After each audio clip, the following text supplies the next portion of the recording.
Chapter 110, Late Ming Dynasty Painting Scroll, Prosperous Ending Note in the Golden Spears and Armored Horses, the same historical event.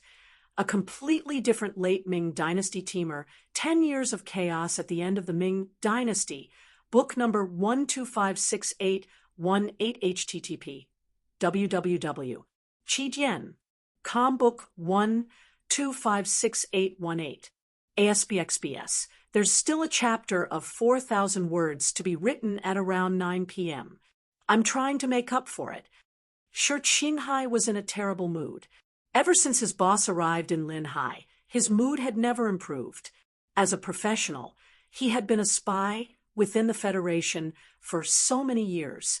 He had always carefully hidden his identity and completed many missions assigned by the organization. He did feel very tired, but sometimes when he thought about it, he would feel proud and proud. However, he never thought that after working so hard within the Federation for so long, he would have to face such a dangerous situation because of the organization's sudden idea. Regardless of the outcome of the negotiations between the anti-government forces and the Crown Prince, Shi Qinghai knew that his identity could no longer be hidden. Even if the Federation temporarily ignored him after this incident, the Tai family would definitely not care about his life. If he was arrested by the Federation, what awaited him would be a life sentence. Shi Qinghai knew that there was no light in front of him. He could only wait and see when the darkness would come. He had thought about leaving, but in the Federation, where could he go? Unless he returned to S2's Huanshan Sizhou. However, the organization did not give him an order to leave. If he returned without an order, it would be no different from betraying the organization.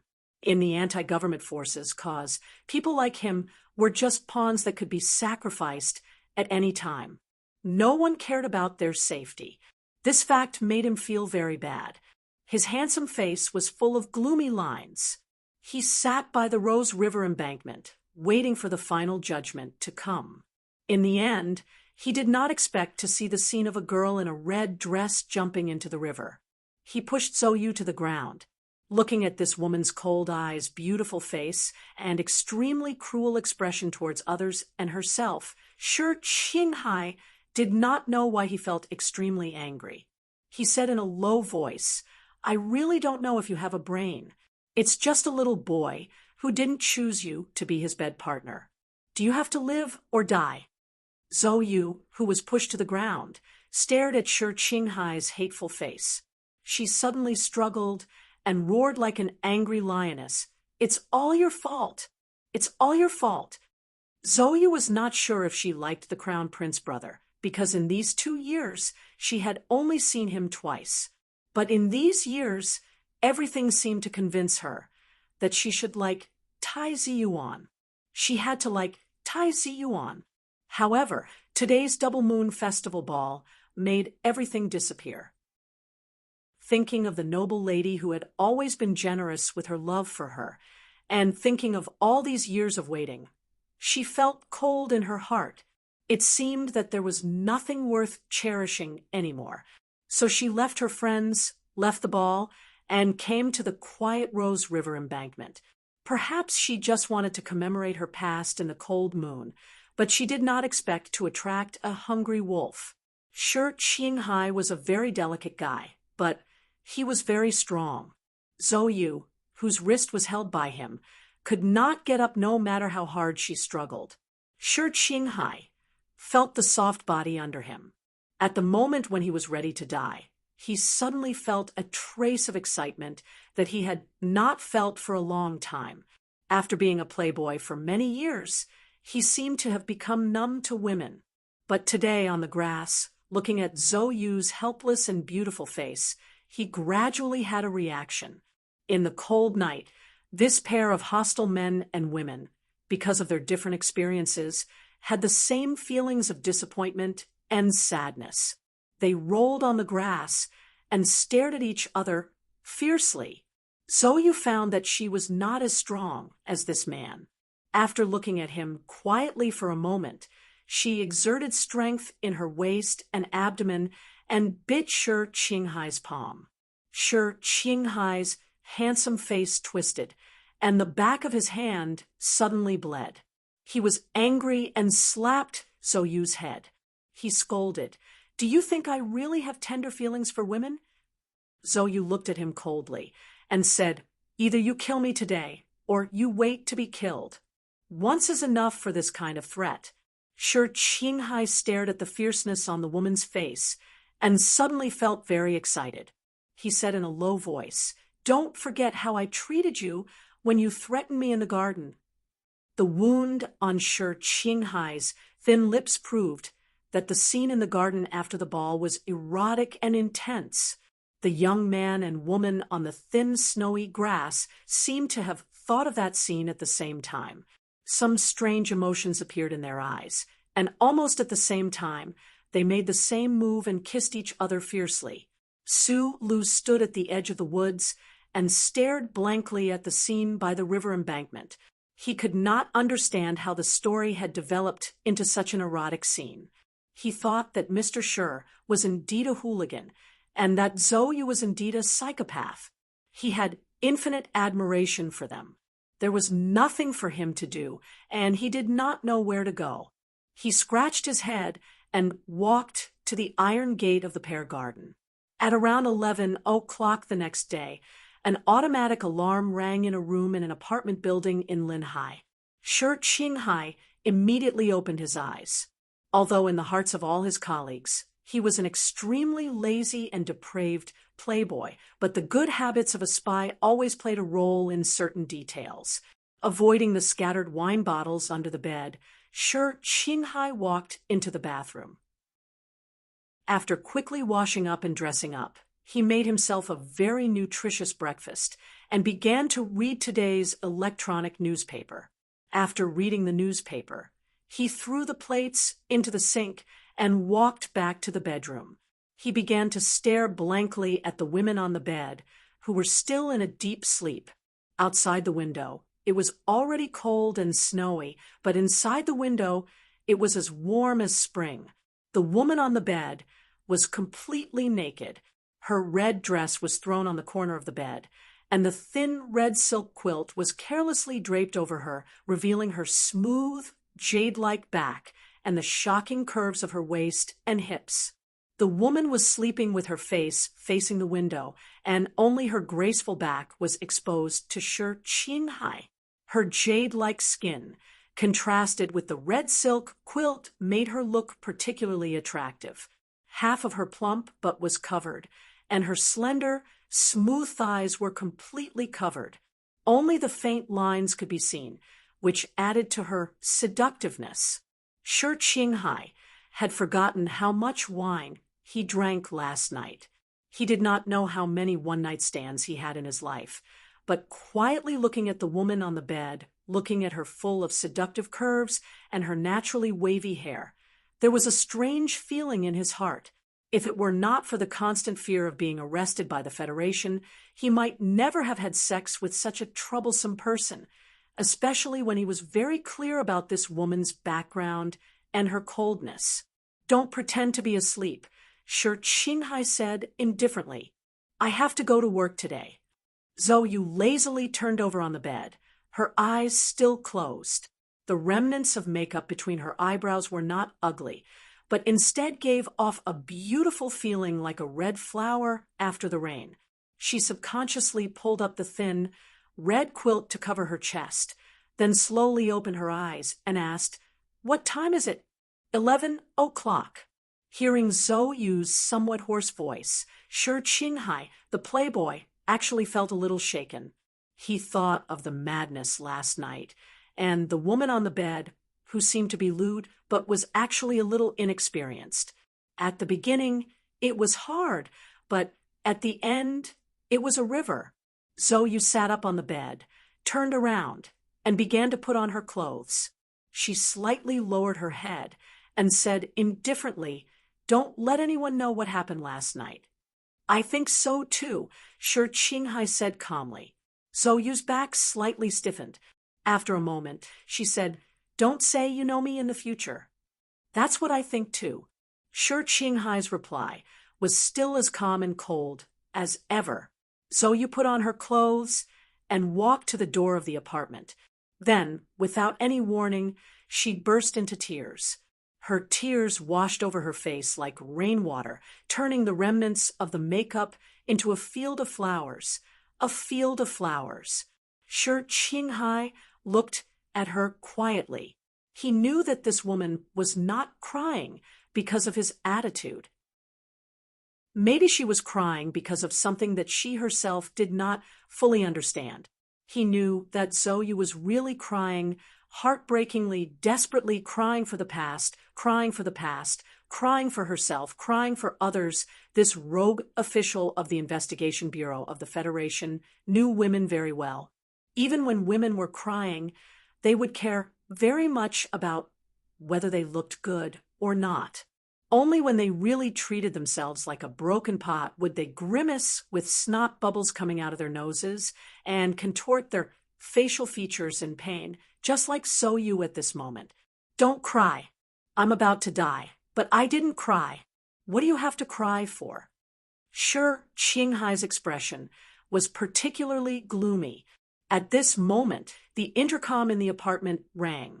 Shi Qinghai picked it up and noticed that the red light was coming from the intercom. This meant that it was a secret call from an unknown line and that it had gone beyond the legal monitoring of the Investigation Bureau. After a moment of silence, he picked up the phone. Then he heard a strange voice. The initial plan has been reached. We need more details. After this sentence, the phone was abruptly cut off. Shi Qinghai's expression became more and more solemn. At this time, he still did not know the details and results of the negotiation between the middle-aged man and the crown prince last night. However, this phone call indicated that the negotiation seemed to have been successful and that he did not have to start running away immediately. The work began. Shi Qinghai put down the phone and took a deep breath. When he turned around, he found that the girl in red had already disappeared. I'll be very busy these days. Su Lu listened to the voice on the other side of the phone quietly. He did not answer, but listened very carefully to Shi Qinghai's words. You know that I'm an official of the Investigation Bureau, and I often have to carry out some shady missions. So, maybe one day I'll disappear. Shi Qinghai said casually on the other side of the phone. If one day I really disappear, don't worry too much, and don't try to find me. His voice was relaxed, but Su Lu smelled a trace of an inauspicious sign.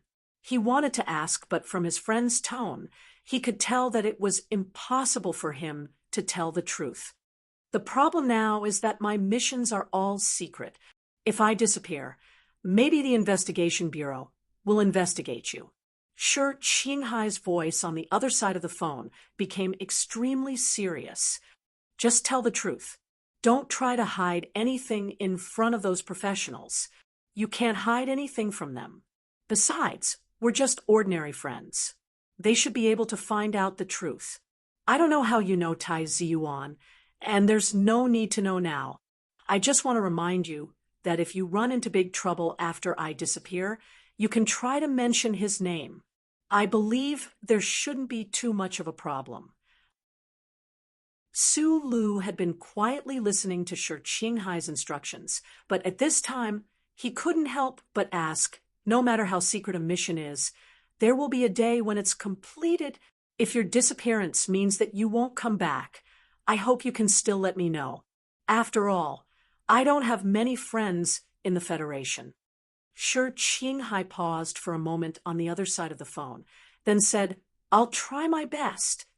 Su Lu held the phone tightly, squinted his eyes out of habit, and said seriously, no matter what kind of trouble you're in, I hope you can take care of yourself. After this phone call, Shi Qinghai disappeared from Su Li's life. After a few days, Su Lu even went to the Linhai field office to look for him. In the end, the members of the 4 departments said that Section Chief Shi had taken a 2-month-long leave. No one knew where he was going. Su Lu couldn't help but worry, but in the situation where he couldn't contact him, there was nothing he could do. The mysterious Tai Ziyuan also disappeared, with Shi Tringhai. Su Lu took the risk to enter the H1 area one night, but he didn't find the coffee in the lounge. However, he confirmed that Tai Ziyuan should still be on campus, but he seemed to be busy with something. For a moment, Su Lu was extremely dissatisfied with his life. It was rare for him to have 2 or 3 friends, but all of them seemed to come and go like ghosts, mysteriously disappearing just like that. He thought to himself in annoyance, could it be that in this world there was someone more mysterious than him? After the late autumn came the cold winter. Heavy snow piled up on the streets of Linhai University. The biting cold wind made most of the students choose distance learning instead of leaving the apartment to listen to the professor's lectures. Su Lu still walked through the pear garden, wearing the green military windbreaker that Mrs. Zhong gave him. He braved the wind and snow, silently studying and silently living his life. The aftermath of the Double Moon Festival dance party had already dissipated, and the students on the road pointed at Su Lu had already disappeared. The only interlude was that the son of the Sun family, who had his front teeth knocked out by Su Lu, sent a gift to express his intention to reconcile. It was also through this detail that Su Lu understood that the heir of the Tai family was indeed an existence that was infinitely revered in certain circles in the Federation. Chapter 111. Su Li's hand that was holding the phone froze for a moment. Then he simply said, "Okay." He put the phone away and came back to his senses. It had been more than 20 days since the ball, and he hadn't seen Zhang Xiaoming for more than 20 days. He looked at his class schedule and realized that the next day was the last day of December. Of course, there were no classes. He realized that the peace and solitude had lasted for so long that he had forgotten about the arrival of the new year. At this time, Zhang Xiaoming was in a daze in her single apartment. She glanced at the black-rimmed glasses by her hand, and her delicate face showed a trace of distress and struggle. After the Double Moon Festival ball, Tai Ziyuan disappeared again, and she couldn't find any opportunity to get close to that person. The failure of this mission didn't make Senator Macklin unhappy. On the contrary, the fatherly elder comforted her and told her to be careful and hide her identity. At the same time, he secretly pointed out that since the male student named Su Lu met Tai Ziyuan by chance, perhaps there would be a good result if she set out from there. Should she use Su Lu to get close to that person? Zhang Xiaoming's long eyelashes fluttered twice, and she immediately rejected this idea. She didn't want to hurt that man again after hurting him. On the last day of the 66th year of the 37th Constitution, the Federation was immersed in the atmosphere of celebrating the new year. Although the Empire, which was light years away and across the galaxy from the Westwoods, was still a shadow in the hearts of the Federation citizens, the front lines were too far away, and everyone subconsciously didn't think about that problem. The people of the Federation cast their anxious gazes toward the S2 region. After the election in the S2 region surrounded by the mountains, the Federation government's accusations against the opposition members intensified, accusing them of not really laying down their weapons. The federal military also began to step up its preparations for war. The outbreak of the Civil War once again seemed to be inevitable. Senator Medellin, who was born in the anti-government army, had successfully been elected as a member of the new Federation Management Committee. He had truly entered the core political area of the Federation. However, no matter how loudly he shouted in various meetings in the Capital Special District, he could not really eliminate the danger of civil war. This was because everyone knew that Senator Macklin could influence the people in the 4 states, but he could not influence the anti-government armed forces in the mountains. After years of embargoes and economic sanctions by the Federation, the anti-government forces in the mountains were on the brink of collapse. They could not just wait to be suppressed by the federal army. they would definitely choose some kind of counterattack. Although there were so many worries for the ordinary citizens of the Federation, life had to go on. These questions about politics and life and death could only make them sigh and lament when they read the electronic newspaper.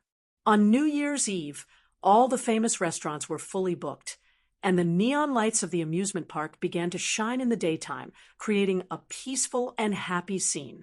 Family members and lovers who at holidays occupied the large Ferris wheel and the special restaurants in the world of ice and snow.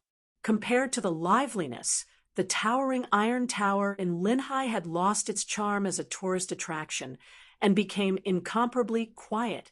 This was because not many people were willing to run to the top of the Iron Tower in such a cold winter. Sulu didn't take the elevator. Instead, he carried his backpack and climbed up the Iron Tower step by step. His face was slightly red, and beads of sweat seeped out from his hair.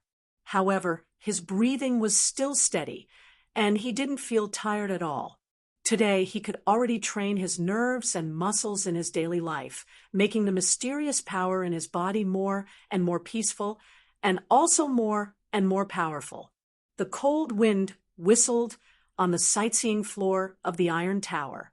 The orange-colored lights were pulled into lonely lines, nestled on the cold metal body. There was no one, only a girl in a dark brown windbreaker by the railing in the distance. She was holding her chin and looking at the city scenery of Linhai in a daze. She wore a cute velvet hat and pink gloves. Her long eyelashes blinked in the cold wind, but as if she did not feel the cold, she just quietly looked outside the railing. Sulu was a dozen meters behind her, quietly looking at her, somewhat lost in thought. They had not seen each other for a few days, but when they met again, his state of mind returned to the original situation, incomparably calm and happy. "You're here." Zhang Xiaoming turned around and smiled at him. Sulu walked up and gently smiled. He took off the backpack on his back and threw it at her feet. Standing beside her, he followed her gaze and looked outside the railing. He saw a few clouds floating in the snowless sky, and on the roofs of the buildings in Linhai, there were traces of ice and snow left from this winter. The whole city was in a New Year's atmosphere, but he still felt a little lonely. "The scenery here is not very good." Sulu imagined the girl's mood when she looked here and said, "Why did you want to meet here?" "When I was young, my parents were very busy with work, and I didn't want to sit in those small rooms on the Ferris wheel, so I like to come here to see the scenery by myself." Zhang Xiaoming exhaled a mouthful of fog and stared blankly at the shadow of the Ferris wheel in the distance. She said, "That day at the ball, I refused to dance with you. I hope you don't mind." "I said that day, I don't know how to dance." Sulu still narrowed his eyes and looked at the gray sky. He said, "If you still want to say sorry today, I think it's meaningless. Although I have never been in love, I know there is no right or wrong in this kind of thing." "You've changed a bit." Zhang Xiaoming suddenly turned her head to look at him and laughed.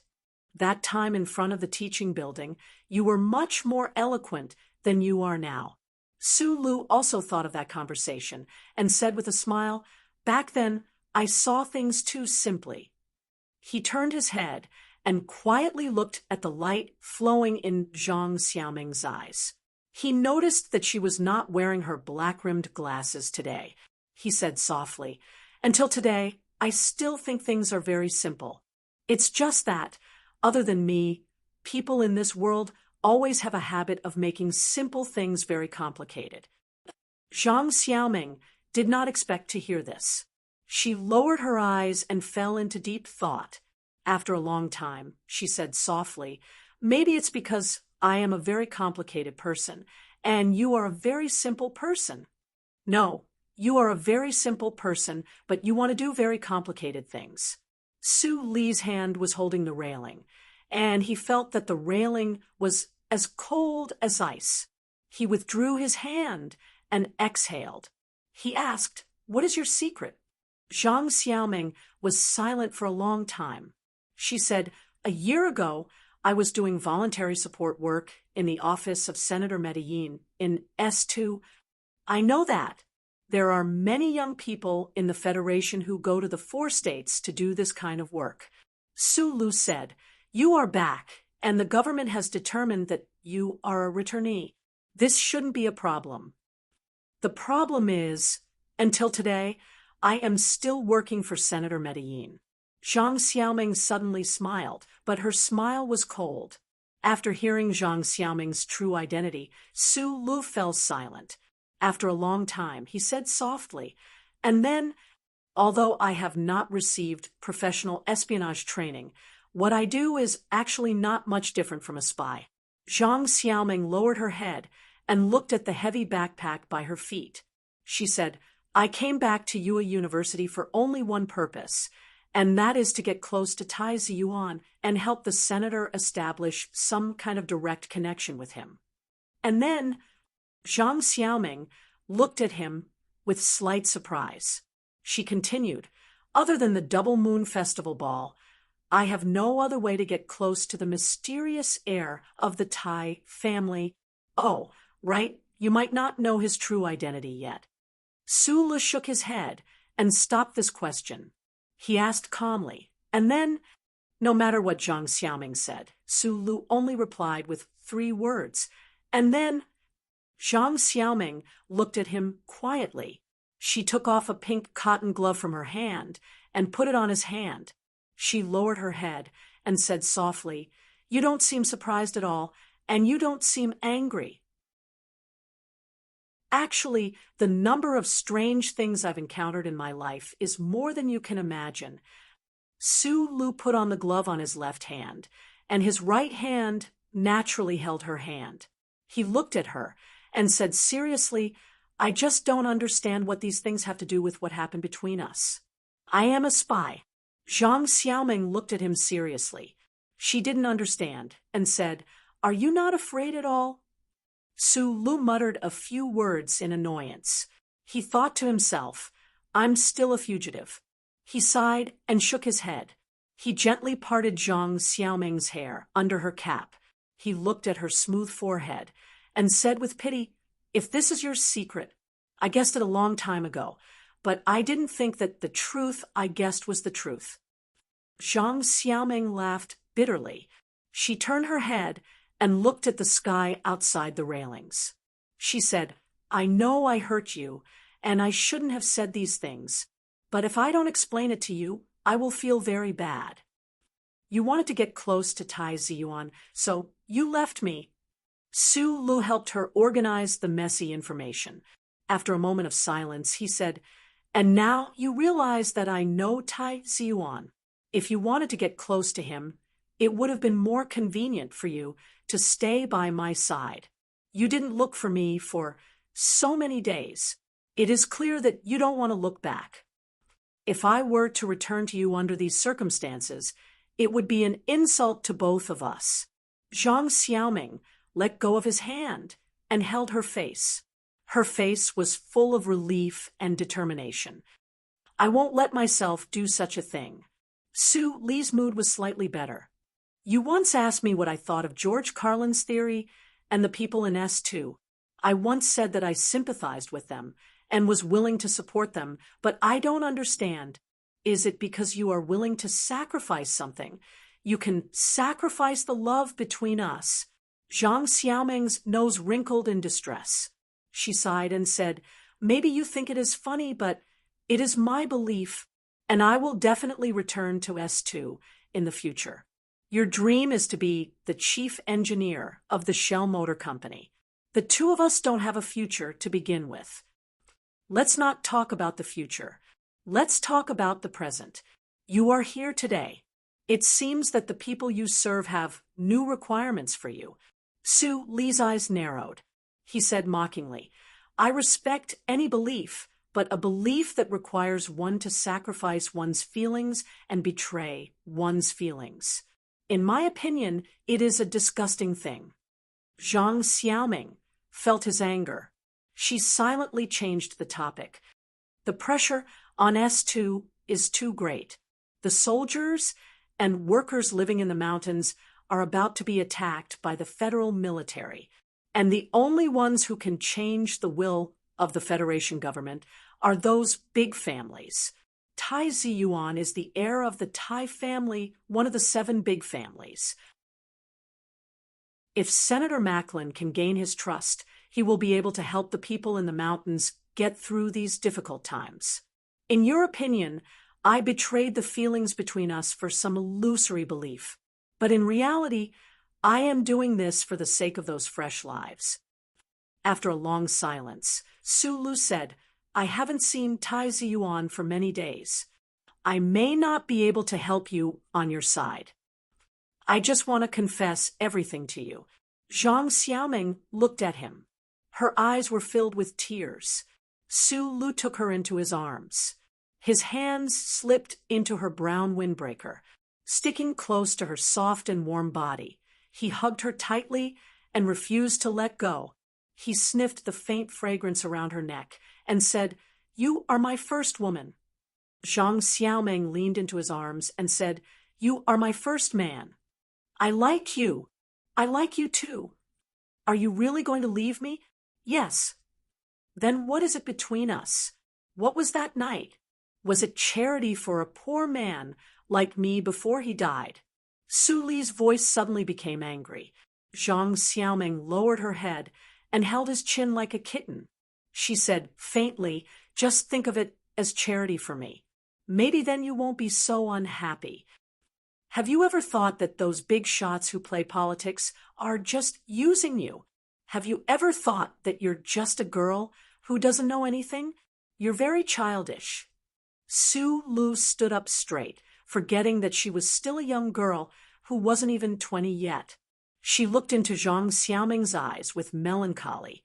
Zhang Xiaoming smiled, but tears began to flash in her eyes. Her nasal voice was very strong. She said with a sniffling voice, I am still young. I have to be childish while I can. At this moment, Su Lu knew that he couldn't persuade her to leave that strange world. He vaguely understood the philosophy and thoughts of some people in this world. At this moment, he began to understand this girl's stubbornness and began to feel the sadness that came early. Chapter 112. After the fireworks bloomed, Su Lu and Zhang Xiaoming walked down the iron tower. The stairs were so long, but the two of them hoped it would be longer. Just as the New Year bell rang, they warmed each other and held hands like a real couple. They strolled along the bustling streets of Linhai, not thinking or thinking about anything. When they walked in front of the big holographic screen at the intersection of the city center with freshly baked bread in hand, it was the last-minute countdown of the 66th year of the constitutional calendar. There was a sea of people at the intersection of the street. Young people with excited and praying expressions were watching the constantly changing numbers on the holographic screen. Su Lu smiled. He glanced at Zhang Xiaoming in his arms and said, See, actually, most people's lives are normal and full like this. The crowd was crowded, and the chill of winter was forced back. Zhang Xiaoming, whose cheeks were slightly red, took off her hat and said, But we can't always just look at the surface. The two of them were silent in the sea of people quietly cuddling together. It was strange to say that this young man and woman were used to being silent in front of others. Only when they were together did they seem to have more words and expressions. 10, 9, 8, 7. As the numbers on the huge screen changed, the people in the square at the crossroads began to loudly count down. Their voices became louder and louder, more and more orderly, shaking the two bright moons in the sky. 3, 2, 1. The numbers finally reached 0, and the 66th year of the constitutional era took its last step. The second hand of the new year welcomed the cheers of countless people and ribbons in the square. Happy New Year! Happy New Year 67! People happily waved the scarves and hats in their hands and blew the trumpets to add noise to the New Year's atmosphere. Their companions began to hug each other, and the young men took advantage of the New Year's atmosphere to bravely hug the girls they didn't know. Zhang Xiaoming held back her laughter as she was dragged away by Su Lu away from this noisy and dangerous area. At certain moments, the possessiveness and jealousy displayed by young men would be extremely cute, making a girl's heart feel sweet. However, that trace of sweetness turned into calmness and disappointment in an instant. She looked at Su Lu and said, "My mission has failed, so it's also over. There's no meaning in staying in Yue University anymore. I'll probably return to S2 the day after tomorrow." Su Lu remained silent. He didn't say anything like waiting for her. After this parting, he didn't know when they would meet again. He also didn't try to keep her. The situation in the 4 prefectures was too critical. She had to return to the place she missed and fight with those strangers. "Be careful." He lowered his head and put the glove back on her hand. He gently held it and then gave her a New Year's hug. Suddenly, his gaze moved from Zhang Xiaoming's shoulder to the hologram screen in confusion. This was because he discovered that the face of Jian Shuier, who was doing the New Year's greeting on the Federation TV station, had suddenly disappeared and was replaced by a very familiar news anchor. At the same time, Su Lu wasn't the only one who noticed the change in the hologram screen. The people in the square at the end of the street also looked at the hologram screen in confusion. The female news anchor's expression was slightly flustered. She said, "Now, we'll broadcast a piece of news that our station has just received." After saying this, the good news anchor immediately calmed down. "A piece of news from a reliable source has confirmed the Federation TV station's news often had a break in breaking news, but on this special occasion of the New Year, it was undoubtedly a very important thing to do." The people in the square at the end of the street quieted down. They looked at the huge hologram screen with a trace of uneasiness and listened to the female news anchor's voice in the air. The female news anchor's voice was a bit hurried, but there was an unconcealable joy between her eyebrows. The people in the Federation who were watching this news immediately felt relieved. It seemed that the president was not assassinated, nor was it the Empire taking advantage of the Federation's New Year to launch a brazen invasion. Then what kind of good news would make the Federation TV station's director make the decision to break in the broadcast at the first possible moment? Just half an hour ago, the Federation Management Committee member Mr. Pabre's transport plane has landed at the Green Dragon Mountain Airport in Region S2. The Green Dragon Mountain Airport is the only air passage between Green Dragon Mountain and the outside world. Currently, it is still under the control of the anti-government forces.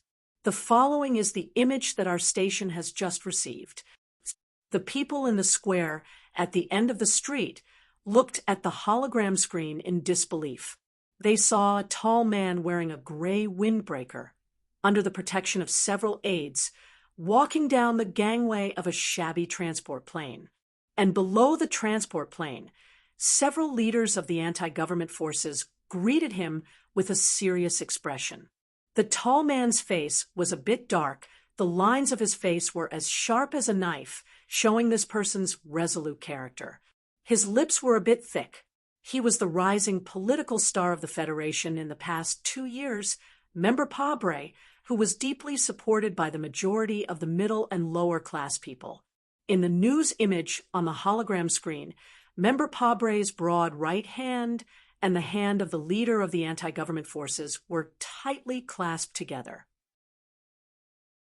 At the same time, the Federation TV station's news anchor's voiceover continued to sound.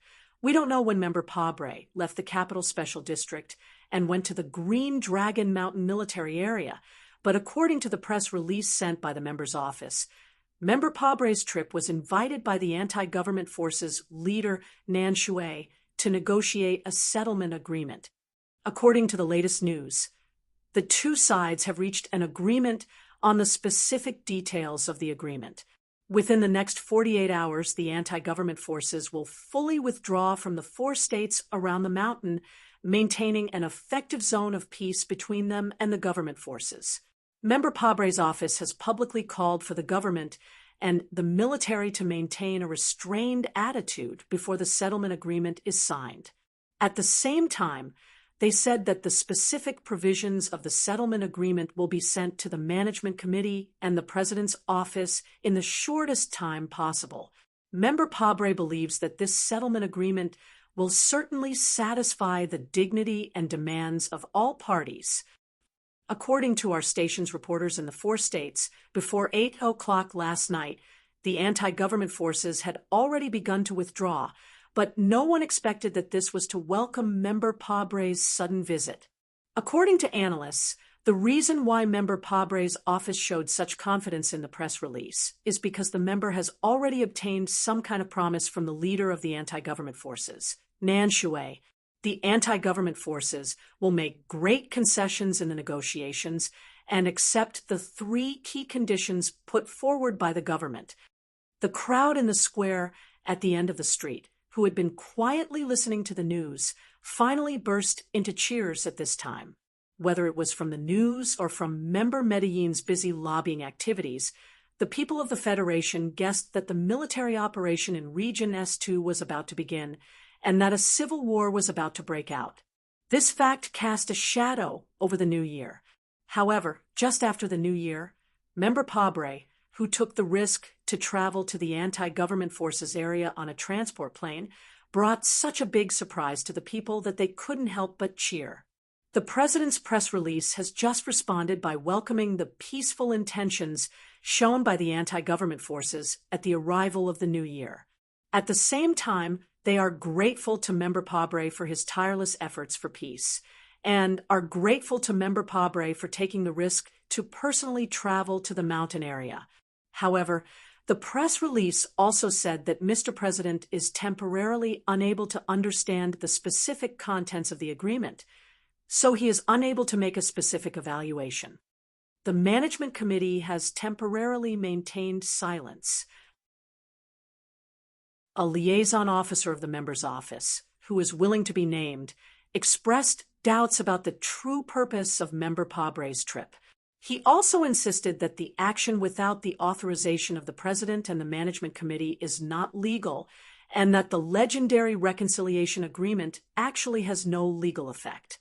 The crowd in the square let out a series of extremely harsh boos. At this time, if the Federation Management Committee dared to pour cold water on this hard-won peace process, it would only cause the dissatisfaction of all the people of the Federation. The official dared not reveal his identity. It was obvious that he was a member who was unwilling to serve him. In the next election, he would be mercilessly abandoned by the angry people. The news footage on the hologram changed to the image of the withdrawal of the anti-government forces that the television station had just received. The anti-government forces wearing dark military uniforms were methodically sitting in armored vehicles along the rugged mountain road and retreating into the deep mountains and forests. Immediately after, the news anchor's voice sounded again. The Ministry of Defense still has not officially responded. According to analysts, the federal military has been preparing for the spring offensive for as long as 2 years. It is impossible for them to slow down the pace of preparation for war because of the reconciliation agreement reached by Member Pabre alone with the anti-government forces. The spokesperson of the Ministry of Defense, citing that today is a public holiday, rejected our request for an interview. When she said this, the female anchor's expression was very serious, but her voice deliberately paused. It was obvious that she wanted to use the ridiculous excuse of the Ministry of Defense to be booed by all the people of the Federation. General Zhou Yingxing, the Deputy Director of Logistics of the Ministry of Defense, said in his personal capacity during an interview with our station, as a loyal soldier of the Federation, he will firmly carry out every order of Mr. President and the Management Committee. However, He is more willing to let the mechas and bullets of the Federal Army pour down on the land of the Empire people. He is very optimistic about the future prospects of this reconciliation agreement. All the signs show that Senator Prabble's adventure has already borne a lot of fruit. Peace may come, but civil war may not start. The female anchor on the hologram looked at the camera and said with a smile, "Without a doubt, this is the best New Year's gift that Member Pabre has given to all the people of the Federation in the 67th year of the constitutional calendar." Hearing the cheers around him, and hearing the voice of Member Pabre, Sulu retracted his gaze from the hologram. He couldn't believe his ears and laughed happily. He looked at Zhang Xiaoming beside him and said, "It looks like you don't have to rush back." Zhang Xiaoming looked at the images on the hologram in disbelief. She asked in surprise and doubt, why wasn't there any news beforehand? The Member of Parliament doesn't seem to know either. Right at this moment, Su Li's phone rang. A familiar voice that he hadn't heard for a long time came from the other end of the phone. That voice was full of fatigue and faint satisfaction. "My work is done. Where are you? Have a drink with me." Chapter 113. The bar was full of people celebrating the new year. Stimulated by the alcohol and the good news that had just been broadcasted on the news, people were talking loudly about something and toasting people they didn't know.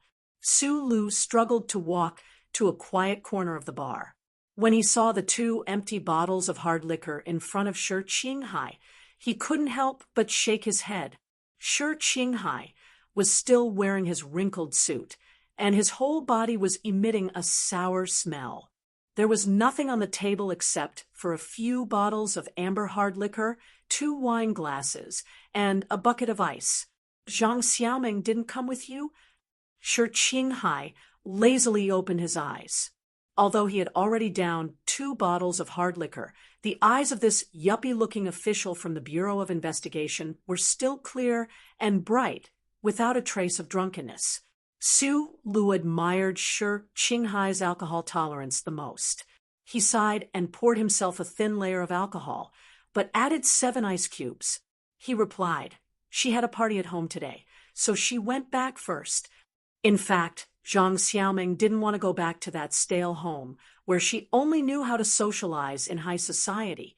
However, she had confessed to Su Lu that she was a spy, so naturally, Su Lu wouldn't bring her to meet Shi Qinghai.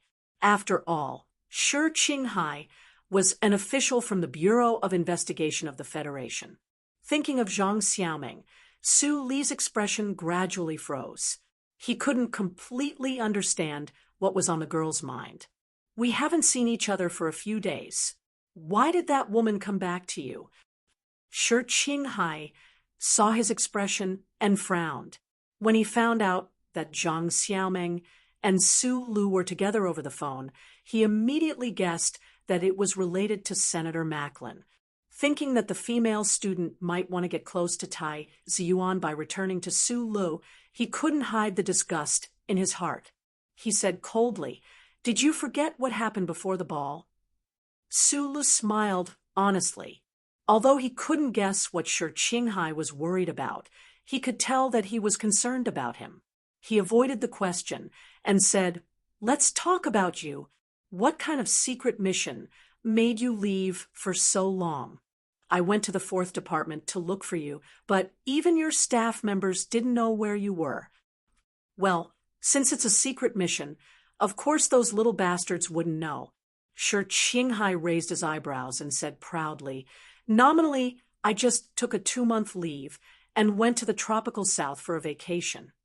"Since that's the case, of course, you can't tell me about the mission," Su Lulu said. Shi Qinghai shrugged and silently agreed. He lay on the sofa comfortably and drank while watching the TV in the bar. The TV screen was still repeating the breaking news. On the screen, Counselor Pavel looked very calm as he walked up the gangway.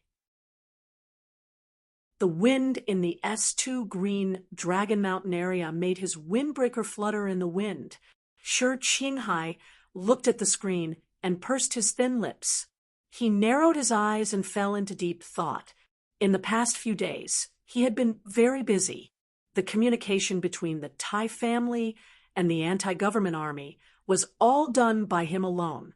He had to negotiate the conditions, send the information back and forth, and clash of wills. It was very tiring for him. The second in command of the anti-government army had left Linhai a long time ago, so he had to do everything by himself. He used a secret channel and devoted himself to this shocking behind-the-scenes deal. Not only did he have to avoid the attention of the Federation government, but he also had to avoid the surveillance of the Thai family. The pressure was as heavy as a mountain. It was so heavy that he almost couldn't breathe, and he didn't even have time to take a shower. Now that everything was over, and both parties had reached an agreement, the past few days of hard work and tension seemed to have exchanged for a good result. Looking at Senator Pabre, whose face was as dark as iron, on the screen, he suddenly felt a little exhausted. Did you know? This guy who looks like a rock on the screen will become our president next year. Shi Qinghai put down his wine glass and lit a cigarette. He took a deep breath and sighed in satisfaction. He bitterly added in his heart, at least before this guy is officially elected president, I should be safe in the Federation. Looking at Senator Pabre shaking hands with the leader of the anti-government army on the screen, Shi Qinghai was amazed by the influence of the Thai family in the Federation. Choosing to make Pabre appear in front of all the Federation citizens during the New Year in the form of a breaking news event, it had to be said that this was a way to maximize the benefits. But the key was that the Thai family had to have this kind of control over the media, as well as the ability to judge the countless factions within the Federation government. Only then could this news event catch everyone off guard. If the citizens of the Federation could really get rid of the shadow of the Civil War, then they would definitely remember for a very long time that when everyone was celebrating the New Year, a distinguished senator of the Federation took a great risk and secretly went to the mountainous area controlled by the anti-government army and reached a peace agreement with the anti-government army. From today onwards, it would be very difficult for people to forget the moment when Senator Pabre, wearing a trench coat, walked down the gangway of the transport aircraft with a calm expression. It's this year. Su Lu reminded Shi Qinghai that it was already past 12 o'clock. He shook his head and said, although I also like Senator Pabre very much, the political aspect is too far away from us. I don't know if he can successfully get elected. Trust me, he is already the president. Shi Qinghai smiled a little tiredly. He thought to himself that if Senator Pabre still couldn't grasp this opportunity under such a wave of public opinion, then it could only mean that the higher-ups in the organization and the Thai family had all misjudged him at the same time. At the same time, he also thought that the ordinary citizens of the Federation only saw this scene on the news today, but they didn't know that in order for this to happen on time on the New Year, the two parties involved in this incident had secretly negotiated many times. In the end, they were able to sign the agreement in the end. The ordinary citizens also didn't know how much inside information was hidden behind this seemingly legendary senator's journey of reconciliation. Sure, Qinghai knew all of these inside information because he was the person involved. He quietly looked at Su Lu and thought about the conversation at the Double Moon Festival Ball. He thought about how his good friend in front of him would probably never know about the important role he played in this incident, and he couldn't help but smile slightly. After stuffing out the cigarette, Shi Qinghai raised his wine glass and said to Su Lu, "To the peace of the Federation." Su Lu raised his wine glass and replied with a smile, "To our future president." Shi Qinghai downed the strong wine in one gulp, and a strange smile appeared on his face. "Yes, to our president." The busy workers had already left, and the light screen connected by the optical fiber had also been dismantled and was ready to be transported away. Tai Ziyuan stood on the second floor and looked down at the empty hall, but it was as if he could still see the computer light screen that displayed the important information of the major forces of the Federation, and the workers who were responsible for determining the specific links and analyzing the reactions of all parties after the incident. This was a villa on the outskirts of Linhai, and it was the property of the Tai family. In the past few days, this villa had become a temporary decision-making room, specifically responsible for dealing with the negotiations with the S2 anti-government army.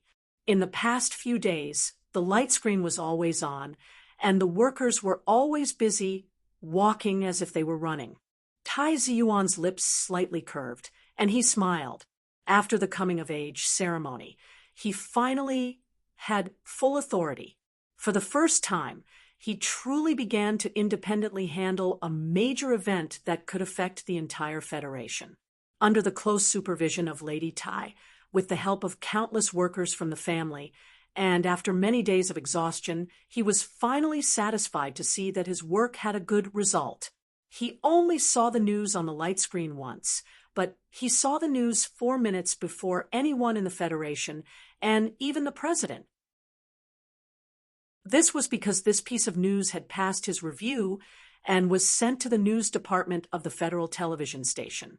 The Federation TV station was the national TV station, and no company, no tycoon, not even the legendary 7 families had the ability to completely control it.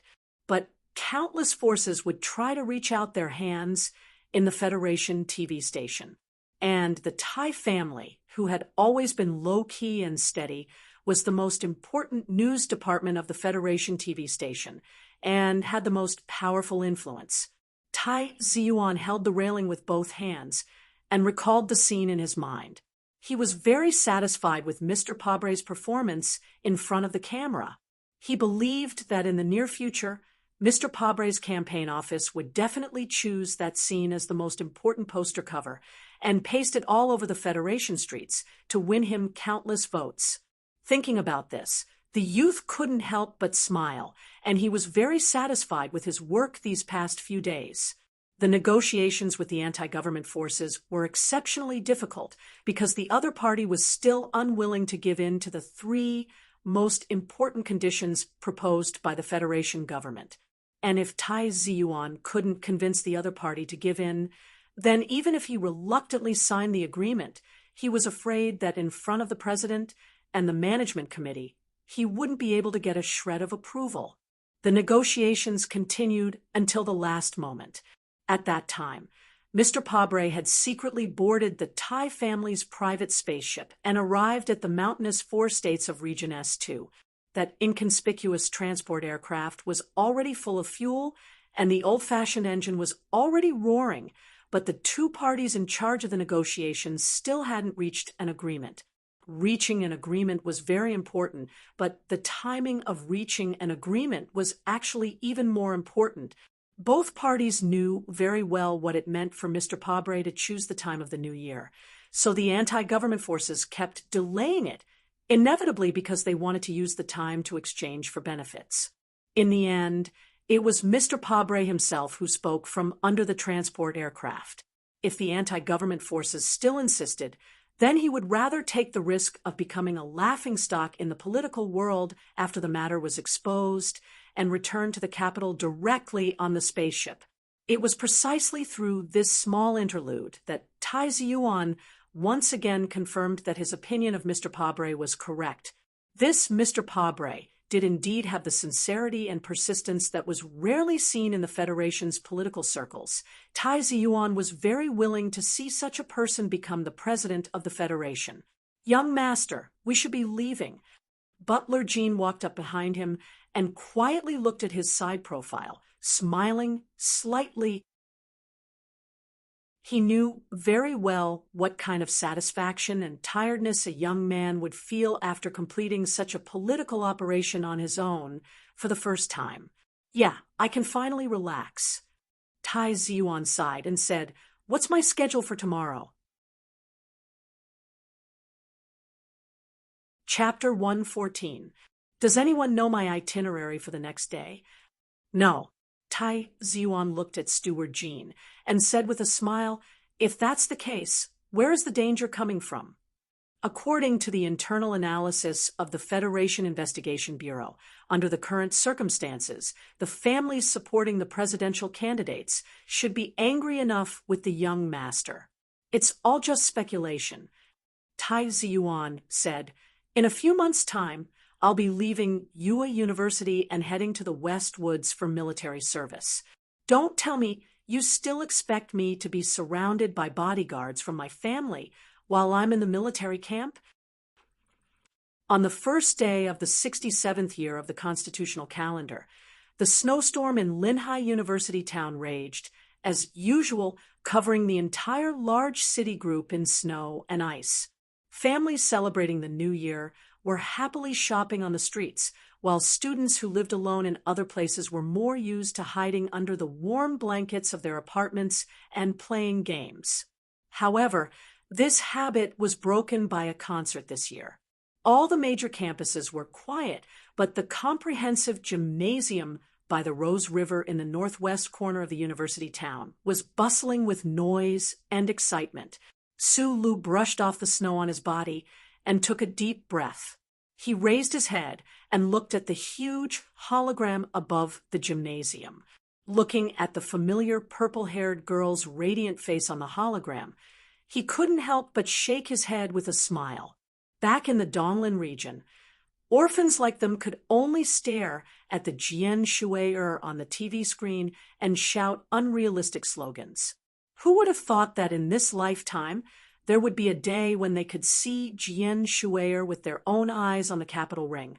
Jian Shui'er was a superstar in the Federation.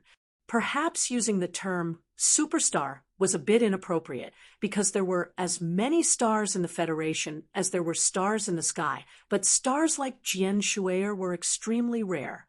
It should be said that this purple-haired girl, who was not yet 18 years old, had quickly occupied the hearts of all the Federation citizens from the day she appeared on Channel 23 of the Federation. Whether it was her sometimes playful and sometimes soft purple hair, her large eyes that seemed to speak, or the warship commander uniform she wore in the TV series from various historical periods, she had become the favorite topic of conversation among the Federation citizens in the past few years. Whenever Su Lu thought of Jian Shui'er, he also felt that this girl was a true legend. It was said that Jian Shui'er's parents died when she was young, and because of a coincidence, she walked onto the Federation's television screen. At that time, she was only playing the role of an adopted orphan in a long-lived family comedy. At that time, Jian Shui'er was not yet 12 years old. Her pair of watery eyes revealed the pitiful expression of a little rabbit, and that youthful and adorable face would flash a cheerful smile from time to time. In just one night, she had defeated all the Federation citizens who were born with a natural tendency to pity the weak. This long-lived family comedy ended after 6 years. Although Jian Shui'er only participated in the last 1.5 years, the character she played, who was sometimes weak and sometimes strong like an adult, became the most popular character in this comedy. Channel 23 of the Federation television station very cleverly grasped the public's preferences. 1.5 months later, they released the intergalactic TV series Full Metal Rush, which had been running until today. This TV series depicted the entire course of a female Federation warship commander, from her entrance into the military academy to her internship and finally her participation in the war against the Empire. The scriptwriter's skill was extraordinary, successfully portraying a female lead who had the wisdom and composure of an adult, but at the same time also had the charm of a young girl. This female lead was naturally played by Jian Shui'er. As soon as this TV series was released, it immediately received an unprecedented response. It successfully broke the viewership ratings record of all the Federation television stations except for the news channel, and the little girl who dyed her hair purple became one of the Federation's leading idols. At present, The plot of this TV series had just reached the point where the Enterprise led by Colonel Jian Shui had broken through the debris flow and was about to arrive at the great district of Silin. If this trend continued, perhaps they would really have to film according to Jian Shui's age until she had gone through her entire adolescence and stepped into true adulthood. The TV station chief was not in a hurry, and the audience of the Federation was not in a hurry either. They watched the birth of a legend in the history of television, and there was only joy in their hearts. A star who starred in a TV series at the age of 11 and a half, who became famous throughout the universe at the age of 14, and who began to bear the pressure of advertising on the Federation television station, could definitely be called a legend. What was even more legendary was the incident that happened in the 64th year of the constitutional era. The Angry Children's Rights Protection Fund, after failing to negotiate with the TV station, sued the Federation television station, as well as the department in charge of the TV station, the Radio Management Committee of the President's office, to the court. The foundation believed that the Federation television station, as a public property, had ignored the rights of children and continuously squeezed Jian Shui's rest and learning time. This was unacceptable. And Jian Shui's popularity in the Federation would bring about a very bad trend, which would make the Federation government neglect the protection of children's rights. This lawsuit caused a stir in the Federation for a while, and the matter became more and more serious. It went from the court of first instance to the local circuit court, and finally to the Supreme Court. The two sides of the lawsuit were still arguing nonstop. Public opinion remained silent on this matter, because the public of the Federation could not stand firm on this matter. Those who were busy with work during the day were most used to watching the incomparably cute little girl on the holographic screen when they returned home, and their pity for Jian Shui came from the bottom of their hearts. They did not want this little girl to be so busy filming every day that she did not have her own life. The lawsuit became more and more serious, and the Children's Rights Protection Fund, which had a strong background, kept expanding the list of defendants. The Federation television station, the satellite service provider, and even the BD Zhuang Qin viewership survey agency were all defendants in this lawsuit. In the end, the foundation even sued two members of the Federation who were in charge of reviewing the content of the TV station. The director of the president's office, who publicly said that Jian Shui should be allowed to choose her own content, was naturally not spared.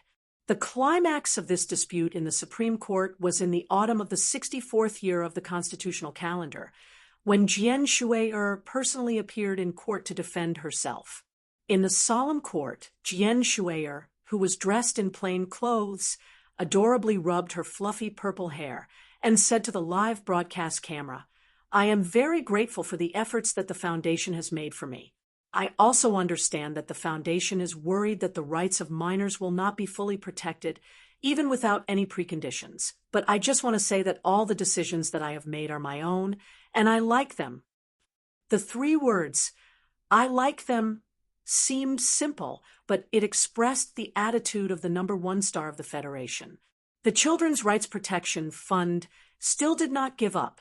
They requested that the agreement be ruled invalid on the grounds that Jian Shui was not yet 14 years old when she signed the contract with the Federation television station, and that there was no legal guardian's signature on the agreement. At this time, the chief judge of the Federation, who was already 79 years old and had a head of white hair, glared fiercely at the lawyer representing the Foundation. He waved the thin pieces of paper in his hand and said, "In my hand is Jian Shui's report card for this year. All of them are A+. I also have countless materials that can prove that acting in the TV series did not affect her studies. I know the results of Jian Shui's IQ test, but I will not tell you." The chief judge of the Federation looked like an old child. He smiled and looked at the cameras in the court and the stunned lawyers. I just want to say that a child like her, no matter what career she chooses in the future, will make great contributions to the Federation. But since she has chosen to fill the spiritual life of the people of the Federation, as an old man, I can only show respect." The lawyer of the Foundation raised his hand to signal for him to speak. Chief Judge Heing waved his hand in annoyance and said, "She is not yet 14 years old, so the legal documents she signed are indeed useless. But this legal document, I recognize its usefulness because she is Jian Shui'er." The long-lasting and influential lawsuit became the best news material for the Federation television station news channel, except for the Civil War. The final result of the lawsuit, especially the last sentence of the chief judge of the Federation, made Jian Shui'er's position in the hearts of the Federation citizens even higher. At that time, there was a very interesting phenomenon. The two channels with the highest ratings in the entire Federation were broadcasting Jian Shui'er. It was just that Channel 23 was broadcasting the TV series she acted in, while the news channel was broadcasting the strange lawsuit about her. The two channels relied on Jian Shui'er and kept fighting in the ring, which was considered interesting for a while. But who can say that the lawsuit was not more exciting than the TV series? Today was the release of Jian Shui'er's new song, as well as her first solo concert. Except for the ending song of the TV series, Jian Shui'er had never sung a song. Today's new song release was not in the Capital Special District, nor in the largest city in S1. Instead, it was in Linhai University City. This made the officials and people of Linhai feel extremely proud. Just by looking at the expensive transportation outside the hall, one would know that many state legislators came with their families to watch today. Su Lu took out the ticket in his pocket and walked into the hall. His expression was calm, but there was a strange feeling in his heart. For the people of Donglin, the superstar of the Federation, Jian Shui'er, was definitely not as simple as an idol. After the industrial decline, the citizens of Donglin, who relied on the welfare of the Federation to barely survive, were used to seeing Jian Shui'er's face every day in their boring lives. After a long period of companionship, the people of Donglin felt that Jian Shui'er was not a distant and unreachable star, but more like their little sister next door. Day after day, she accompanied them at dinner time, their coffee time, their drunken time. Habit was a very powerful force that subtly conquered the lives of the people of Donglin. Habit was a kind of love. Perhaps it was not the kind of love between a man and a woman, but it was still love. Chapter 115. According to the symbol on the ticket, Su Lu came to a special passage. The passage was very quiet, which made him feel slightly uneasy. The beautiful lady who checked the ticket scanned the barcode of his ticket, and then checked the first layer of his microchip identity. Her face showed a trace of surprise, and then she smiled and welcomed him in. This location is better than the mayor's and Councilman Hai's box. I wonder who he is. He must be a weirdo. He's dressed so shabbily. Who can tell he's a big shot? Su Lu had been cultivating the power in his body for the past few years, so his hearing was better than the average person. Even after walking for more than 10 meters, he could still hear the discussion of the girls who checked the tickets behind him. He couldn't help but smile bitterly. It was snowing and windy today, but he was still wearing that old military trench coat and holding a VIP ticket in his hand. It was indeed a bit strange. He immediately remembered that this ticket was given to him by Tai Ziyuan. When he thought about how he had somehow gotten to know the successor of a big family, his feelings became more and more complicated. Outside the best individual box, above the main stage of the stadium, Su Lu was stopped by the agents in black suits. They carefully checked him, and after confirming that there were no problems, they let him in. Su Lu didn't feel any dissatisfaction in his heart. He knew that if he were to enter the box, and stay with that kid. He would definitely be constantly checked. The only thing that puzzled him was that he clearly had that exquisite stun baton hidden in his boots. Why did the agent check his feet, unintentionally miss it, pushing open the heavy wooden door of the private room? A light floral fragrance wafted out. It wasn't cloying at all. Su Li's spirits were lifted as he looked at the large pot of 1,000 starflowers by the floor-to-ceiling window. He saw a skinny youth with a slightly pale complexion standing beside the flower tree that was about as tall as a person. That's right. Although Su Lu already knew about Meng Zhiyuan's family background and knew that he was one of the people standing at the top of the Federation, which had a population of tens of billions, when they met again after a few days, Su Lu still subconsciously thought of Meng Zhiyuan as that pitiful guy who had fainted in his arms and used indifference and calmness to hide his fondness for commoner food. I was wondering if you would come. Tai Ziyuan turned around, smiled at Su Lu, and said, "This ticket is my thank you gift. If you don't accept it, I will be disappointed. Since you gave it to me, of course I will come. Also, I said through the communication device that I have liked Jian Shuier since I was young."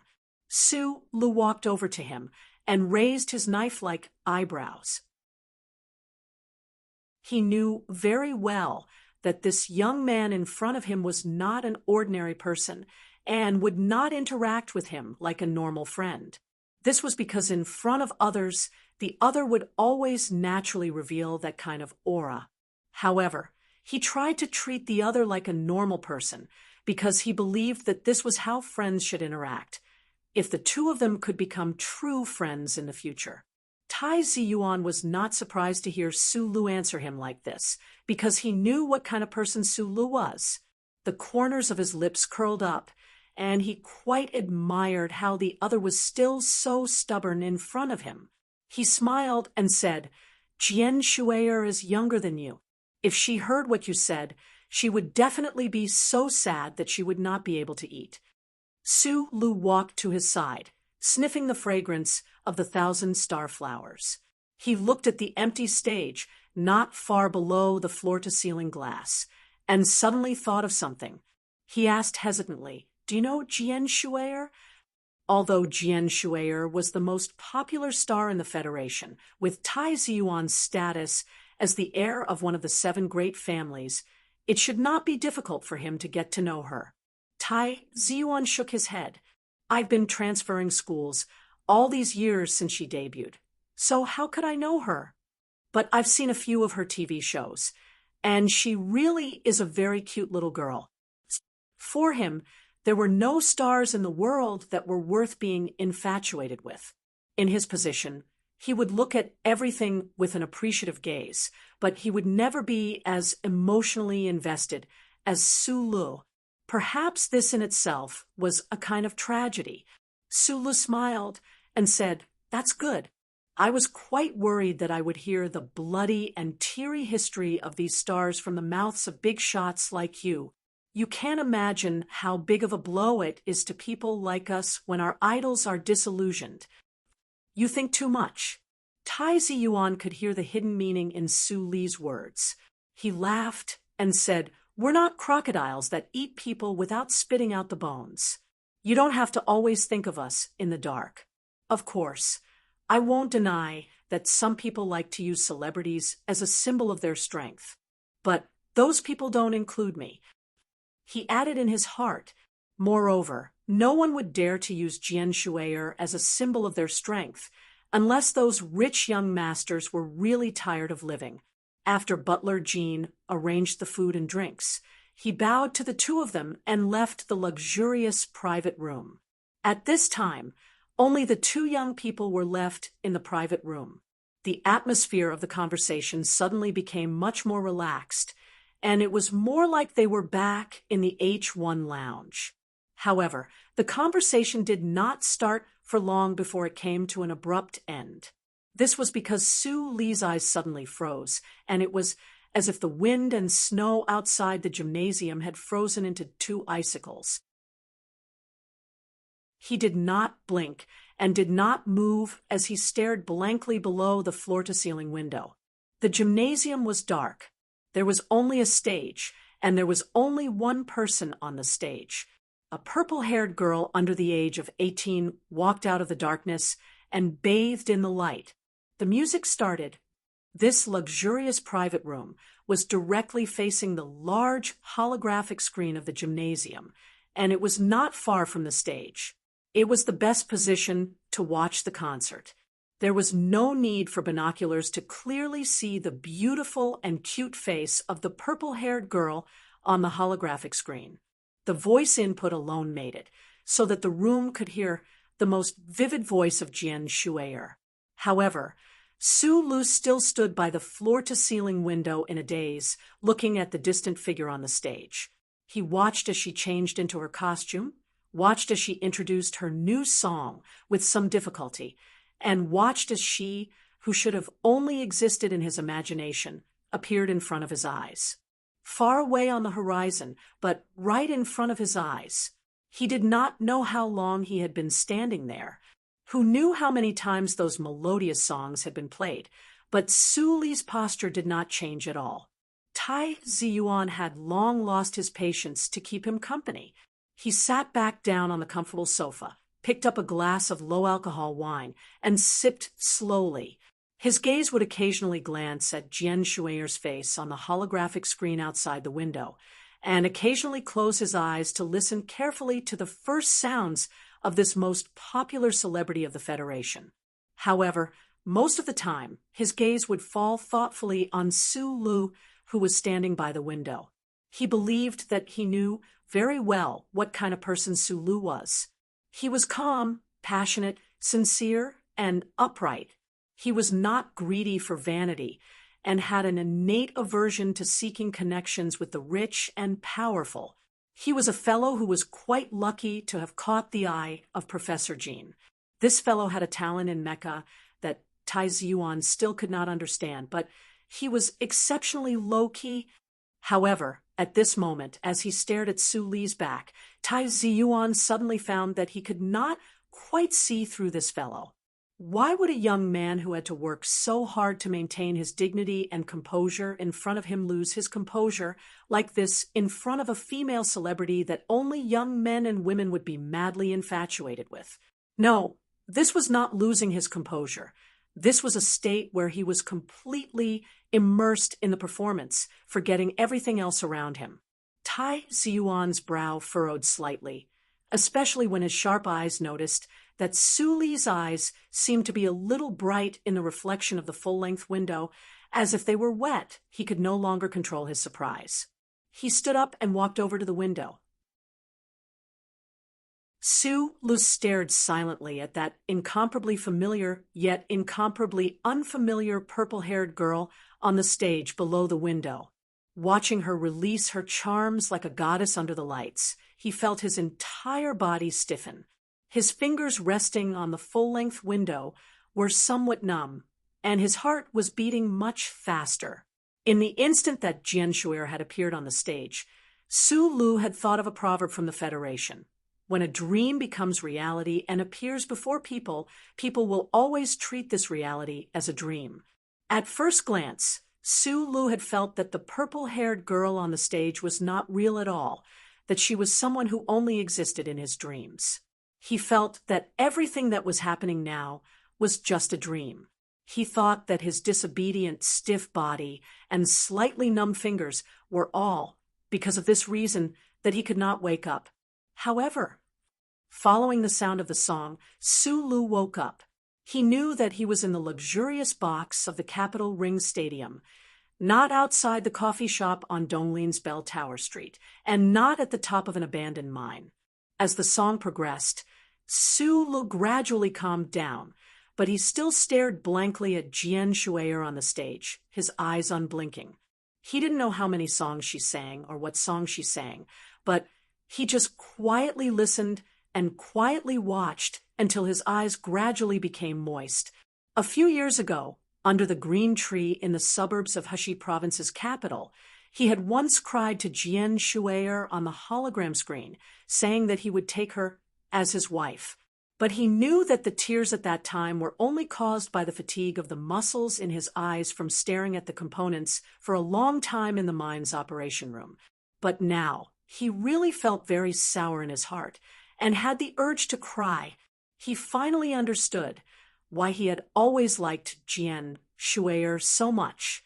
Even after escaping to S1 Linhai University town, he still did not stop loving that purple-haired girl. It turned out that it was not as simple as liking her. Outside the coffee shop on Bell Tower Street, he, Li Wei, and the group of orphans were laughing and joking as they watched her. On the street, orphans wearing tattered black clothes were laughing and shouting slogans that they wanted to see her. Above the mine, under the dusky twilight of Donglin, he and the uncle held a glass of red wine and silently watched her. To him, Jian Shuier was not a character that only existed on the hologram screen. She was an idol that was popular throughout the Federation. More than that, she was his memories, those monotonous but fulfilling memories of his time in Donglin. And now, he was a fugitive from the Federation. He was a completely different person. The days in Donglin could never go back. At this moment, Su Lu thought of Uncle Feng Yu, thought of Li Wei and Chang Zi, whose whereabouts were unknown, thought of the people in Heshi province.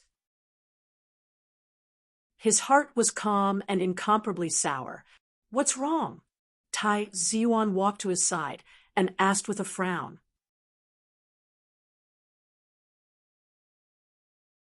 Chapter 116.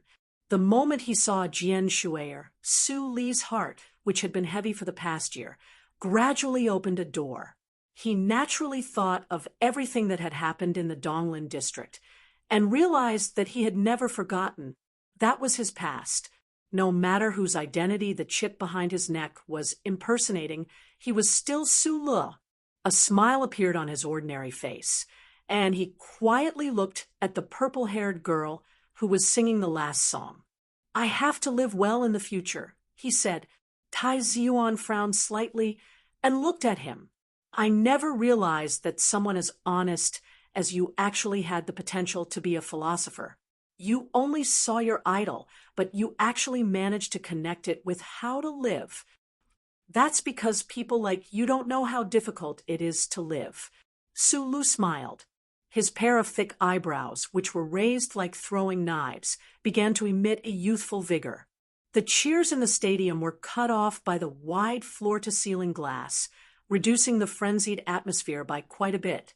Jian Shuier, who had already returned backstage, had no intention of returning. Under the soothing accompaniment of the closing song and the soft lighting, the citizens of Linhai City began to reluctantly leave the stadium. Su Lu looked at the venue that retreated like a tide under the window. He was calm and silent, although he didn't really see Jian Shuier, and didn't have close contact with her. He was already very satisfied. He subconsciously took a deep breath, as if he wanted to firmly engrave the memories of today in his mind, so that he could tell Uncle and Li Wei in his dreams. A faint fragrance wafted into his nostrils. It was the 1,000-star flower tree, which was as tall as a person, gently accompanying the youth. The soil in the flower tree was covered with a layer of small white stones. Right at this moment, the door to the luxurious private room opened. Ing Ziyuan placed the wine glass in his hand by the window and was about to put on his coat and leave when a trace of doubt suddenly appeared between his brows. This was because he noticed that Butler Jean, who had pushed open the door and entered, had an ugly expression on his face. This loyal subordinate who had followed his family for many years had always been calm and collected, and he rarely displayed such emotions. What happened? The staff of the Federation Investigation Bureau's Linhai Field Office Station at the Radio Management Committee found an abnormal current wave near the stadium. Butler Jean looked at Tai Ziyuan and said softly. Su Lu had already turned around, but he didn't understand what had happened. The Radio Management Committee was responsible for monitoring the television broadcast. What did the abnormal current wave have to do with people like him? Butler Jean quickly continued. It should be some kind of heat current emitted by some large equipment, but it was hidden in the signal band of the satellite, so it wasn't easy to find. At that moment, the door of the luxury box was pushed open again, and the group of black-clad agents from the Special Task Force entered in a line with vigilant expressions. The leader of the agents said in a deep voice, "The Special Task Force has received news that there are some problems in Linhai today." After saying this, the leader of the agents, who was about 40 years old, tilted his head and listened carefully to the voice in his earpiece. He then looked up and said directly, "We must evacuate immediately." A tense atmosphere suddenly filled the entire luxury box. The agents of the Special Task Force began to contact their colleagues outside the stadium and began to file a report. Their hands were already on the holsters at their waists. The two agents at the door poked their heads out and looked around vigilantly. Sulu was shocked. He didn't expect to be involved in such an incident right after watching Jian Shuainer's concert. Then, his eyebrows twitched slightly because he noticed a strange phenomenon in the room. His right hand, which was hanging by his side, slowly lowered and touched the edge of the flower tree. Hearing the leader of the agents, Tai Ziyuan didn't move. He put his jacket on his left arm and looked at Butler Jean quietly. Last night, Butler Jean had already warned him that some forces were starting to become restless. However, he thought that in the Federation Society, which was ruled by law, those families wouldn't have the guts to carry out an assassination in broad daylight. Moreover, he had always had good security around him, and not many people knew that he was going to watch the concert today. Therefore, he followed the scheduled schedule and came. It's possible that hot start noise that we heard could be from a military mecca. Butler Jean glanced at Tai Ziyuan worriedly. This judgment immediately increased the tension in the luxury box. Federation mecha were strictly controlled by the military. If someone wanted to harm Tai Ziyuan and actually used a military mecha, it could only mean that the other party's power was unfathomable. More importantly, this was an extremely rare violent method in the strange political history of the Federation, which meant that the other party was crazy. Lu stood silently behind Tai Ziyuan. After hearing this news, a heavy weight weighed down on his heart. He looked at Tai Ziyuan quietly, not knowing what this friend of his had done to make some people want to assassinate him at all costs. Fortunately, the Tai family's security measures were airtight, and with the cooperation of the Federation government, they were able to monitor the situation in advance. The capital had also given a clear warning. At this time, the people in the box reacted in advance and should be able to leave in time. The two agents at the door of the box held guns in both hands and walked out of the heavy door calmly with their bodies slightly lowered. They began to confirm the safety of the corridor. In the box, a few Special Task Force agents in black suits had already taken out their standard handguns from their holsters and started to push the safety pins with the thumbs of their right hands. At this moment, more than a dozen extremely shrill sounds of something breaking through the air rang out.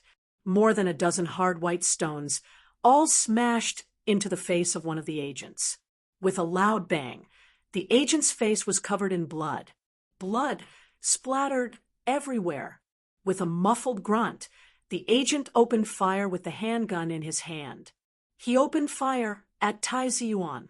Bang, bang, bang, bang, bang. A series of rapid and crisp gunshots rang out in the luxurious box. The gunshots of the agents, which had been processed, were crisp but not loud. It was more like the sound of soybeans being fried. After the crackling sound stopped, the box returned to silence. Only the low sound of gunshots still produced a faint echo in the room. The faint smell of gunfire filled the air.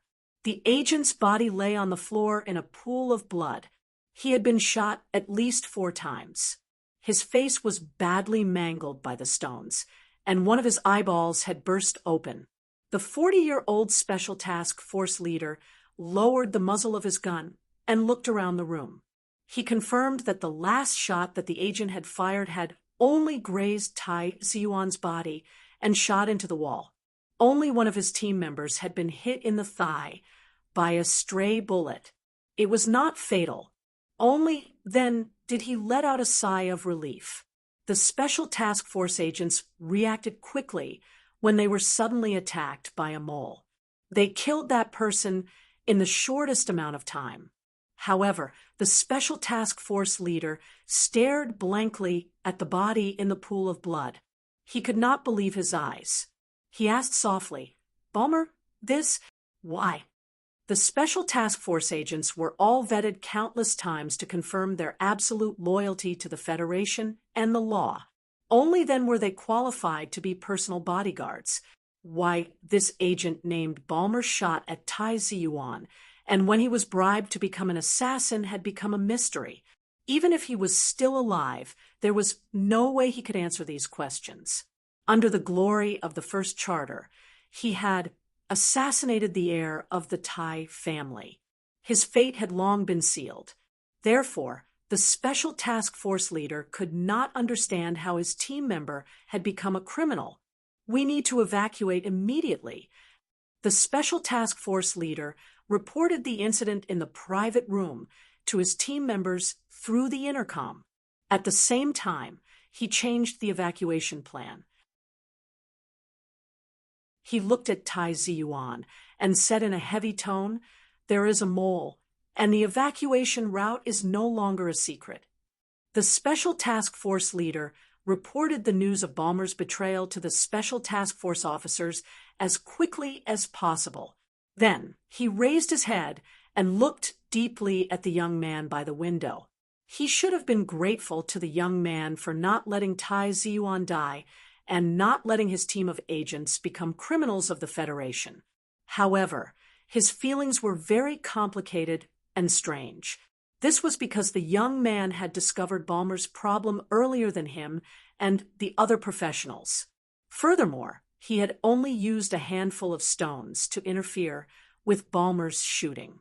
Beside the floor-to-ceiling window, Su Li's chest kept rising and falling. He was still in a state of nervousness and fear. There were a few white stones scattered around his feet. He thought that if his reaction had been slightly slower, Tai Ziyuan would have been a dead man by now. From the moment the special agent named Balmer entered the private room, Su Lu had noticed his abnormality. This was because this was the special agent who had checked on him outside the private room at the beginning. This special agent actually did not find the stun baton he had hidden in his boots.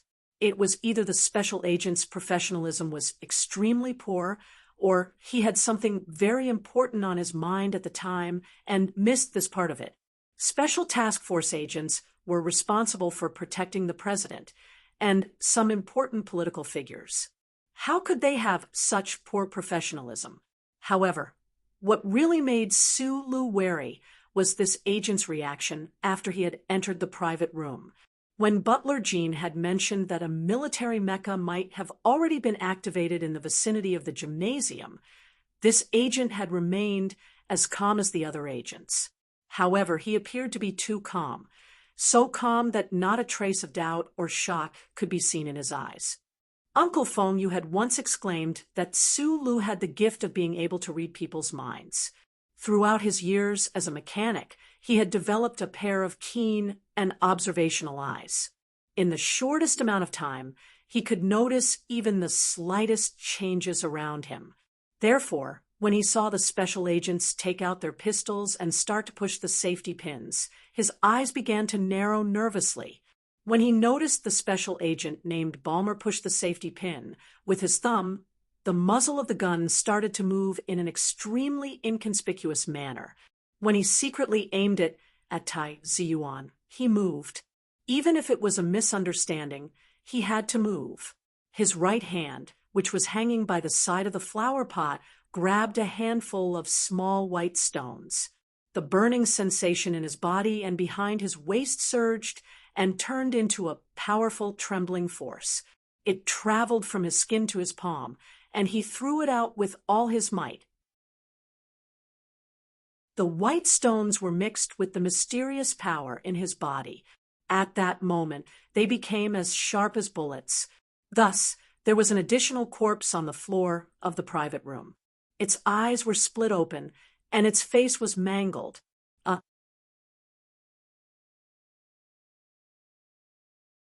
Chapter 117.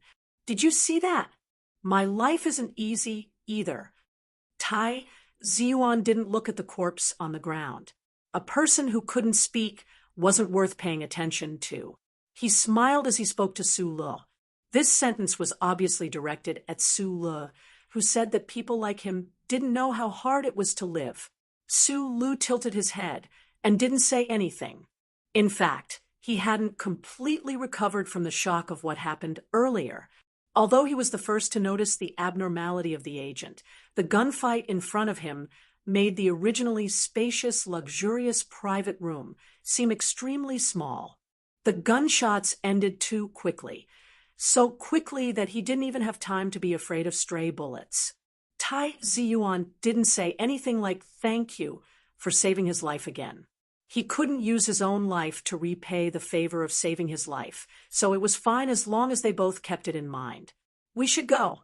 The middle-aged leader of the agent saw that the young master of the Tai family was still chatting with Su Lu as if nothing had happened. He couldn't help but frown and urge them again. At this time, Butler Jean, who had been on the phone all this time, walked over and said calmly, I've already spoken to the director of the special task force. You guys stay in this room for the time being and don't go out.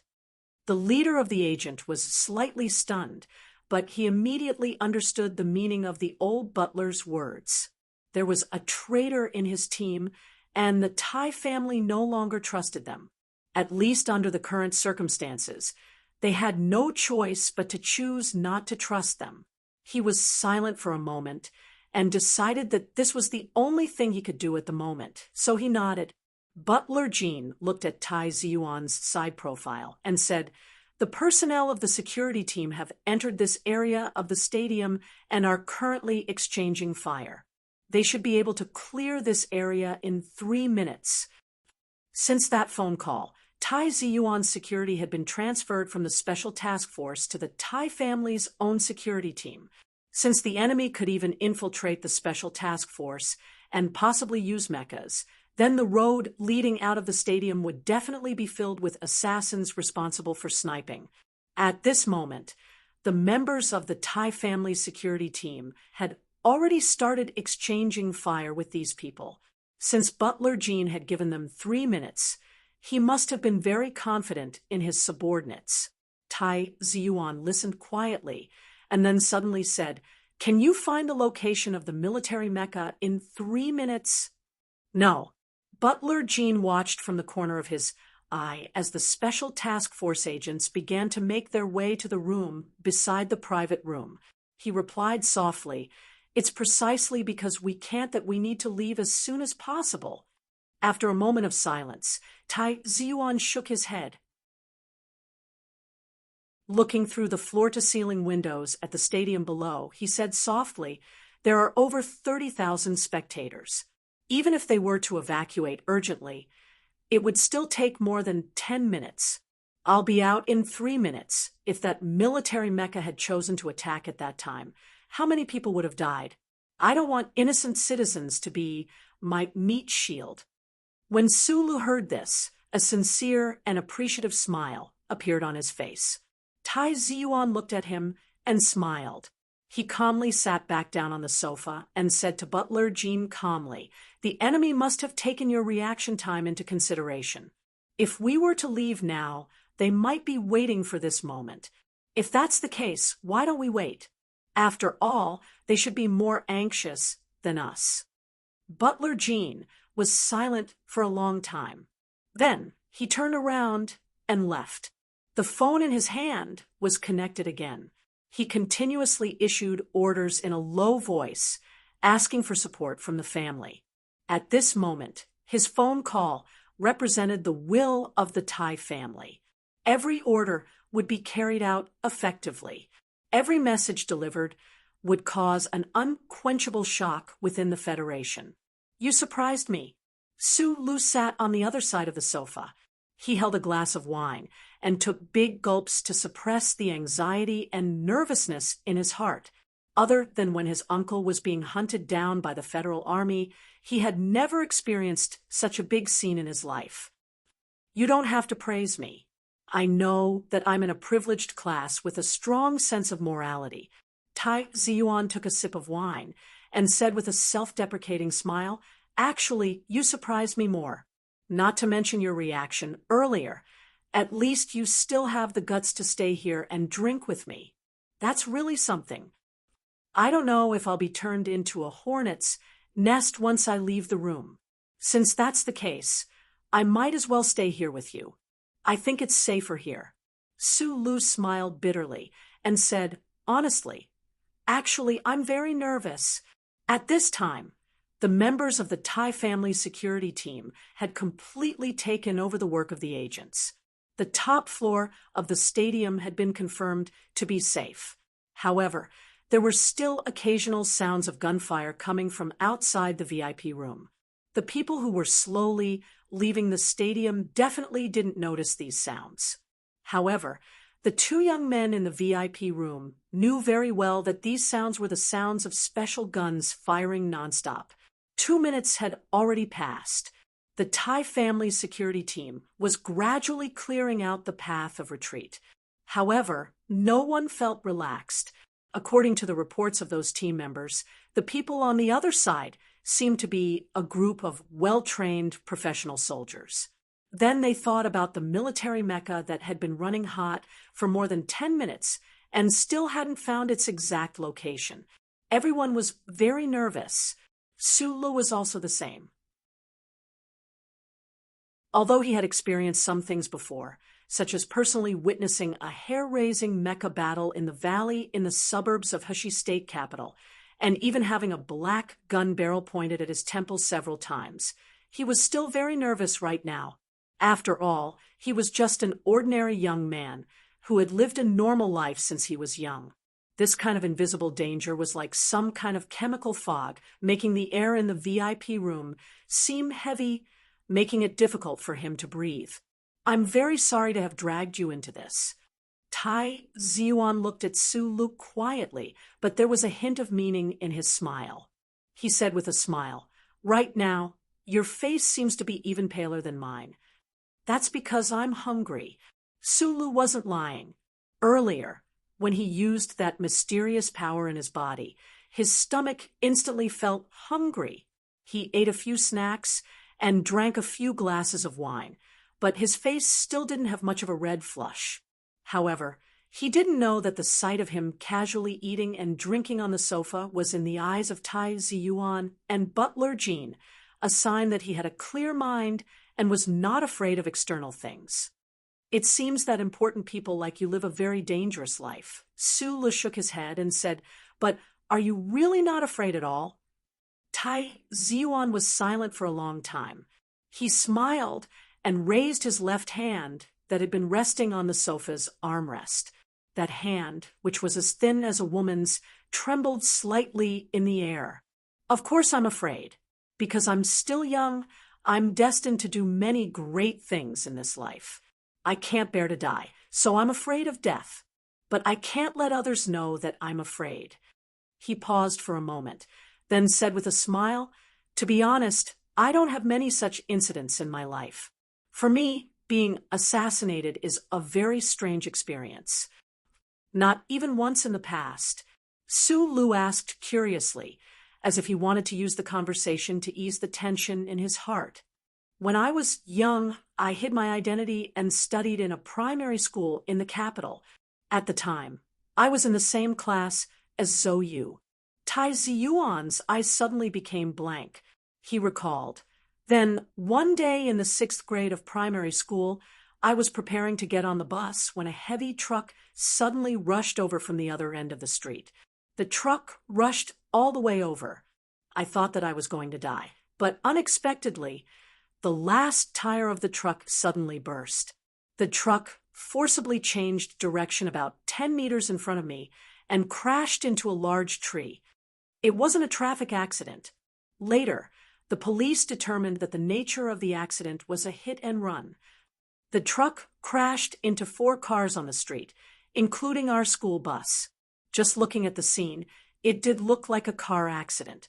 Tai Ziyuan's eyes suddenly became cold. A total of 17 people died. Only 2 students from our class died. When the truck finally changed direction, it was shot by the security personnel of my family who were hiding across the school with an anti-material gun. Tai Ziyuan's brows flashed with a trace of gloom. From that day onwards, I transferred schools. Other than the occasional contact with Zhou Yu, I never returned to that school. I also never went to school with the normal people in the Federation again. My life has only been in danger once. Tai Ziyuan's expression calmed down, and he said, "Our family has only one son for 7 generations, so we have always been very careful about these things. Today is the second time. The first time, my luck was not bad, so I hope that today's luck is not bad." Su Lu looked at Tai Ziyuan's slightly pale and thin face, and his heart suddenly sympathized with the other person. He felt that the other person's life yesterday was not much better than his own life as an orphan and fugitive. Thinking about that night in the H1 area when the person in front of him who was younger than him fainted and helpless in his arms, his heart surged with the urge to protect the other person. "Don't worry, you'll be fine today," Su Lu said very seriously. "The passage is clear. There is no crowd we can pass through." In the communication device, someone used a fast and steady voice to report. Wearing bulletproof vests and helmets, Tai Ziyuan and Su Lu walked out of the VIP room under the protection of more than 10 fully armed security personnel and walked out of the gymnasium. There were 2 corpses lying in the elevator reserved for VIPs. The doors of the elevator opened and closed repeatedly, repeating the same process for eternity. There was a series of hurried footsteps on the empty stairs. Su Lu, who was following behind Tai Ziyuan, saw the bullet marks on the wall and the blood around the corner through the glass mask. He listened to his own hurried breathing and quickly followed the group down the stairs. He wondered in his heart how many of the Tai family's security personnel had died here today. The gymnasium had already been cleared by the security personnel to ensure that it was safe. The service personnel who were lucky enough to survive the gunfight were gathered in a room. When the group of people walked past the room, Su Lu could not help but take a look inside. He saw the frightened expressions on the faces of the girls, and he felt slightly perplexed. The stairs led directly to the underground parking lot. The group of people opened the door and saw a black car without any logo. The back door of the black car was already open, and Butler Jean was sitting in the driver's seat.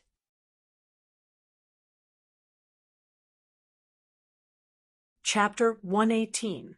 Seeing this black car without any logo, security personnel wearing dark combat suits rushed out in the shortest time possible and spread out around the car. Although these bodyguards, who were obviously from the military, still maintained vigilance on their faces, the anxiety in their eyes lessened a lot. Su Lu noticed that Tai Ziyuan in front of him, the muscles on his back that had been tight all this time also relaxed at this moment. The danger was not over. The people present were either well-trained professionals or people like Tai Ziyuan, who had a calmness that was not in line with his age. The only reason for their sudden relaxation was that black car. Su Lu judged that his companions seemed to have infinite confidence in this black car. However, even if this black car was specially made and could be bulletproof, could it withstand the attack of a military mecha? A trace of confusion flashed through Su Li's mind. At the same time, his eyes passed over the black car's ceiling that reflected the parking lot lights and fell on the concrete wall directly facing the door. In the luxury box, he was able to discover the mole earlier than the Special Task Force agents because he was an outsider. Secondly, he had extremely keen eyesight and hearing. Thirdly, it was because of his experience in the past year. Since escaping from Donglin, he had been carefully observing and guarding everything around him. He was always worried that one day the police or special forces of the Federation would come to deal with him. Therefore, when he did not feel absolutely safe, he would look at everyone with a suspicious gaze. And all the unusual places. Gradually, this seemed to have become an instinct of his. His eyes fell on the concrete wall and found that it was a little wet. At the same time, he faintly heard a sizzling sound, and his heart trembled. This observation and thinking did not take long. At this moment, Tai Ziyuan was under the protection of a bodyguard, using the fastest speed to get into the back of the black car. Su Li's pupils suddenly shrank, and he used his strength at will.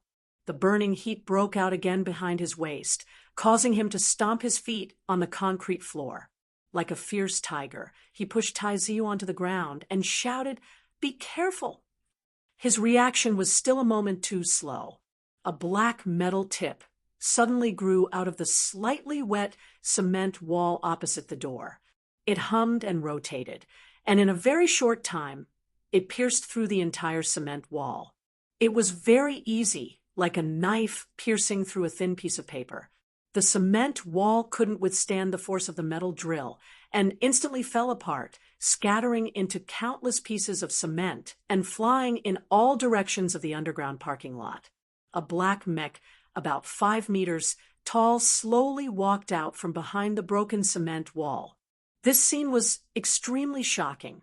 It looked like a god of death had come out from the netherworld. The mech with a metallic luster was faintly discernible in the dust, as if it was going to reap the lives of everyone in the field.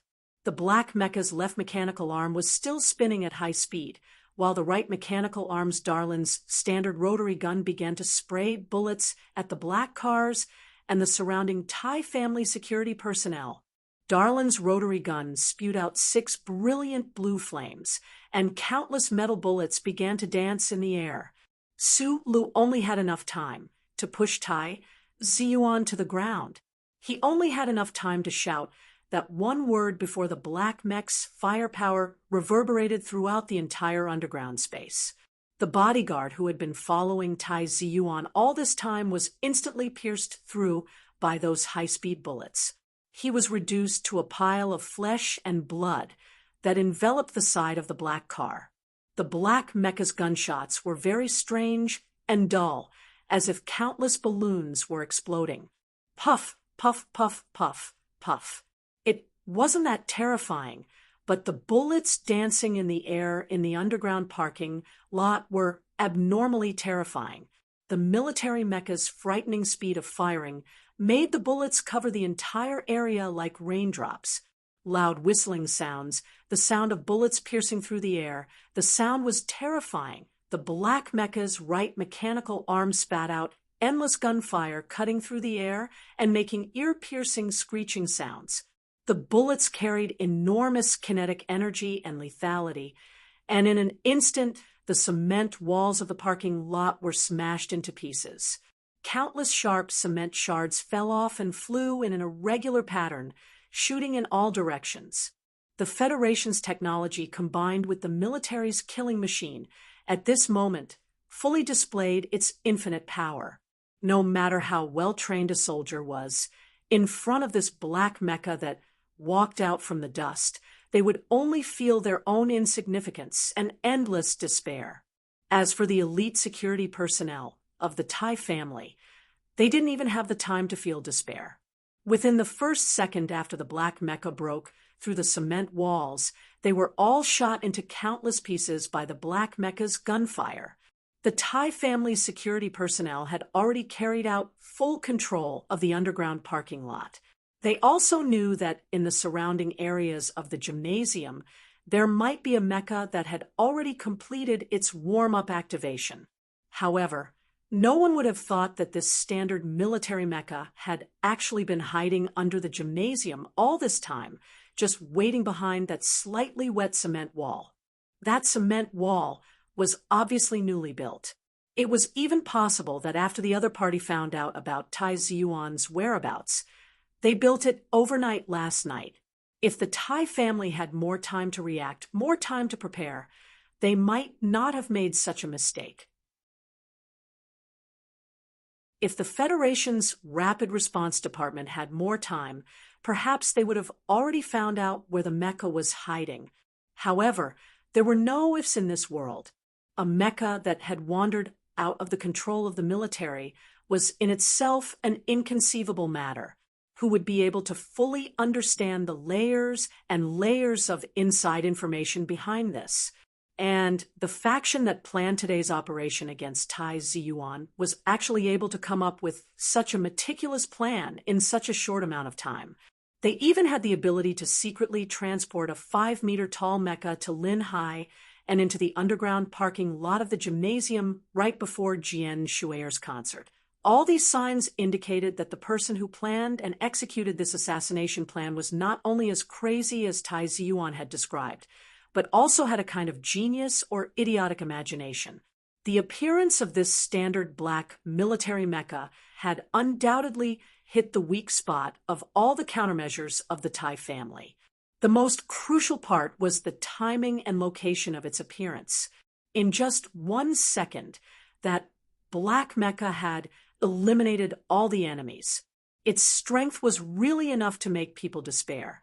Only those who were still alive could feel despair, such as Su Lu, who was lying in a pool of blood from the security personnel. However, Tai Ziyuan did not seem to be in despair. Cold sweat had begun to form on his pale face, but his eyes were still fixed on the door of the black car, not far in front of him. It was as if he was certain that as long as he could enter that black car, even if the opponent was a military mecha, he would still be able to survive. In the first second of the mech's attacks, this black car had indeed displayed an inconceivable ability to withstand attacks. It was unknown what special material the body and tires of this car were made of, but under the frenzied barrage of the black mech Darren's revolver, countless deep metallic glints appeared on the body of the car. Some of the edges of the car had already been pierced through, ripping open powerlessly. However, the body of the black car did not suffer any irreversible damage. Although those extremely tragic-looking large bullet holes glowed with a pitiful metallic glow, not a single bullet hole was able to pierce through the interior of the car. In what should have been a quiet underground car park, the sound of electric current crackling and the strange sound of alloy tracks grinding against the concrete floor rang out. The atmosphere was particularly gloomy and somber. Amidst the noise, amidst the dust, amidst the bloody fog in the air, that black mecha approached the black car. On its right mechanical arm, Darren's rotating gun barrel was still wildly firing bullets, not stopping for even a moment. The black car was continuously hit by the bullets, miserably bouncing off the ground, and then falling heavily once again. The tires slid on the concrete floor. The black mecha's gunfire was like an invisible hand, pushing it in the direction of the main entrance. In front of the enormous firepower, the black car without any insignia was like a small boat in a storm. At any time, it could be overturned by those dazzling waves of gunfire, and then be torn into countless pieces, sinking to the bottom of the sea, never to rise again. And in the only angle that the black car could cover, Su Lu and Tai Ziyuan, who were in the pool of blood, could not even lift their heads under the flying metal shards and concrete. They were even more unable to retreat into the interior of the stadium and could only wait for the metal shells to tear them into pieces. M52, it's an M52. Su Lu lay in the pool of blood, mumbling incessantly. Looking through the bottom of the black car, he saw that the mecha tracks had already entered advance mode. He anxiously and angrily discovered the model of this powerful mecha. Boundless fear made Su Li's face abnormally pale, but It also made his mind abnormally clear at this moment. The secretion of adrenaline allowed this young man to finally show that his nerves were stronger than anyone else's in this desperate situation. In this moment, he was a rock of Donglin, under the attacks of the Black Mecha. A rock would also shatter like tofu, but until the moment it truly shattered, the rock would always be able to maintain a terrifying calmness, just like Su Lu at this moment. He narrowed his eyes, his entire body cold as he recalled all the blueprints of the M-type mecha in his mind. He recalled the firing speed of Garland's rotating gun barrel, recalled the loading capacity of the M52's chain magazine, and calculated the time. 4 seconds after the appearance of the Black Mecha, Su Lu and Tai Ziyuan were the only 2 living people left in the underground car park. Su Lu and Tai Ziyuan. Under the impact of this level of power, Su Lu knew very well whether or not Butler Jean in the black car had been jolted to death. He only knew that he only had time to calculate for 2 seconds. It was at this moment that his ears, which were already buzzing from the vibrations, caught a sound. That extremely soft sound was like the friction between a piece of paper and another piece of paper. The scientists of the Federation had never been able to solve the problem caused by the inherent structure of the M-series mecha, the Zero. 2-second pause when the chain magazine reloaded. Although Su Lu was a genius in mechanical engineering, he did not have the ability to solve this problem. However, he knew this problem, knew that he only had 2 seconds, and he had been preparing for this 2 second.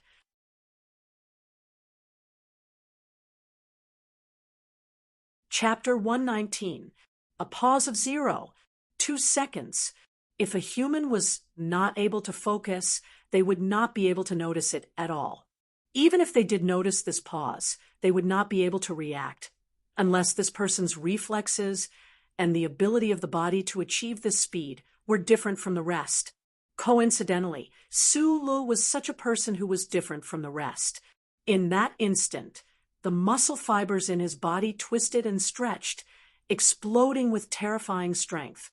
This strength was converted into speed, and like a gray shadow, he shot up slightly from the ground, grabbed Tai Ziyuan by the back of his neck, and threw him into the car. The unique, muffled sound of Darren's gun barrel rang out once more, and the dense stream of bullets slammed heavily into the already tattered body of the black car, sending it flying off the ground once more. Su Li's good luck came to an end at this moment. Tai Ziyuan had already been thrown into the backseat of the car, but because the car had suddenly shot up, his body slammed heavily into the bottom of the heavy back door of the car, unable to enter. With a muffled thud, Su Lu painfully collided with metal and fell to the ground. At the same time his body hit the ground, the 4 wheels of the black car that had been sent flying by the mecha's firepower also landed heavily on the ground at almost the same time. In the instant before the black car landed on the ground, its tires had already begun to spin rapidly while still in the air. Butler Jean, who had been sitting in the front row without knowing whether he was alive or dead, reacted at some point. In that split second, he made preparations to escape. Screech, screech. The tires rubbed against the ground, producing a sharp sound. Smoke rose, and there were even sparks. With a screech, the moment the black car landed, it gripped the ground in a decisive manner and shot forward. In just an instant, it had become a plume of dust that rushed towards the underground parking lot. Its speed was truly astounding. Several streaks of blood had just appeared on Su Li's face, but before they could flow down, he stared dumbfoundedly as the black car carrying Tai Ziyuan sped away, leaving him in the parking lot filled with flesh and blood and the smell of gunfire. And at this time, without the black car as a cover, he stood next to the enormous and powerful black military M52 mecha, looking very lonely and small. After Su Lu threw Tai Ziyuan into the car, he realized that when he was still outside the car, he didn't yell at Butler Jean, "Start the car," like those righteous protagonists in movies. "Don't mind me," because he didn't have time to shout, and he didn't want to be left behind. Although he knew full well that the black car had to seize the opportunity to escape, he was certain that this was not Tai Ziyuan's intention. Instead, it was the most logical choice that Butler Jean had made. If he had been able to react in time, perhaps he would have subconsciously asked Tai Ziyuan to escape first and not bother about him. However, he still felt extremely frustrated. Everyone had either died or escaped, leaving him alone to face that black M52 mech. Su Lu half-crouched on the blood-soaked concrete floor. His pupils constricted nervously as he stared at the black mech that was turning around not too far away from him. That black metallic military mecha didn't pay any attention to the unarmed young man beside it. Its target was the black car that was currently speeding away from the underground parking lot because it knew very well that the heir of the Tai family was in that car. And in its opinion, no matter how well-trained a human was, he would not be able to pose any threat to its powerful mecha, not to mention that the human did not have any heavy weapons in his hands. And so, the black M52 mecha turned around silently. Amidst a series of static noises, the lower half of the mecha began to enter full movement mode.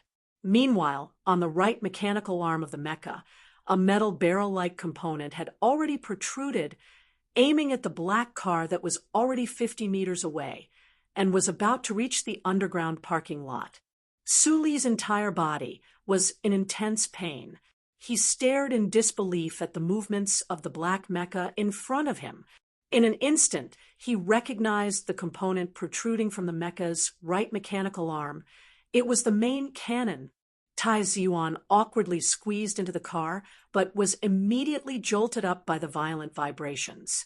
Then, he saw that Butler Jean, who had been in the driver's seat, had raised his head at some point. He was looking ahead, silently, and the battle scene around the car window was instantly cast behind him. His face was pale, and he immediately noticed that Su Lu was not in the car. He abruptly turned his head, and through the cracked rear window that was still intact, he looked back. Then, his expression became abnormally complex because he saw a scene that he could not accept. Far away in the underground parking lot, that huge black mecha was turning around amidst the sound of static. Meanwhile, his friend Su Lu was half-kneeling in a pool of blood beside the mecha's mechanical leg. He looked like an ant that could be trampled to death at any moment. Meanwhile, behind the completely collapsed concrete wall, several fully armed killers were forcing their way through the area the mecha had opened up. A pained expression appeared on Shi Ziyuan's handsome face, and his usually calm eyes were filled with boundless anger and grief. He knew that no matter whether it was a random move from that military mecha or those mecha squad soldiers hiding behind the concrete wall, they could easily kill Su Lu. His thin lips were tightly pressed together. His hands gripped the back seat of the car, so hard that his fingertips dug deep into it, but he did not say a word. Su Lu had saved his life once again, but he could only watch as his benefactor died. This was because he knew that even if he stopped the car and drove back now, he would not be able to save the other's life. Moreover, at this critical juncture, Butler Jean would definitely not listen to his orders. Tai Ziyuan's emotions were very complicated. Mecha's main cannon firing. Defense probability, 40%. The car's central control computer began to beep urgently and began to issue a stern warning. The seat belts automatically popped out and strapped the bodies of the people in the car tightly to their seats. Like Su Lu, Tai Ziyuan narrowed his eyes slightly. Through the spiderweb-like glass, he looked at the black mecha's raised right mechanical arm in the distance. He looked at the incomparably tiny Su Lu beside the black mecha as though he had not heard the warning at all. Su Lu half-knelt in the pool of blood. He looked at the huge mecha not far in front of him and slowly, but terrifyingly used its right mechanical arm to aim at the fleeing black car in the distance. Since he was young, he had been constantly learning about mecha mechanics. After a year of absorbing information at UA University, he could easily determine that this M52's main cannon, which had the highest output power, would hit the fleeing black car in 0.3 seconds. The black car had already demonstrated its powerful defensive capabilities in the previous attack. However, Sulu did not think that the black car would be able to survive the attack of this mecha's main cannon. Even if it was the Empire's armored mecha under the close-range attack of an M52's main cannon, it would only end up with a hole in the middle. The black M52 mecha let out a sizzling sound. The powerful firepower prepared for the attack caused this huge and heavy mecha's body to begin to tremble slightly. Kneeling beside the mecha, Su Li's face was pale, and his body began to tremble violently. His eyes stared coldly at the M52 mecha in front of him at the alloy hydraulic pipe that was exposed to him in attack mode. Although that black car had left him almost heartlessly, other than anger, Sulu did not have time to develop too many negative emotions. Just as he had always emphasized to Shi Qinghai, he was a person who only knew how to use his hands and not his mouth. He was a very direct person. The reason Sulu had fallen into such a hopeless situation was because he wanted to save Tai Ziyuan. At this time, the black mecha was about to kill Tai Ziyuan. If he were to say that he had died because of Tai Ziyuan, and Tai Ziyuan had still died in the end, this would be an extremely unreconciled and infuriating matter. It was a bit of a mouthful, but in Su Li's mind, it was only a fleeting thought. Unreconciled, not worth it. A wave of stubborn viciousness quickly took over his entire body. The corpses lying in the pool of blood around him, as well as the innocent victims he had seen in the gymnasium earlier, stimulated his long-hidden bloodthirst. How could he stop the black mecha's main cannon from firing? Sulu had no choice. Although he was not an ordinary person, he was not a god either. He could only stare fixedly at the hydraulic pipe behind the mecha's right mechanical leg. Then, a familiar image appeared before his eyes. It was a verdant valley, and behind a big tree was a black M52 mech. That uncle with a familiar face smashed into the tree like a cannonball, breaking the hydraulic pipe with a single punch. Oil shot out like a waterfall, and the M52, which had lost its balance, immediately toppled over. Sulu had only seen the blueprints of the mecha before the M37 series, so he did not know which aspects of the current military's most advanced M52 mecha had flaws. However, Uncle Fengyu's ferocious figure in battle with the mecha had already given him the most profound lesson. The military mecha that was locked onto the black car's trajectory coldly ignored the ant-like Sulu. How could it have known that the ant had already reached out with its little pincers, trying to take a bite out of the elephant's leg? The posture of this black M52 mech before Su Li's eyes was too cool. It just so happened that the hydraulic pipe was exposed right in front of Su Li's eyes. The position and angle of the hydraulic pipe closest to Sulu were all perfect. It was like a slut sticking up her, and telling others to come and kick her. Come and kick her. Sulu, who had already been blinded by viciousness and bloodthirst, was moved at this moment. His heart was itching, and there was not a part of his body that was not itching. So his whole body trembled, his face pale, his eyes extremely bright. Like a madman, he charged out, aiming at the hydraulic pipe on the black mecha's right mechanical leg, and viciously kicked it.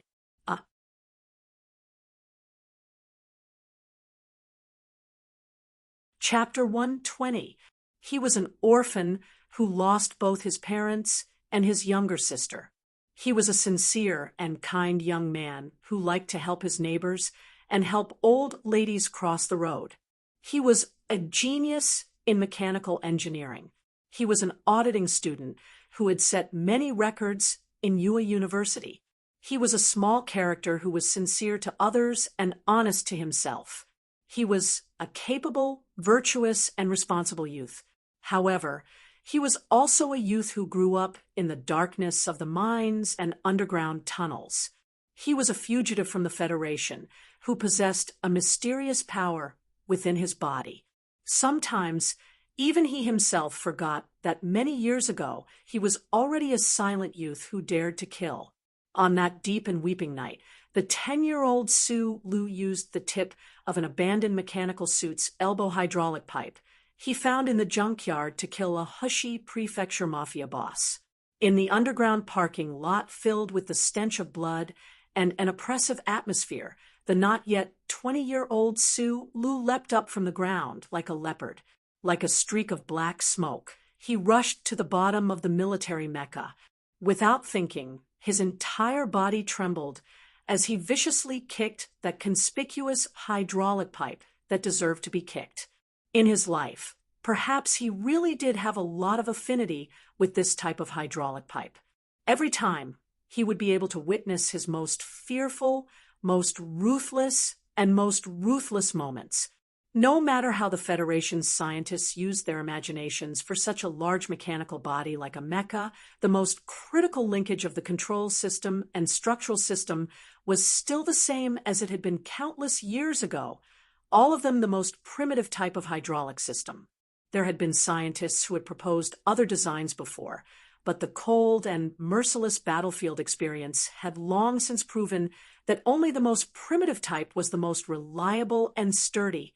The mechanical legs of the M52 mecha had at least 7 hydraulic pipes of different thicknesses and different uses. Most of them were hidden under the armor, some deep within the alloy structure, while the exposed hydraulic pipe was all formed from alloy in one go. It was thicker than a human's thigh, strong enough to withstand concentrated fire, so the designers had never thought of installing any anti-strike device on this hydraulic pipe. This was because a monster like the mechanic Feng you should not exist in this world. Su Li's body trembled violently. The enormous power in his body instantly passed through the countless pathways in his body, and all of it was delivered to his thighs, his joints, and his feet. The foot that carried with it a fierce, whistling sound ruthlessly kicked the cold and sturdy alloy hydraulic pipe, making a loud, muffled sound. The moment the pair of leather boots came into contact with the hydraulic pipe, they began to deform and tear apart. In a very short period of time, they bloomed into countless pieces, fluttering and struggling around Su Li's feet like butterflies, but they did not have time to fly away. The power that came from behind his waist passed from the soles of his feet to the hydraulic pipe. The metallic luster of the hydraulic pipe dimmed a little, and then it trembled slightly, and then it returned to normal. The cold metal didn't have the slightest ripple. The hydraulic pipe did not break, and it did not collapse like the mecha that had been hit by Fengyu in the outskirts of Heshi province a year ago, bathed in oil like a waterfall and collapsed. That black mecha did not move at all. It coldly aimed at the black car that was about to escape from the underground parking lot and fired its main cannon. In that instant, Su Lu felt as if his foot had kicked a metal plate. No, he had kicked an iron pillar that had taken root in the ground. A wave of pain that was enough to make a person faint traveled from the soles of his feet to his ankles, then to his knees, and finally to the base of his thighs. He could even feel countless cracks beginning to extend from his toes. Countless muscle fibers began to tear, and even his leg bones began to crack. An unarmed and defenseless human using his own flesh and blood to launch an attack against a massive metal mecha. This was a crazy move. Furthermore, the incomparably large recoil from that mecha's metal body further proved that this kind of challenge was too tragic to be effective. Su Lu was sent flying by the recoil. The power he had been using to control his body had long been reduced to nothingness by the mecha's recoil. His body flew through the air, like a kite with a broken string. Before the immense pain could fully occupy his mind, his leg bones were already completely shattered, hanging limply in the air. He felt as if all his bones had been shattered, and a sweet feeling began to accumulate in his chest and abdomen. Sulu, who had been sent flying, danced in the air, his eyes watching the black mecha in front of him from the corner of his eye. He knew that he was not Uncle Fengyu, and did not have the ability to subdue a mecha single-handedly. He himself also did not have such extravagant hopes, so he was not disappointed, much less despairing. Instead, an incomparable flame of elation burned in his eyes because he knew this kick had definitely been effective. It was just that where the effect was, no one knew. The hydraulic tube by the black mecha's mechanical leg only trembled slightly under his foot, then returned to normal. However, in a place that neither the naked eye nor the mecha's monitoring system could detect, within the absolutely sealed fluid flowing within the tube between the inductive component circuits that the mecha's control system relied on, a tremor began to spread. It was just like the pain and bone fractures that were spreading through Su Li's body at this moment. That tremor was very similar to Su Li's earlier tremors. Su Lu ended his journey of being sent flying. His head tilted back, and he spat out a large mouthful of blood as he landed heavily on the ground. At the same time he landed, the black mecha had also finished firing its main cannon. There was a saying in the Federation: if you deviated 1 centimeter from the correct direction at the beginning of your journey, by the time you finished your journey, you would find yourself 1,000 kilometers away from your destination. Su Li's foot kicked the hydraulic tube, transmitting all the tremors in his body to it, causing the sealed fluid within the hydraulic tube to distort slightly. This was an error that the mecha's program would never allow, but this error happened in that instant. A vibration of about 0.01 millimeters was transmitted into the body of the massive mecha along with the ripples of the fluid. It gradually spread, passing through those electrical components and circuits, passing through those electrical and data channels, spreading, and was gradually magnified. In that instant, the right half of the black M52 mecha's body began to tremble slightly to an extent that was not visible to the naked eye. By the time the vibration of 0.01 millimeters reached the right mechanical arm of the black mecha, it had already become an error of 1 millimeter. A loud boom rang out. The main cannon of the military mecha had already exceeded the concept of normal speed. A vortex suddenly appeared in the air within the underground car park, and right in the middle of the vortex was an incomparably empty space, right in the path of the main cannon's aim. 3 holes the size of basketballs appeared almost simultaneously on the 3 thick concrete walls of the underground car park. The 3 holes were cut neatly in a straight line, and on the other side of the holes was the black car that was currently speeding away. However, due to the error of less than a millimeter, this terrifying blast brushed past the roof of the black car and directly pierced through 2 more concrete walls, landing somewhere unknown. An instant later, a terrifying explosion rang out from a room in the gymnasium's basement, and the entire ground began to shake, directly piercing through 5 concrete walls and finally triggering such a violent explosion. The power of the military M52 mecha's main cannon was truly too shocking. It was hard to imagine. If this blast had landed directly on the black car, Tai Ziyuan and Butler Jean in the car would have died a horrible death. Su Lu, who had landed in a pool of blood on the concrete floor, was once again bounced up from the ground by this blast. There was not a single part of his body that did not ache. However, his eyes, reddened by the blood, watched as the black car in the distance finally left the underground car park. He could not help but break into a grin, revealing his white teeth amidst the smoke as he laughed out loud. At the same time, his right hand found a cold gun by the side of the half-broken corpse beside him. That huge black mecha clearly did not expect its main cannon attack to actually miss its target. Although the pilot in the mecha's cockpit had felt a trace of surprise when the human had kicked the mecha in a frenzy earlier, his strong nerve control, logical judgment, and the instinct of a soldier to obey orders allowed him to completely ignore the kick that the lunatic had launched with his frail body. He simply aimed at the car and fired the main cannon. At this time, the pilot in the M52 mecha finally noticed that the fellow in the green military trench coat, lying under the mecha's feet, seemed to be a little unusual.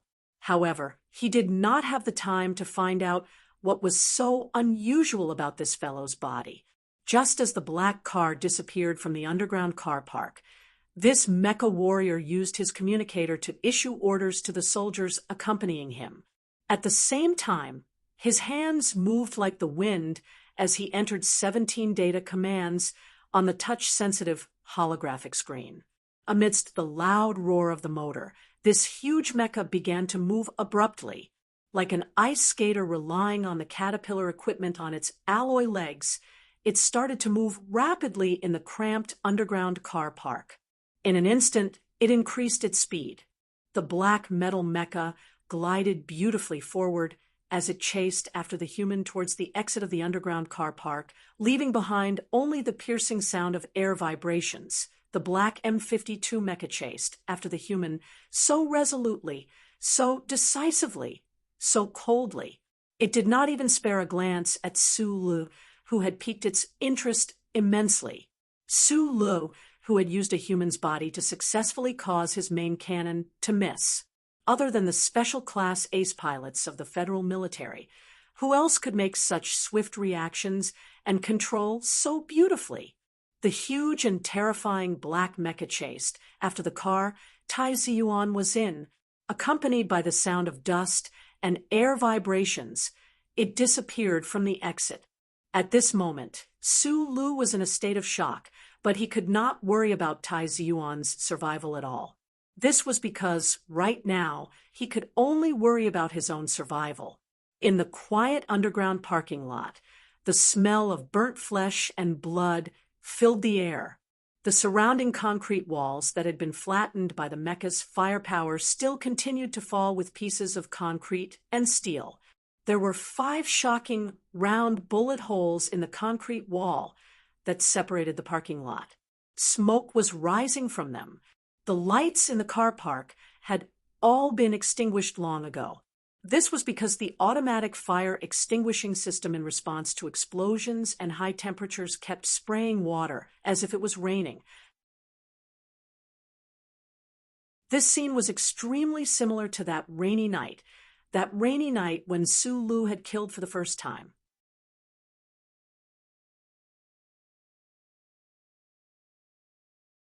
Chapter 121. In the darkness, water splashed everywhere. The gun that Su Lu had picked up instantly spat out a flame, illuminating the mist in front of the gun muzzle. It created a beautiful refracted ray of light that was as beautiful as a rainbow. He raised his right arm high and waved it quickly. The flame and the beautiful ray of light in the surroundings quickly dispersed, as if a red fan had suddenly opened up. A few muffled sounds rang out.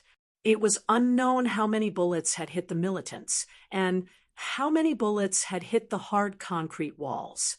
In the darkness, only the vague silhouettes of 6 or 7 militants could be seen. One of the silhouettes let out a muffled groan, his neck snapped, and he fell to the ground. Su Lu had never been in the military before. He had only memorized countless battle regulations and battle formations for the Ministry of Defense's Mecha Operator exam. Actually, this knowledge was not very useful for his exam, but Uncle Feng Yu had asked him to learn, so he had obediently learned. He had never thought that it would be useful at this moment. The bullets that he had randomly scattered in his nervousness had actually successfully hit a target. This should be the first time he had fired a gun. The heavy feeling on his wrist and the slightly numb recoil made his body, which was lying in the puddle of water, feel a little uncomfortable. This standard repeating gun should have belonged to one of the Tai family's security guards. However, That security guard had already died in the ambush of that military mecca. His corpse had been torn into countless pieces. Luckily, the safety of his gun had been switched off, allowing Su Lu to complete his shot in the first instant. Su Li's reaction was very fast. What was even more admirable was his unyielding, silent, and determined personality. After being sent flying to the ground by the mecha, his subconscious action was to search for a weapon on the ground. He wanted to continue fighting for his life, even if it was just a struggle. In the darkness, in order to not expose himself, Su Li's right arm was raised extremely high. Even so, that group of well-trained militants could still accurately determine his position.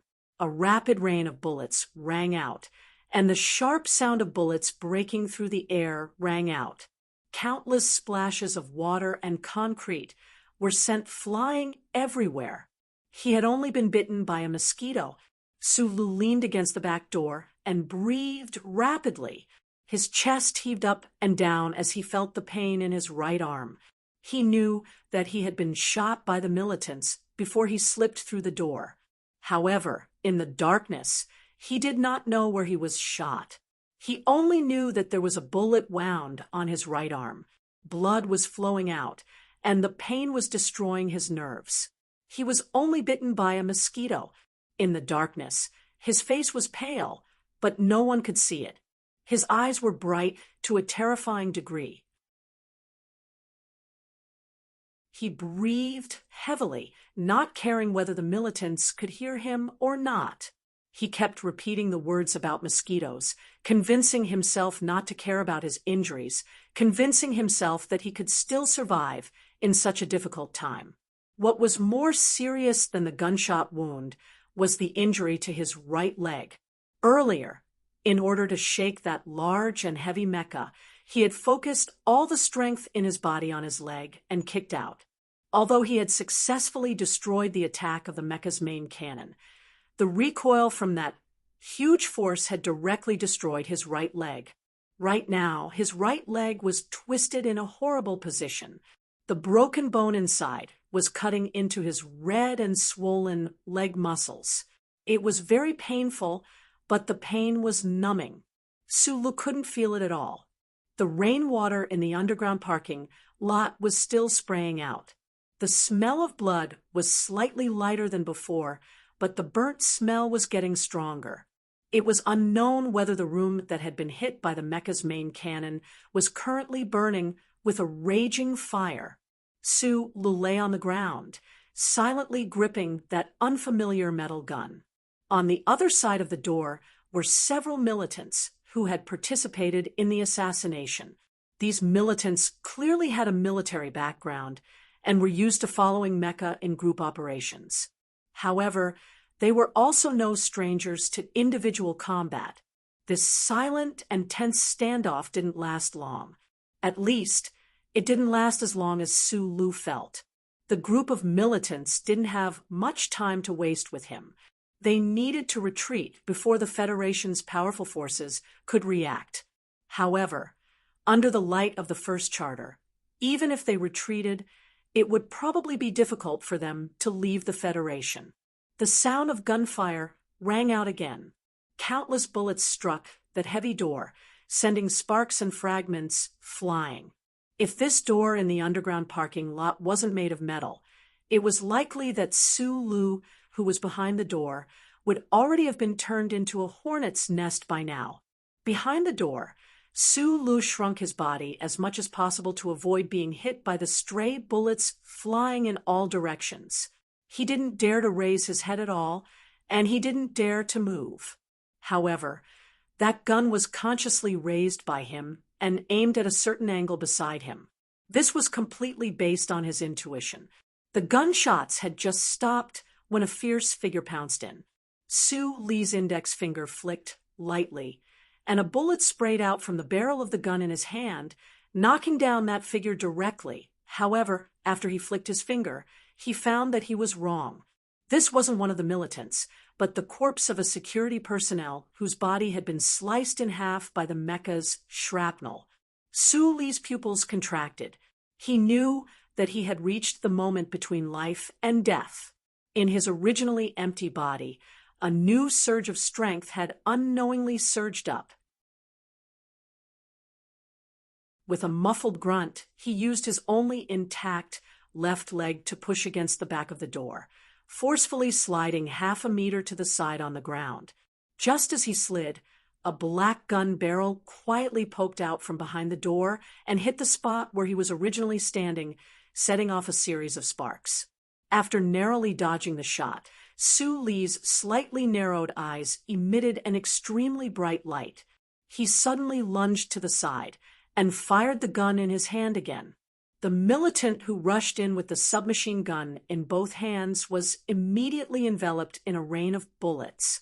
The bullets hit the man's bulletproof vest and made a muffled sound. He directly slammed into the door, making a loud noise. Su Lu raised the muzzle slightly and directly shot the man's head into a watermelon that fell to the ground. In the dark environment, the half-open door was like the mouth of a legendary monster, as if it was going to swallow all life. The militants on the other side of the door should be thinking this, and Su Lu behind the door was even more thinking this. He struggled to half squat against the wall, not knowing how many bullets were left in the gun in his hand. He should have picked up the dead militant's submachine gun, but he just carefully moved over there, hiding his body behind the dead body. His right hand slowly lowered, touching the side of his boots. At this time, in the quiet and dark tunnel behind Su Lu, there was suddenly a series of footsteps. The footsteps were very light. If it was not a child, then it should be a very light woman. The footsteps should not be a person. In such a tense moment, there were still people in the stadium that did not evacuate. Su Li's eyes were filled with deep worry. If those innocent people were to come here, then only death would await them. F*CK, your mother. F*CK, your mother. Su Li's face was expressionless as he cursed.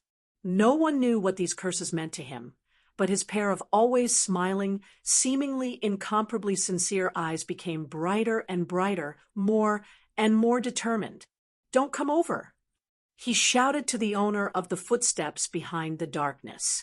Following his voice, the gunshots outside the door once again sounded. The gunfire cut through the space in front of Su Lu, making him unable to do anything. He could only watch as the two militants rushed over and entered the door. F*CK, your mother. Su Lu softly cursed and then rushed toward the two figures. The two militants clearly did not expect him to be so fearless as to hide so close to the door. They also did not expect him to react so quickly. At this moment, Su Li's movements were extremely fast. At the moment of life and death, he erupted with all the strength in his body.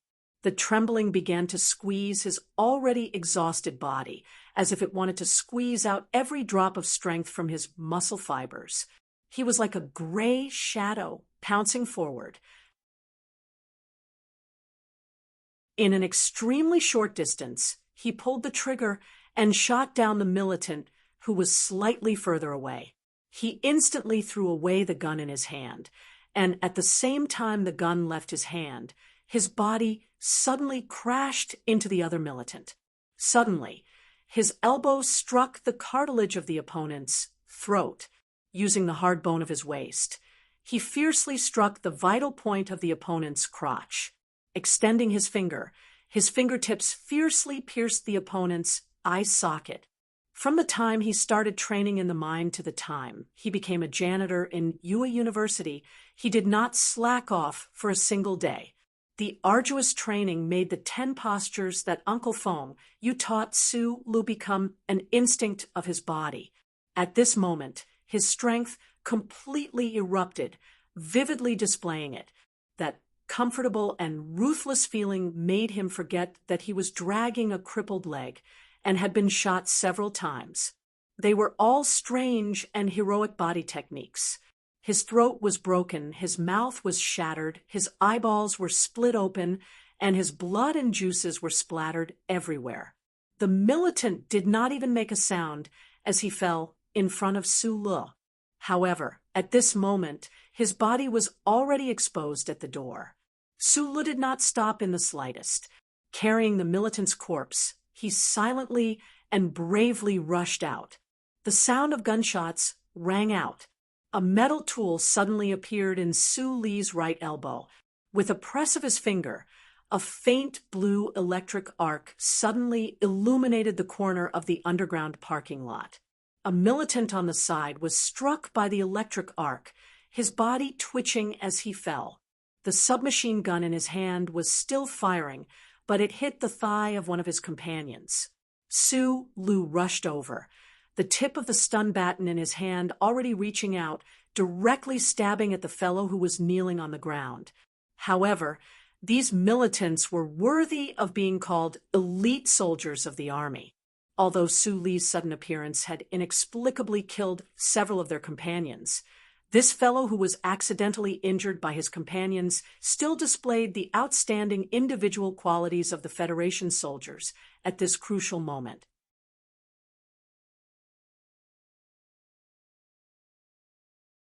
Chapter 122. The stun baton that Su Lu had named Flying Dagger had been cleverly modified into a multi-purpose tool.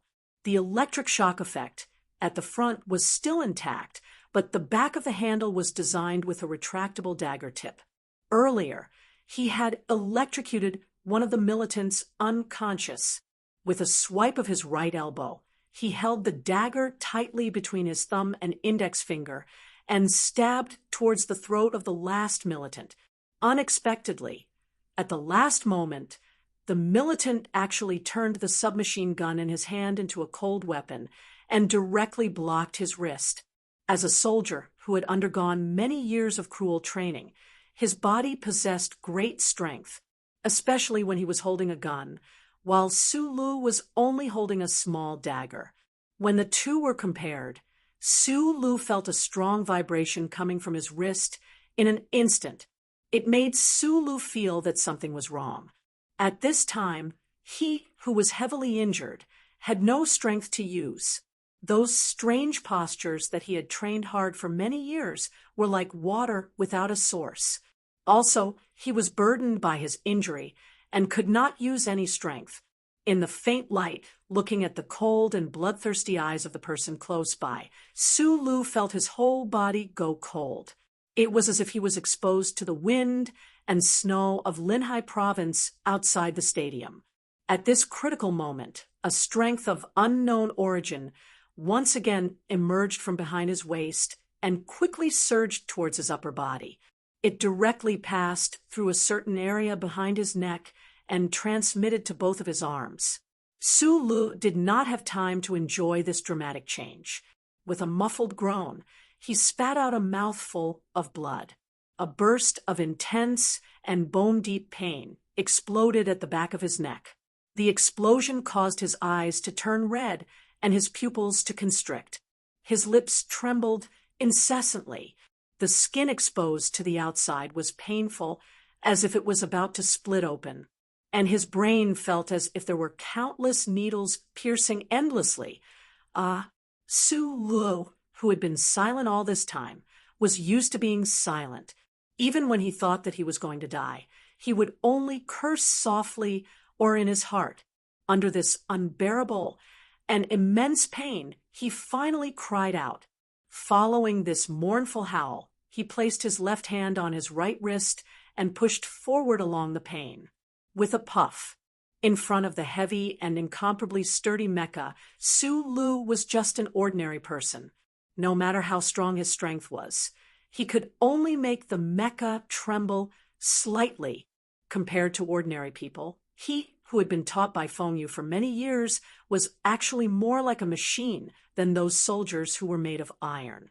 He was not a cold killing machine, but rather his body. The muscle fibers, nerve bundles, and even every cell in his body were constantly advancing in the direction of the first order of machines. In front of machines, no matter how strong a soldier was, how could they resist? The sharp tip of the dagger that protruded from the back of the handle easily pierced through like a thin piece of paper. In an instant, the militant's arm was shaken off, and the submachine gun was sent flying. Su Lu, in his state of incomparable pain, subconsciously stabbed for the last time, making that small dagger give birth to a feeling of crushing dry weeds and smashing rotten wood. Blood spurted out as the dagger easily and casually pierced the militant's throat. Su Li's whole body went limp.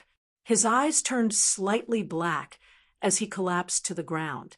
At this time, he could not find the slightest bit of strength in his body. That intense pain was still constantly emitting waves from the back of his neck. 10,000 needles, 100 million needles pierced and pulled out from his brain, making him completely forget about his crippled leg and those gunshot wounds. In the moment before he fell to the ground, from the corner of his eyes, he saw with incomparable pain that the militant that he had electrocuted earlier was currently trying to get up from the ground.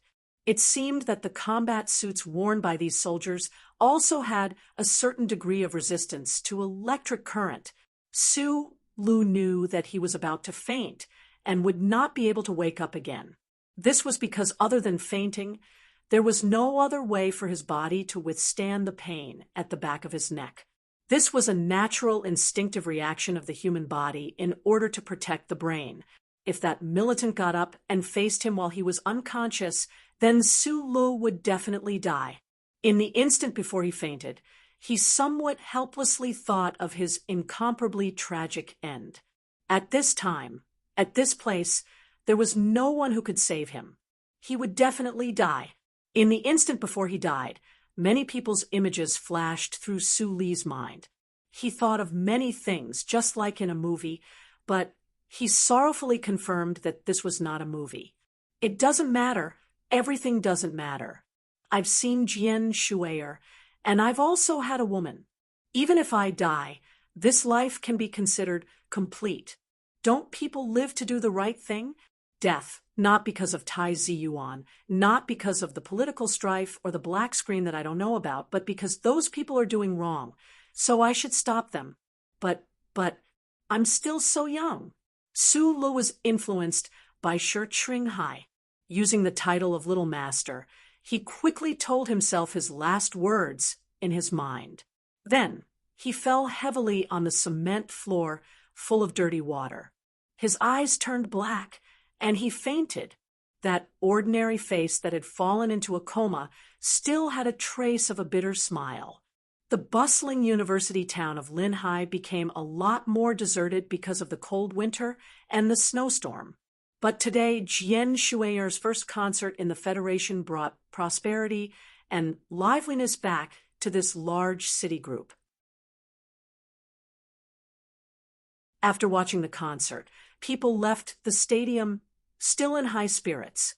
Along the developed road and rail network, people dispersed to various campuses or cities in Linhai. In the northeast direction of the stadium, there was a highway that was particularly deserted compared to other places, because this highway directly led to another state in the Federation. It required about 12 hours of travel between the ice fields and the mountains to reach it. In such cold weather, no one would choose to go through this highway. Not to mention, because of the continuous snowstorm, this highway was basically in a half-closed state. However, at this time, on this half-closed highway, there was a black car without any logo driving at full speed. Because it was in a half-closed state, the Federation's Traffic Management Committee turned off the automatic heating and snow removal function of this highway, so the snow on the road was very thick. This car ran over the thick snow and ice chips all the way, but its battered body didn't move at all. It still maintained its balance and stability. The black car didn't see a single car along the way. Tai Ziyuan had unknowingly sat in the co-driver's seat. The two-way seat belt tightly fastened his body. His expression was very cold. His eyes were indifferently looking out the window at the ice and snow wilderness that flashed by from time to time. The target is approaching again. It will enter the attack zone in 7 seconds. The central control computer of the black car issued a warning once again. The car that the TIE family prepared for their heir was extremely powerful no matter how one looked at it. The intelligent judgment program of the central control computer of the car was faintly similar to the central control computer of a spaceship. The moment the computer's voice faded away, a thrilling image appeared on the rear view screen of the black car. Not far behind the highway, a black military-grade M52 mecha could be seen advancing rapidly in an unstoppable manner. That mecha had already completely switched to forward mode. Accompanied by the vibrations of the huge mecha breaking through the air, the alloy tracks of the mecha continued to crush snow and ice, crushing the concrete blocks on the highway. Its momentum was truly astonishing. Inside the black car, Tai Ziyuan and Butler Jin's expressions didn't change at all. After coming out of the underground parking lot of the stadium, Butler Jin consciously chose the Northeast Highway without Tai Ziyuan's order. Although this might bring some convenience to the pursuit of the military mecha, at least it could ensure that the attack of the military mecha wouldn't cause too much panic among the Federation citizens. The scene of the black military mecha charging out of the stadium and chasing after the black car naturally fell into the eyes of some Federation citizens.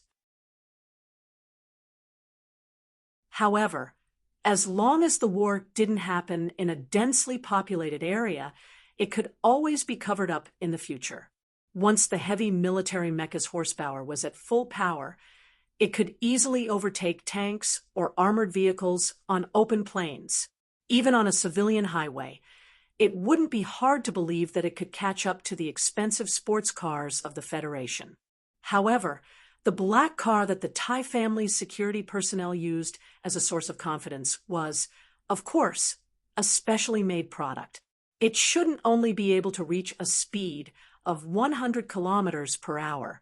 Perhaps because the black car had been attacked too harshly in the underground parking lot, its power equipment had been damaged, so it couldn't reach its maximum speed. The black mecha had been chasing after the black car for 2 minutes now. The black car had entered a desolate area with few buildings. The black mecha behind them was getting closer and closer. Seeing that it was about to enter the attack range of the onboard weapons, Butler Jin's expression was still calm. He said softly, "It's not safe. Should we shake it off?"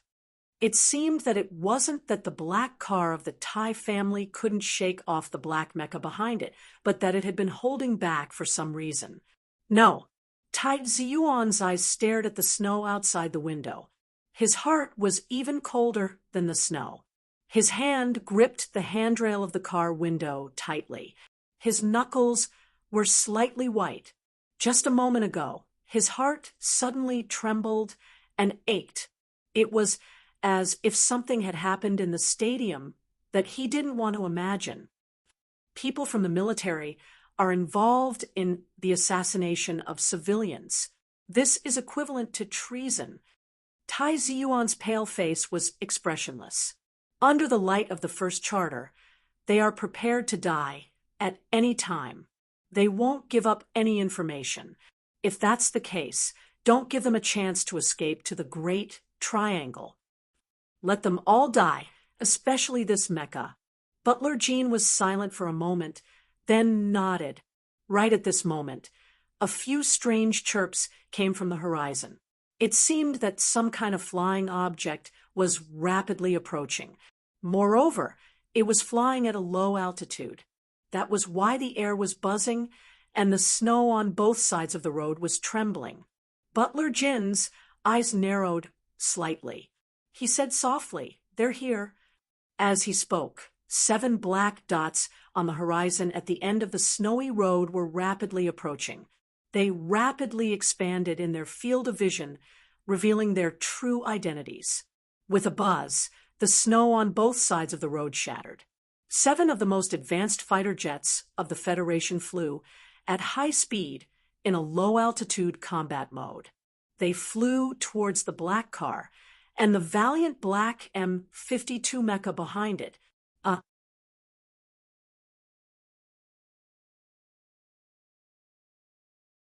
Chapter 123.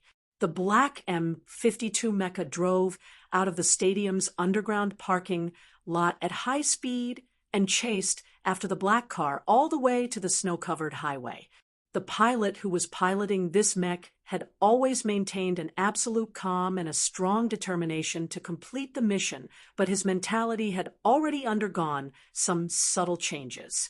The pilot in the black mecha was called NATO. He was the model of the Federation's military, the most outstanding elite, and the winner of 4 Purple Star medals. The mecha under his control did not make any unnecessary movements. Every move was simple, clear, and deadly. 10 years ago, he had personally piloted the mecha and destroyed 14 Empire mechas on the grassland on a planet controlled by the Empire during the Federation Army's counterattack through the space portal.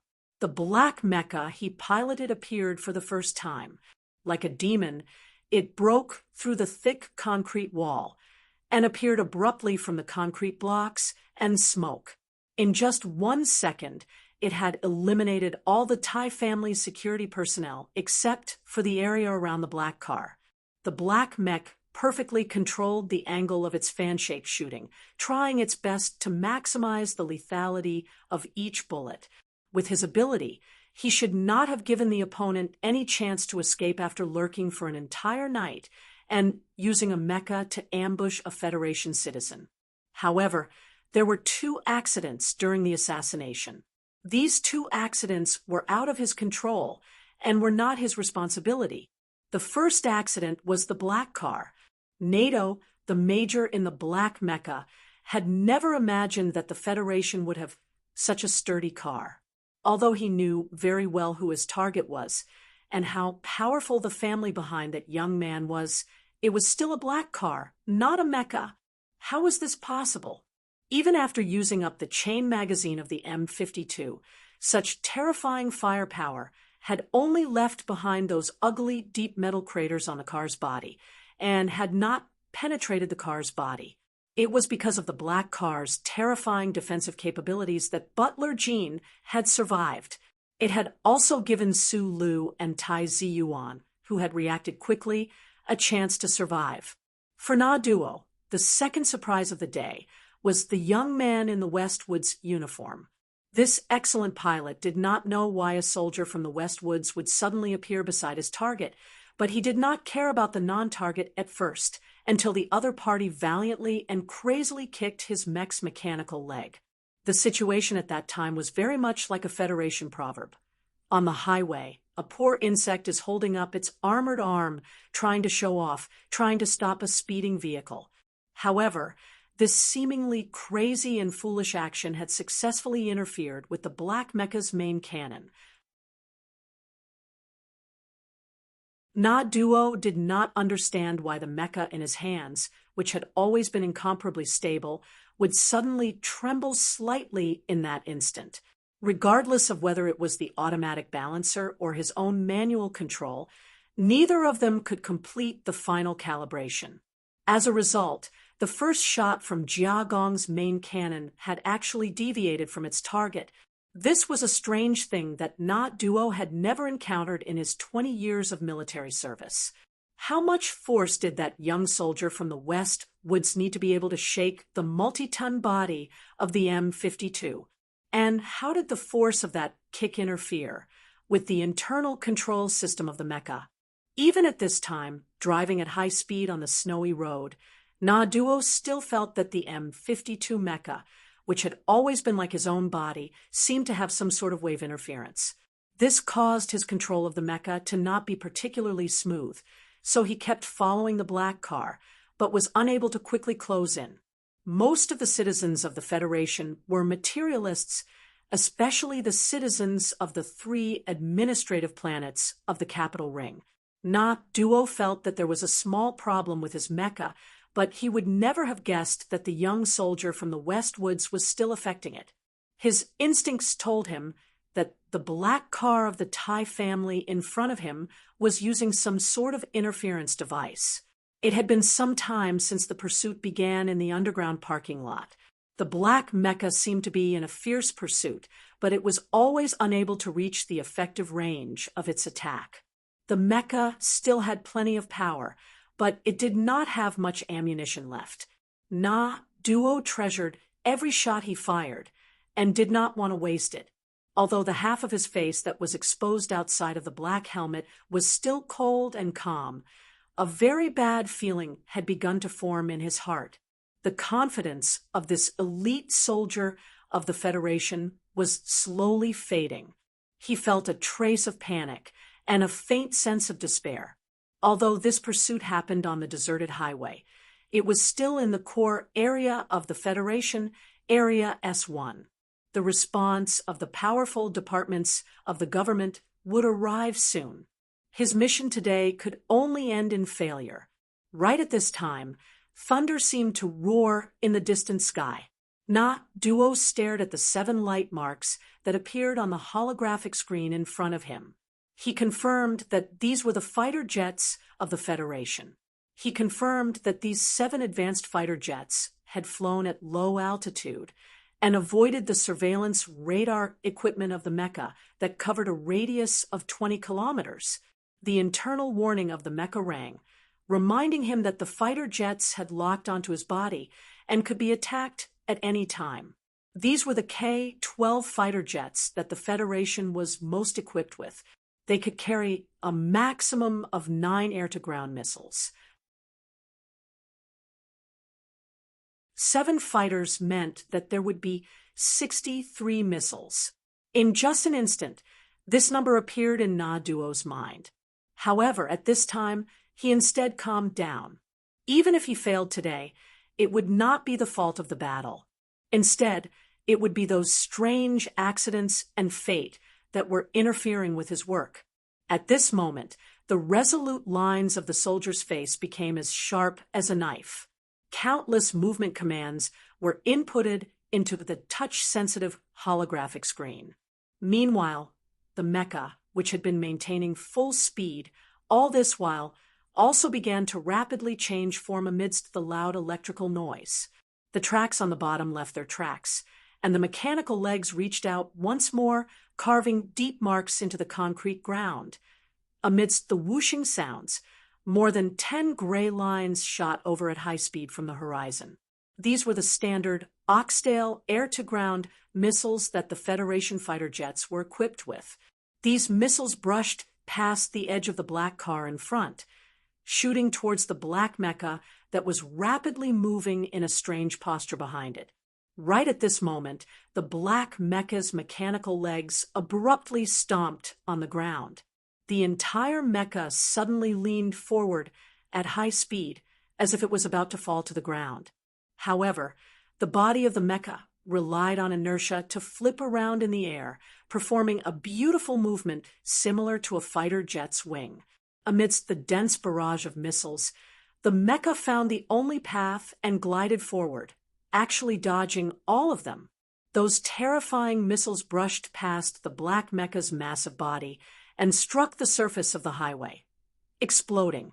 Who knew how much snow and concrete were sent flying into the air, sending a cloud of dust into the air? However, one of the missiles had landed between the black car and the mecha. Although the mecha had successfully saved its life in that extremely dangerous moment, it could not avoid the missile that had exploded on the concrete ground in front of it. The missile exploded 20 meters in front of the mech. At the last moment, the black mecha still displayed its powerful combat power. Its power output instantly exceeded its peak value. Taking the risk of losing control of the mecha, Na-Duo controlled the mecha to perform a jaw-dropping leap on the ground. It avoided the shockwave caused by the missile and flew directly into the sky. However, what was terrifying was that after the missile exploded, it rose even faster than the smoke and dust. Amidst a series of strange and sharp whistling sounds, countless thread-like substances that contrasted with the snowy light suddenly burst out of the missile. The black M52 mech managed to avoid the shockwave and shrapnel from the front, but in the air, It was completely unable to avoid those strands of reflective substance that flew everywhere like catkins. Pissed, pissed, pissed, pissed, pissed. Those fine lines seemed to have a magnetic force, quickly sticking to the smooth and firm surface of the black mech. Those were some dark-colored things that looked like graphite bundles. Electromagnetic beam bomb. Inside the mecha, Duo felt a chill in his heart and gave up all hope. The Federation's rescue department had actually, in such a short period of time, installed an electromagnetic beam bomb, specifically designed to target mecha. He no longer had any hope of escaping. The sizzling sound of electricity rang out. Those dark-colored metal wires sticking to the surface of the black mecha began to flash violently with blue electric arcs. At this time, the M-52 mecha was still gliding valiantly through the air due to inertia. In an instant, it was enveloped by the blue electric arcs, appearing extremely strange. The blue electric arcs disappeared instantly, but the M-52 seemed to have lost all power. Its movements in the air abruptly froze, and like a puppet whose strings had been cut, it fell heavily to the ground. Then it rolled forward stiffly, smashing a large crater in the concrete ground, leaving a perfectly straight trail behind it. After the missiles, the fighter jet finally arrived. Several muffled sounds rang out at almost the same time. The projectiles fired by the ground-to-air cannons plowed several deep trenches in the ground. Cement splattered everywhere, and smoke and dust flew all over the place, heading straight for the mecha that had already lost its ability to operate. Countless muffled sounds rang out from the surface of the black mecha at the same time.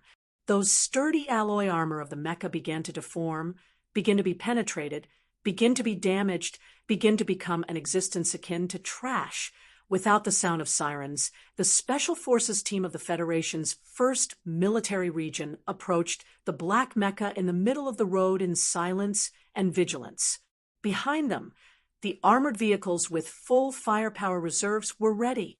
This black mecha's control system had been destroyed by the electromagnetic beam bomb of the fighter jet, and it had also been mercilessly raked by the ground-to-air cannons. The entire body of the mecha had become extremely tattered, lying miserably on the road. It looked like it no longer had any combat ability. However, in the eyes of the Federation soldiers, mecha were the most powerful and also the most unpredictable combat machines. They did not know whether or not any accidents would happen. The cabin door of the black M-52 slowly opened. On the road below the mecha, the soldiers raised the muzzles in their hands. The sound of metal clanging against metal rang out one after another behind the mecha. Taking off his helmet, Duo wiped away the blood at the corner of his mouth. He glanced coldly at the soldiers closing in on the mecha. Listening to those vague voices ordering him to abandon the mecha and surrender, he slowly shook his head. When he had faced those 7 Federation planes earlier, he had actually been confident that he could at least shoot down one of the planes that had taken the risk of flying at a low altitude. Even though the mecha's automatic control system had been destroyed, he still believed that he could control the mecha and make those soldiers below pay a heavy price. However, since the mission had already failed, he did not want to make a move against those soldiers. As fellow soldiers, they should have fought together on the battlefield. They should not have become enemies in the first place. The soldier, Duo, looked at the black car at the corner in the distance and narrowed his eyes. He lightly patted the slightly hot metal body beneath him, took out a handgun, and aimed it at his temple. He silently pulled the trigger.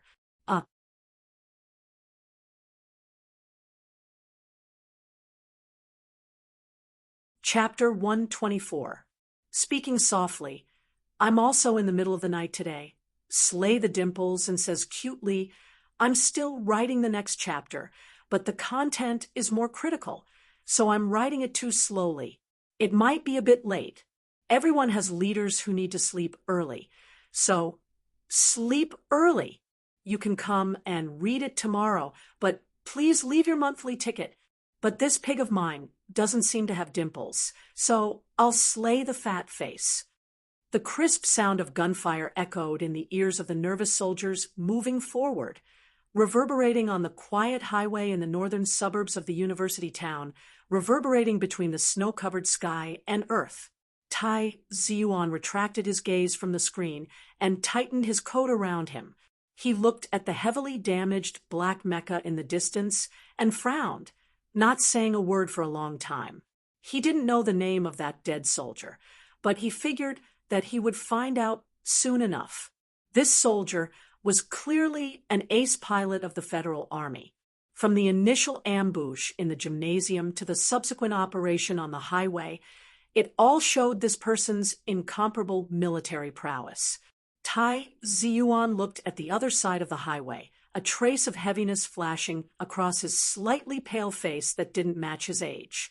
Today, he had almost died under the attack of the Mecca. Now that he had confirmed that he was safe, he felt a trace of fear, but he didn't show it. Only the hands exposed outside. His sleeves trembled slightly. The faint sound of a helicopter came from the end of the highway. The blood on Butler Jin's forehead had already dried up. He put down the phone beside his ear and came to Tai Ziyuan's side.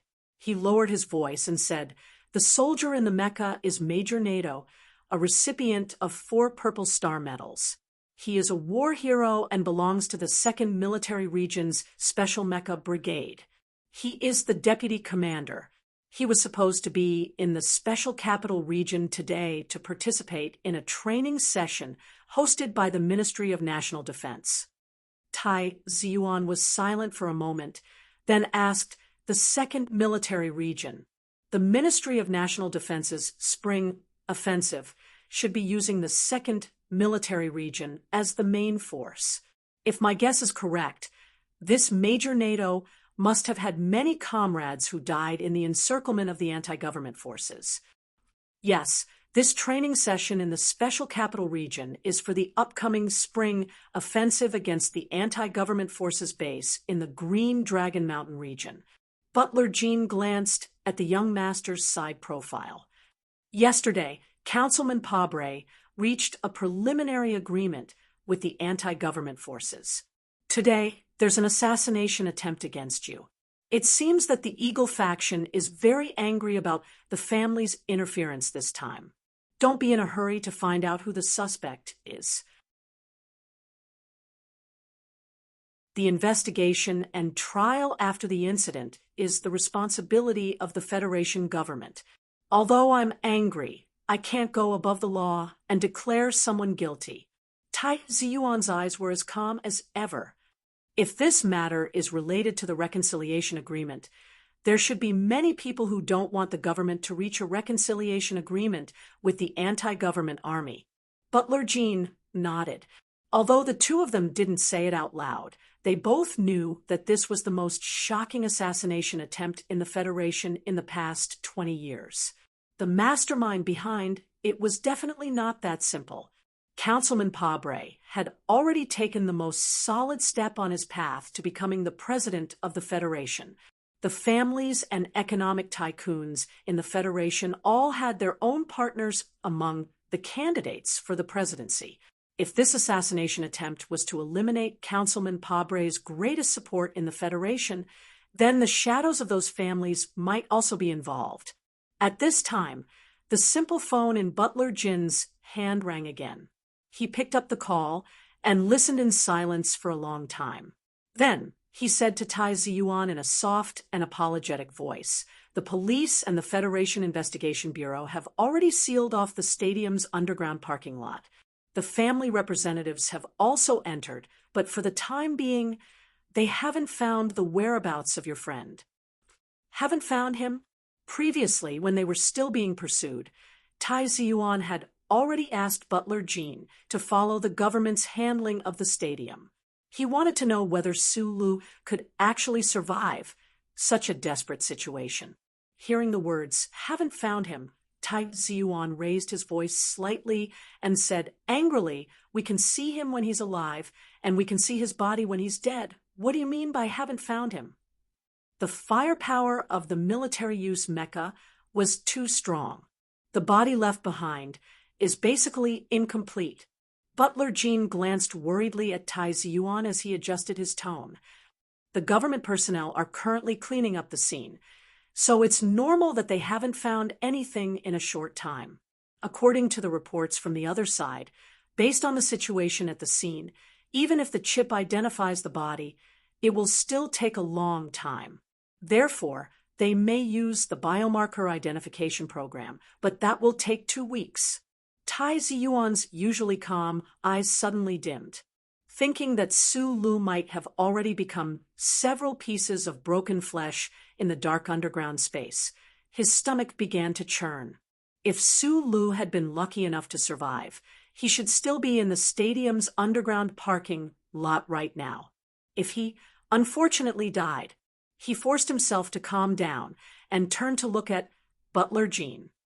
"Regardless of whether he's dead or alive, I can't wait that long for news. Think of a way to ask that elder from the Bureau of Proclamation for help." The easiest way to confirm the death of a Federation citizen was naturally through the Bureau of Proclamation's central computer. However, the Bureau of Proclamation's computer was responsible for the entire Federation's electronic surveillance network. It was very rare for it to specifically confirm the death of a specific target, unless it was under special circumstances. The current director of the Bureau of Proclamation was a distant relative of the Tai family. Although he was 8 generations removed from Tai Ziyuan in the 7 generations of the Tai family, he was the only relative of the Tai family in this world. If the Bureau of Proclamation confirms that Su Lu is still alive, ask them to help find Su Li's whereabouts. Tai Ziyuan walked towards the tattered black car, leaving behind his last words. Butler Jin's white hair fluttered in the cold wind. He looked at the young master's back with a complicated expression. Although he knew that this was the first time the young master had experienced the death of a friend in his life, he still didn't expect that the young master's usual calm would soon be unable to hide the emotions in his heart. Su Lu was naturally dead. Asking the Bureau of Proclamation for help was really not a wise decision. It will take at least 2 days to send an application to the Bureau of Proclamation through the government department and get it approved, Butler Jean said behind him. Tai Ziyuan didn't turn around. He used silence to indicate that this matter had to be done as soon as possible. Mission failed. Federation S1 Capital Special District, in a room in an apartment on a quiet street. The room's windows were covered with a layer of light filtering film, which could prevent surveillance and even military thermal imaging systems from snooping. In a slightly dark room, a soldier in his 30s put down the phone and looked at his business partner across the table with a serious expression. His business partner was very mysterious, but provided enough information to their side. The news that Tai Ziyuan was going to watch the concert today was confirmed last night. The soldier stood up from the table and began to organize the documents on the table. He lowered his head and said, "Although I still don't know who the person behind you is, and the cooperation this time was not successful, I hope that there will be opportunities for cooperation in the future." The ordinary person across the table, wearing a gray synthetic sweater, smiled. He didn't stand up, but he didn't rush to leave either. He looked at the soldier and said, "Who said that our cooperation was not successful? Although the young master of the Tai family escaped with his life, I think that the people behind you have already achieved more than half of their goal." After a moment of silence, the soldier smiled. "We're all small fries that are put on the table. Who knows what the people we serve want to do? But I'm curious how you know that I don't belong to those hot-blooded officers of the 2nd Military Region. Because you are too calm." The soldier fixed the slightly wrinkled synthetic sweater on his body, walked to the window and carefully looked at the imposing and sturdy building across from him. He said softly, "We are all bystanders. The person who really did it is still in an office in the Ministry of National Defense." The soldier had already organized his belongings and walked behind the soldier. He narrowed his eyes and looked at the Federation's Ministry of National Defense building. He sighed and said, "As a soldier, I actually admire these comrades who are brave enough to ignore the law for the fate of the Federation. But you caused them to go to jail." The soldier's eyes shrunk. He looked at the dozens of military vehicles on the street rushing into the training center next to the Ministry of National Defense building and said, "I don't know how many of the officers in the 2nd Military Region will be eliminated this time. I didn't expect the government and the Thai family to react so quickly." The soldier slowly stood up straight and said with a hint of fear, "The assassination over there just ended, and they were able to find the training center. Her son almost died. Anyone can imagine how angry that madam must be, and in a sense, even the president has to show some mercy in front of that madam's anger. I have to go." The soldier simply turned around and left the dark room. He walked up the stairs of this welfare apartment that belonged to the Ministry of National Defense, took out the phone in his pocket, and began to report to his superior. "Mr. Representative, mission failed." In the dark room, the soldier in the synthetic sweater also made a call. After he calmed down, he said softly, "Mr. Representative, mission failed."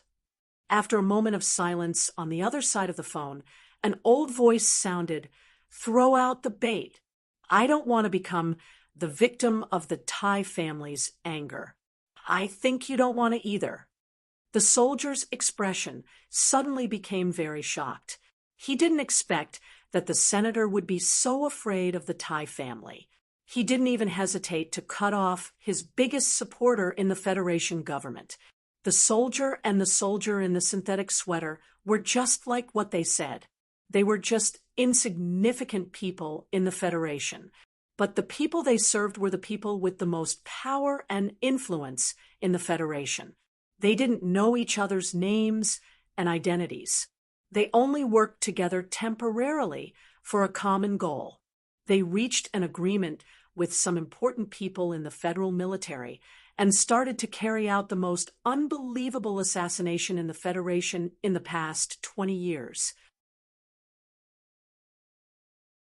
Now that the mission was confirmed to have failed, they both smiled at each other and comforted themselves that they could still get some political benefits from the follow-up.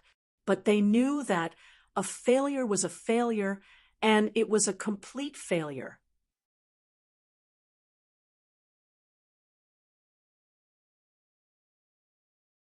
Chapter 125. The assassination in the gymnasium was successfully covered up by the Federation government. On the first day of the new year, if a huge scandal of the military participating in the assassination of civilians broke out, from the president to the minister of defense, from the Federation Bureau of Investigation to the Linhai state governor, no one would have a good year. Although they knew very well that the target of the assassination was not a real civilian, and the cold tone of the madam on the phone made them even more clear that the Federation government had to thoroughly investigate this matter, and not randomly find a scapegoat like the countless political incidents in history. However, the government still needed to hide the truth of the matter from the public because the government, in the last year of its term, could not withstand any more storms. Fortunately, the madam tacitly agreed with the government's attitude and even used her family's influence to help the government seal the mouths of most of the media that night and the next day's television news, as well as the various authoritative print and electronic newspapers.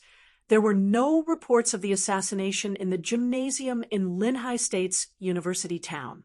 On the contrary, the entertainment and lifestyle section focused on the grand scene of Miss Jian Shueyer's first concert in her life. The media reporters, which the government did not want to face the most, were collectively silent in front of this incident. On one hand, they were under pressure from all sides, and on the other hand, they were keenly aware of a certain atmosphere within the Federation.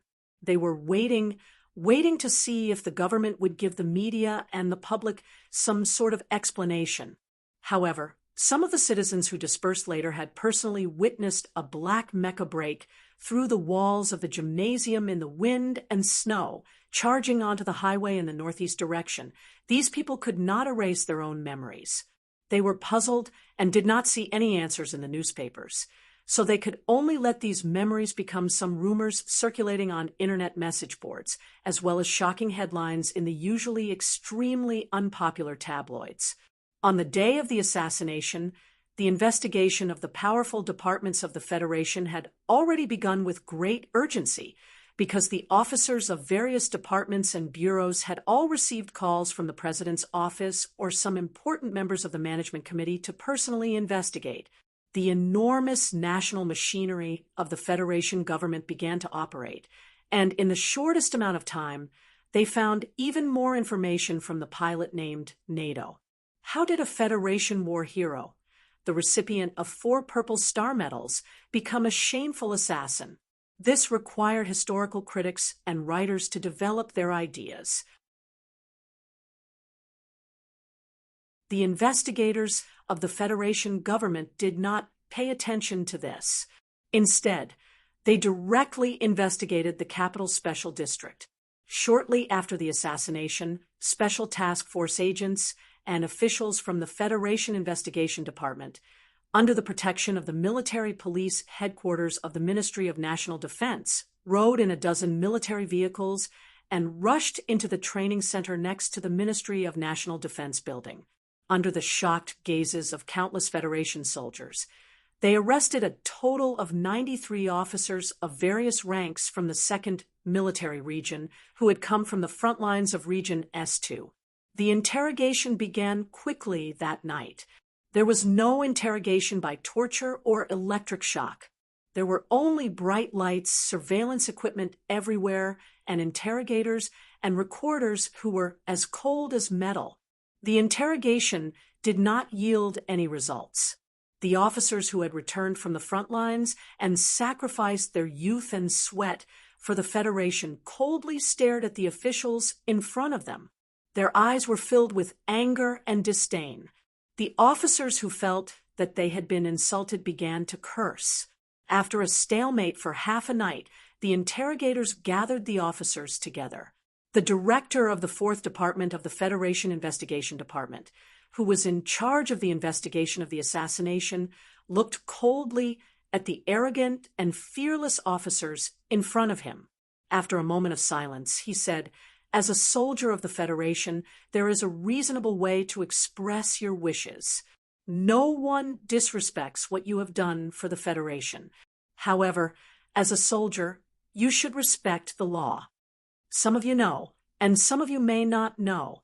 But what I want to say is that the Bureau of Proclamation has marked this incident in the Linhai State Gymnasium as a first-order incident. You should know very well how first-order incidents are dealt with."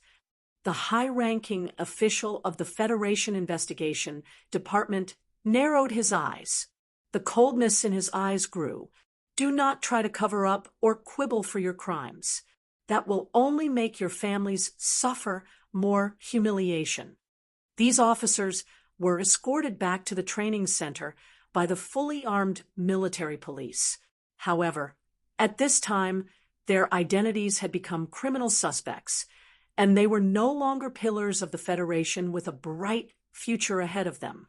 Just as these people left the temporary interrogation center, an official walked to the side of the director of the 4th Department and said in a low voice, "The central computer of the Bureau of Proclamation has marked it as a third-order incident. Besides, even if it is a first-order incident, it won't be of much help to this case.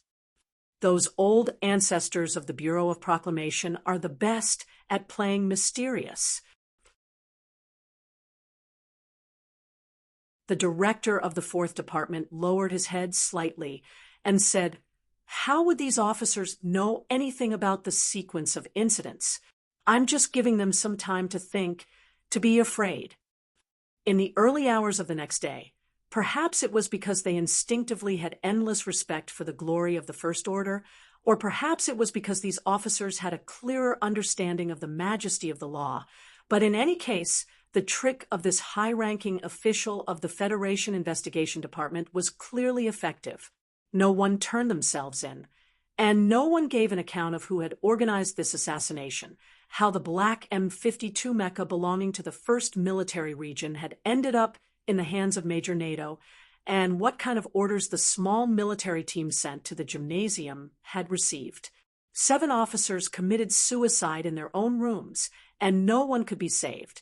They used this simple method to express their respect for the First Order and the law, to protect their superiors and the ideals that they were willing to sacrifice their lives for. That night, the official residence of the president was hosting a dinner party for the president and the Nebula Award winners. After the dinner party, there was a routine dance party. However, the aging scholars clearly had no desire to dance. They only politely and reservedly watched the dance partners on the dance floor. The applause did not stop. Everything was so lively and joyous. Mr. President Sieg was ending his 2nd term this year. It seemed that he was still a little reluctant to leave the official residence dance party. The people around him had sincere smiles on their faces as they watched the president and the First Lady slowly spinning around. However, in their hearts, they gave disdainful comments. This president was without a doubt the most unforgettable president in the history of the Federation. This was because during his time in office, there was nothing worth writing about. His temperament was cowardly and violent, completely unlike the style he had in the military. If the voters 10 years ago were misled by the false image created by the media, then what about 5 years ago? However, President Sieg was also without a doubt the luckiest president in the history of the Federation. During his 10 years as president, there was no incident that could lead to criminal proceedings. The war between the Federation and the Empire had already ended after he was elected. The anti-government forces in S2 had been in the Federation's territory for many years, so no one would blame him for not solving this problem. It must be said that President Sieg was at least cautious enough, and this is actually an excellent quality. A young and handsome official silently looked at the president he had accompanied for 5 years and gave a different evaluation in his heart. Then his expression changed slightly. He walked out of the crowd and came to a quiet corridor in the western part of the official residence. This official named Boog was the deputy director of the office of the president's official residence. He was responsible for handling a lot of administrative work. So even in such a beautiful dance party, his phone would still be connected. However, when he heard the unique vibration pattern of the phone in his inner pocket, he knew who was calling, so his expression became serious. You should have heard about what happened this morning. A woman's calm voice came from the other side of the phone. Yes, madam. Boog lowered his voice and smiled at the office worker who walked in front of him. I don't want something like this to happen again, because I don't want my son to become the target of hatred of the entire federal military in the end. The woman's voice was calm and irresistible. No one thought that those officers would choose this method. After a moment of silence, Boog said, I'm worried that as the investigation deepens, more people will choose to commit suicide or be killed. The investigation must be carried to the end. I need those real murderers to pay the price for such a shameless assassination. I don't want to criticize the work of the government, but I just want to say that there are enough clues to be found in this case. Please don't just focus on the officers of the 2nd Military Region. As a citizen of the Federation, and as the mother of the victim, I feel that this method is a bit difficult to accept. Boog hung up the phone and fell into deep thought. He knew what Lady Tai's call meant, And since it was like this, he could only criticize the work of the government himself. And according to the information reported by the investigation team, it seemed that the direction of the investigation was really going to touch on the aspects that made the government uneasy. He was a government official, but he was an administrative official. However, no one knew that in reality, he was an official cultivated by the Tai family. At the same time, late at night, Tai Ziyuan also received a call from his mother. He knew that the Federation government's investigation of the crime, after changing the direction, had successfully approached the core area. When he heard the name of that high-ranking official, even someone as calm as him couldn't help but be stunned for a moment. Startled awake by the phone call and waking up from a nightmare, Tai Ziyuan couldn't sleep anymore. He put on his pajamas and sat beside the orange lamp on the sofa for a long time in silence. He kind of missed the pancakes and porridge that he used to eat at night.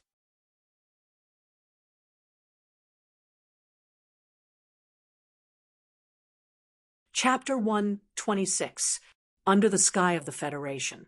There was no such thing as a black curtain that would never be exposed. It was even more impossible for there to be a plan that was so perfect that no clues could be found. Once the black curtain was uncovered and the initiator was exposed, then it would definitely be met with an incomparably ruthless attack from the other side. Therefore, in the recent 10 long years, the political struggles of the Federation had long moved away from shady methods such as assassination. There were no more forces that dared to assassinate the president, and the various forces could at least maintain harmony on the surface. Therefore, on the first day of the 67th year of the Federation calendar, the incident that happened in the Linhai Stadium far away from the capital shocked all of the important figures in the capital.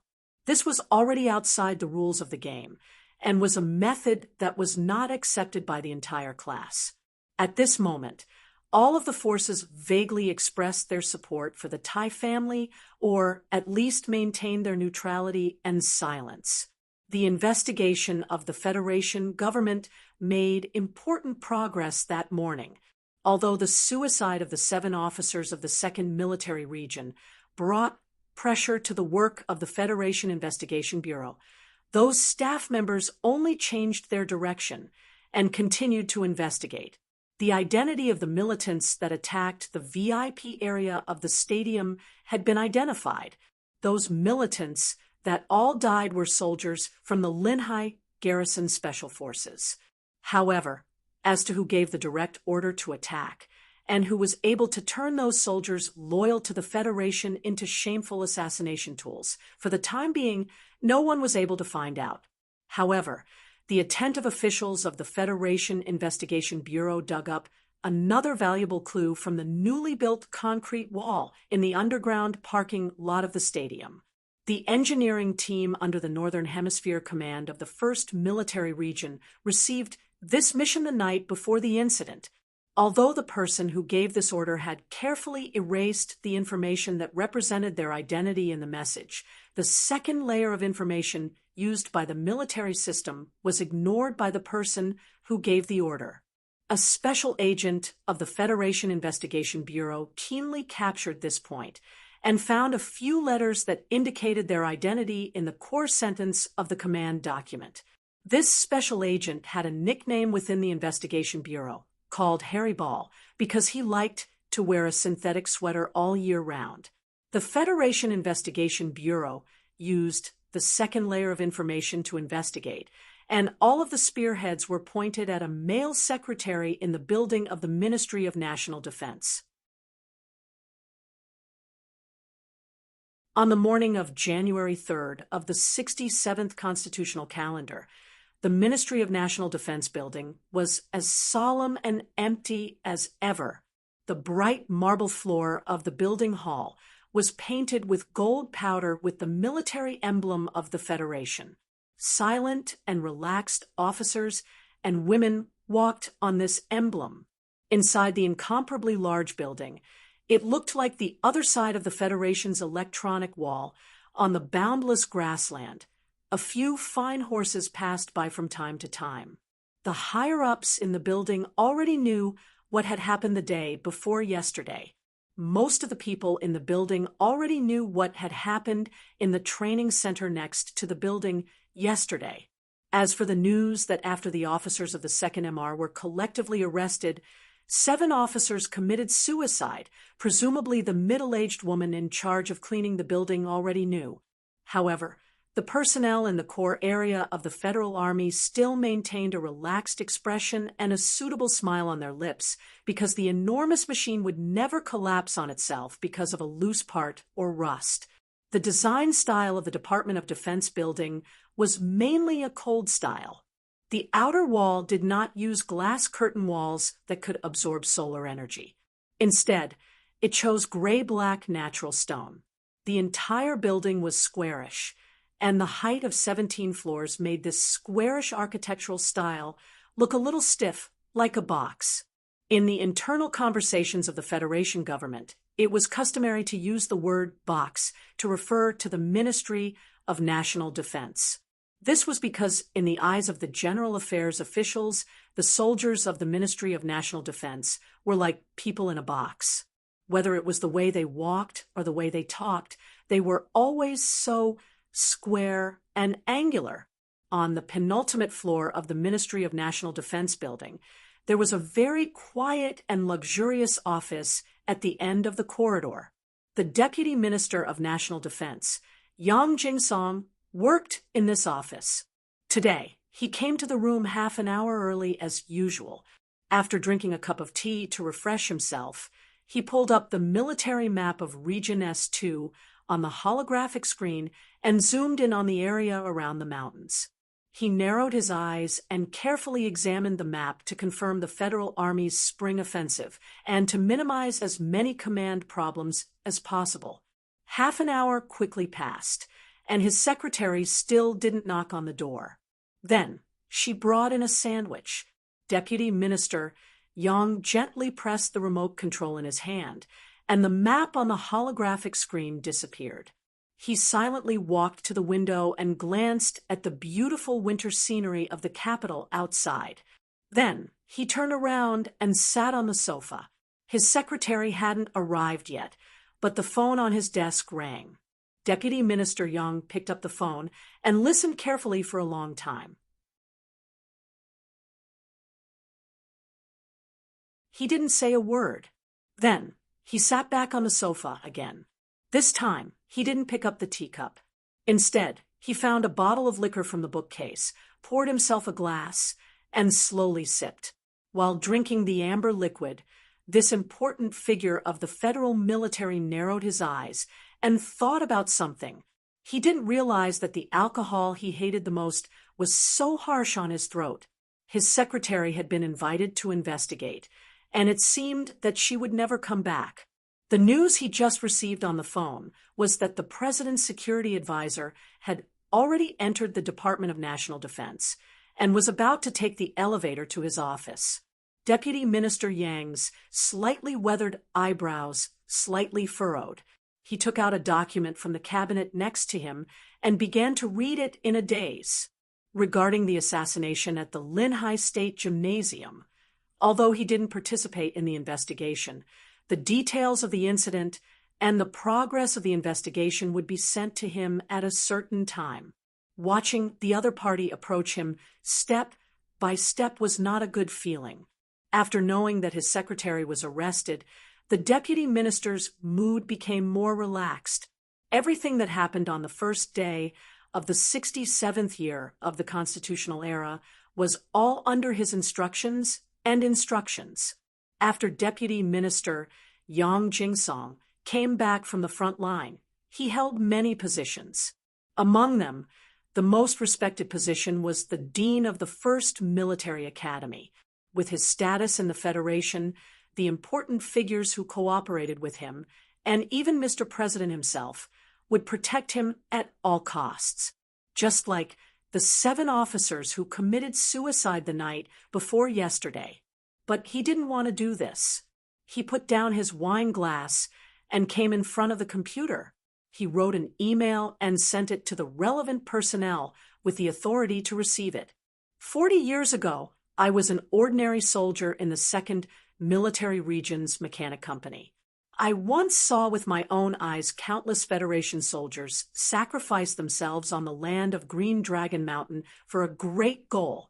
40 years later, I am the Deputy Minister of the Federation's Department of National Defense. I have full authority to handle the spring offensive plan of the 67th year of the constitutional era. I have never believed the words of politicians. I am even more unwilling to hand the future of the Federation into the hands of people who haven't even seen blood with their own eyes. Having once served as the dean of a court, I know better than anyone that the military must act under the sacred rule of the Federation of Law and Order. But I often wonder if the collective will of the Federation of Law and Order has already become a toy in the hands of some people, or if it is the result of a compromise between them. Where exactly should the military go? A lawyer who grew up in a peaceful environment without the authorization of the government reached some kind of agreement with traitors. In my opinion, this is collusion, this is surrender. I believe that I have to stop this from happening.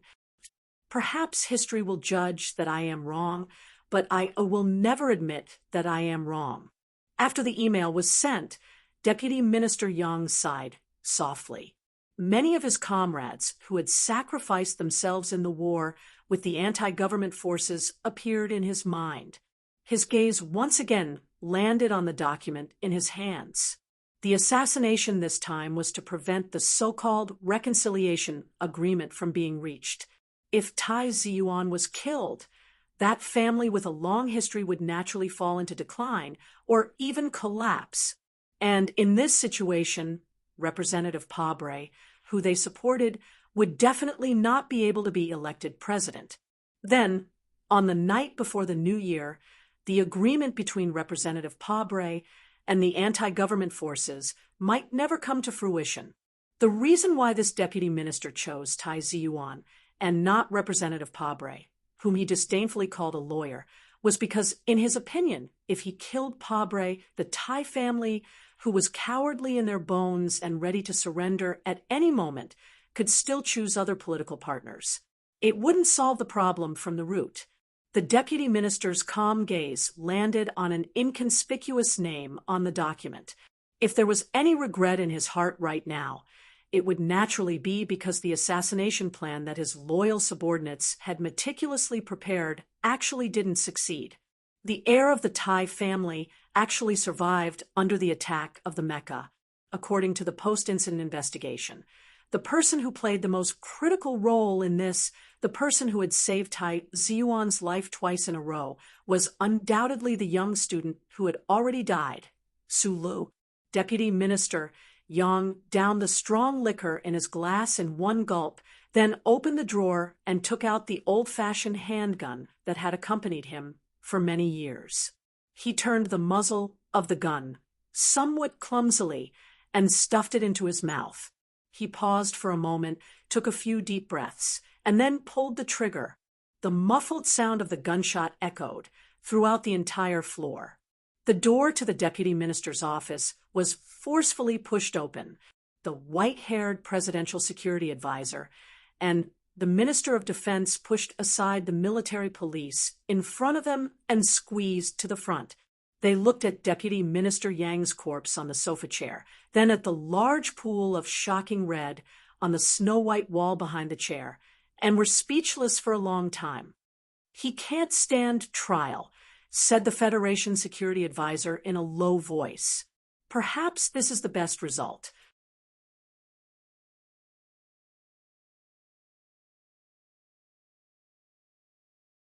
Chapter 127. It's already the 5th day. I think everyone's patience has its limits. Today, Tai Ziyuan did not use his calm gaze to hide the worry in his heart. He stared directly at Butler Jean before him, reminding the other that it had been a long time since the Bureau of Proclamation had confirmed the status of Su Li's chip, and he still had not received a definite answer. I'm very sorry, young master. Butler Jean also seemed to be unable to believe the answer he had received from the Bureau of Proclamation. After deliberating for a long while, he used a more appropriate method to say, "But the Bureau of Proclamation has indeed encountered a problem with the verification of the chip. The identities of the security personnel who died in the gymnasium, as well as those military bandits who died, have all been confirmed, but it's said that when they were verifying Su Li's chip, a small problem just so happened to appear in the cloud computing program of the central mainframe." What problem? Tai Ziyuan also felt a trace of surprise. It's not clear.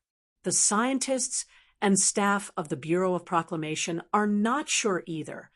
However, it's said that the fix of this problem is a one-off problem. It will appear every once in a while. Even now, they still haven't been able to figure out the pattern of this problem, said Butler Jean with a smile. It will take about 6 days for the fix to be fixed. By then, we'll know where Su Lu is. The good news is at least we now know that he's still alive.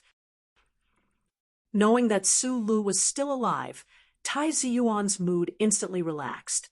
Although he had been shocked by how Su Lu had managed to survive the attack of the Mecha and those professional soldiers that day, and was even more puzzled by his subsequent disappearance, Tai Ziyuan was finally in the mood to deal with matters related to himself. Butler Jean looked at the screen of the phone in his hand and reported in a steady voice, "Deputy Minister of National Defense Yang Jingsong has died of an acute heart attack. His body will be cremated today.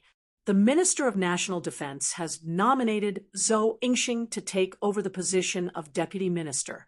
This has already been approved by the President's Office and the Security Affairs Committee." Tai Ziyuan closed his eyes and leaned against the sofa. Thinking about the political fluctuations in the distant capital, he gradually calmed down. Zhou Yingxing was promoted from the Deputy Director of Logistics of the Ministry of Defense to Deputy Minister. It was obviously unusual for him to be promoted twice in a row. However, this appointment did not meet with any resistance within the government. It seemed that the political figures in the capital had made a lot of concessions in order to appease the Tai family. However, Lady Tai didn't seem to have any intention of stopping here. At the very least, before this case was fully investigated, the upper echelons of the Federation would inevitably experience countless conflicts and compromises. More people had to pay a painful price. This assassination attempt was really too crazy. If the Tai family didn't make a strong enough response, Tai Ziyuan, as the only heir, would have a difficult time in the Federation in the future. Just as Tai Ziyuan was silently thinking about his future, Butler Jean had already finished reporting the most important events in the Federation in the past 2 days. Then, the old butler bowed slightly and said, "Young master, we have to prepare for the worst.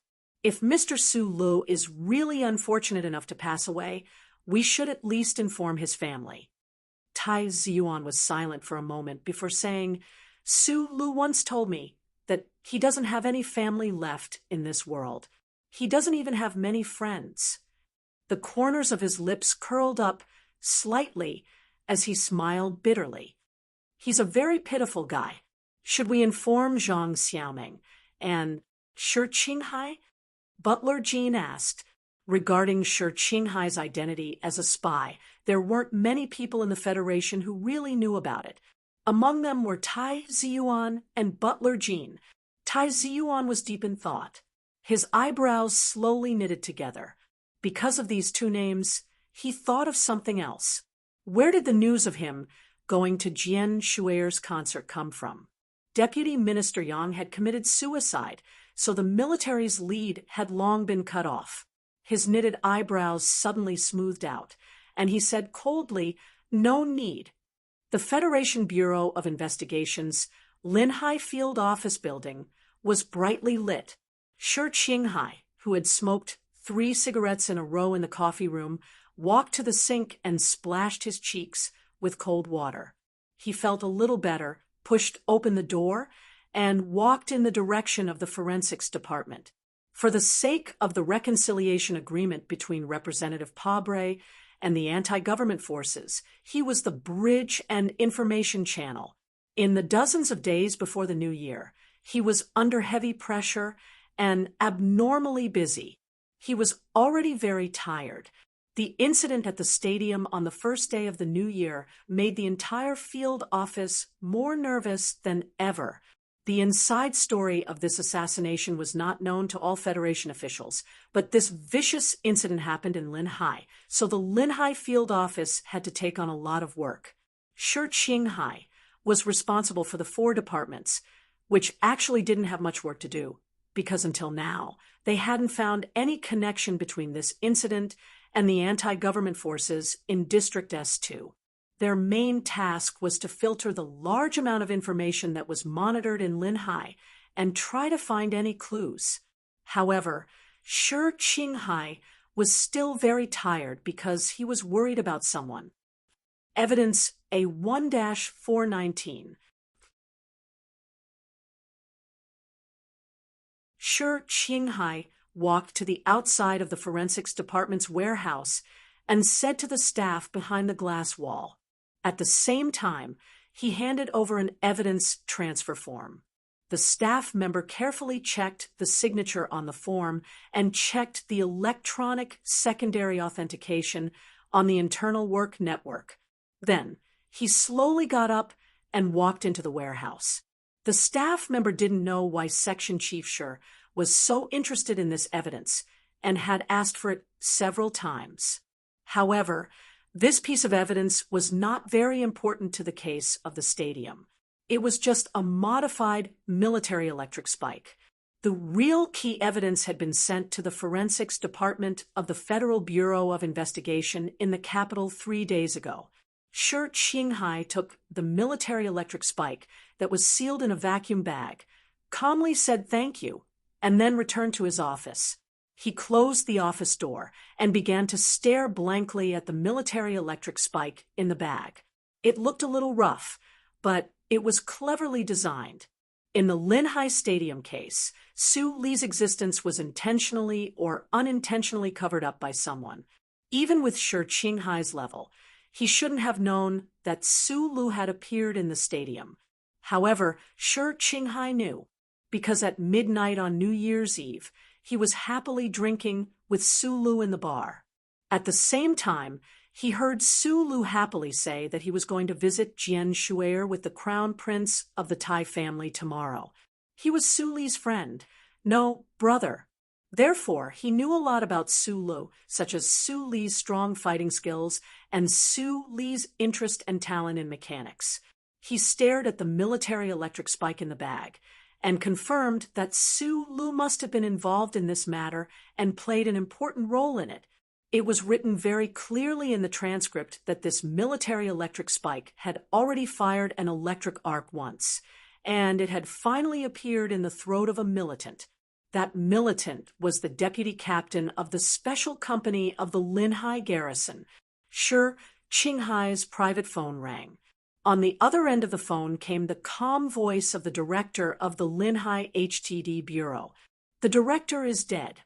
Shi Qinghai's body stiffened slightly. He knew that the teacher was talking about Director Yang, the current Deputy Minister of Defense. However, this news had already been seen in the news. Moreover, he had no relationship with that high and mighty big shot. At most, he had shaken hands with him at the graduation ceremony. He didn't understand why the teacher had specifically called him. Be careful these days. The director's voice was very calm. I keep feeling that something wrong is happening. Shi Qinghai didn't speak and directly hung up the phone. After a moment of silence, he began to dial Su Li's phone number again, but he still couldn't get through. The call still couldn't get through. Zhang Xiaoming put down the phone in her hand, feeling a little lonely. Walking between the snow trees in the pear garden, she tilted her head and looked at the rooms by the iron gate in confusion. She hadn't seen Su Lu for a few days. She didn't know where this guy had run off to. Although she served Senator Macklin, She didn't know what had happened at the stadium. She only knew that Sulu had gone to a concert and suddenly disappeared. Could it be that he was charmed by Jian Shui'er and ran to her house to be a gardener? Zhang Xiaoming laughed self-deprecatingly, but the worry in her heart grew heavier and heavier. She suddenly thought of the contents of a gossip newspaper that the girl in the dormitory next door had read 2 days ago. A cold wind blew, and her body suddenly became extremely cold. She suddenly turned and walked toward her dormitory. She wanted to find out what had happened that day. Sulu was indeed a very lonely person. He had lived to the age of 20 in the Federation, but among the tens of billions of people, only 3 people cared about his life and his safety. Unfortunately, he didn't know the sincerity of these 3 friends at this time, because he was still in a coma. He was dreaming. In the underground parking lot of the Linhai State Stadium, Sulu fainted in the dark space filled with the smell of burnt flesh, blood, and water. He fell heavily to the ground and fell into a coma. Perhaps it was because he had overexerted the power in his body, or perhaps it was because the warm current in his body had caused some damage to the camouflage chip behind his neck. In any case, the intense pain had knocked him down in an instant, causing boundless darkness to surround him. There was no perception in the darkness, and there was no concept of time. He didn't know when, but a light suddenly flashed in the darkness and didn't leave. It woke him up from his coma, and he entered a bizarre dream. In the dream, there was no green grassland, galloping bison, familiar mine pit, dusk, or a face that he missed. There was only an endless white light that moved in a strange way in the space in front of his eyes. Sometimes the white light connected into a straight line that reached the end. Sometimes the white light automatically divided into countless shining fragments. Sometimes the white light became a dip that constantly rippled into the surrounding space. In the dream, Sulu looked at these strange scenes unconsciously, and then he found that the white light became a line of words that he could understand in the dark background.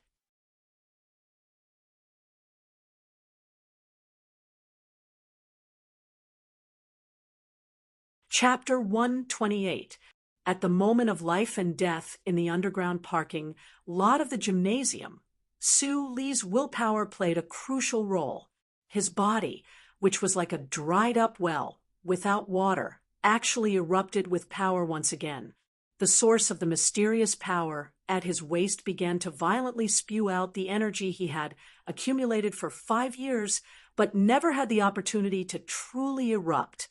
However, he didn't know how to use this energy. He could only allow this energy to occupy every pair of muscle fibers and every cell in his body. It rushed up and was released like an electric current.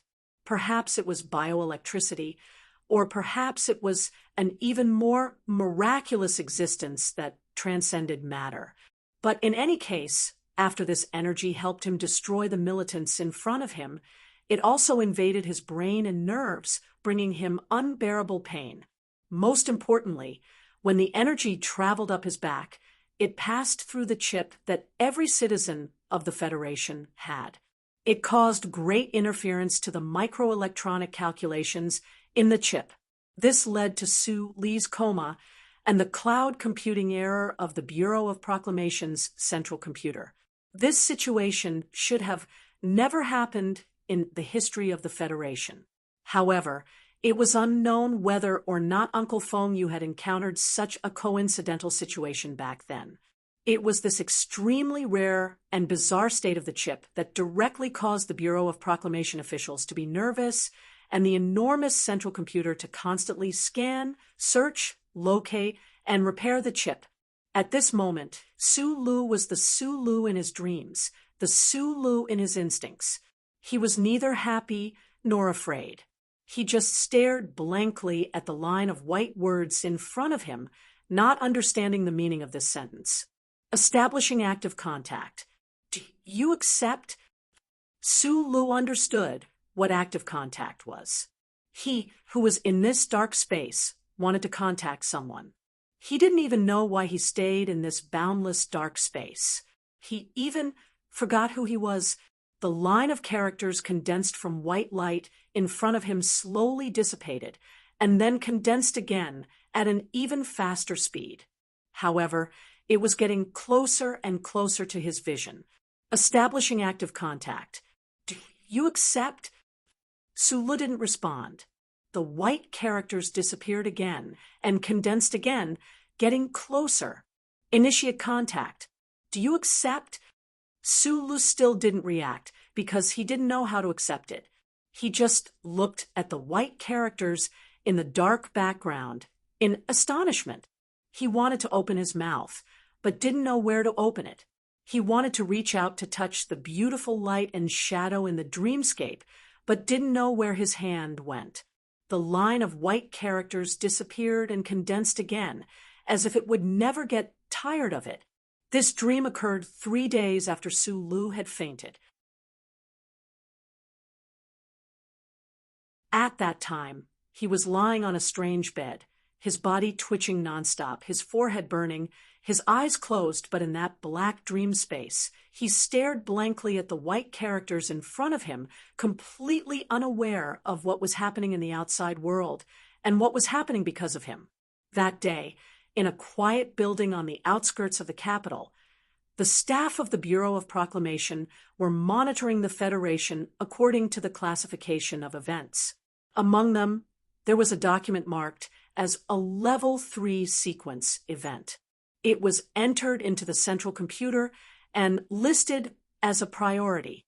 Almost at the same time, the central computer gave the results of the calculation and positioning.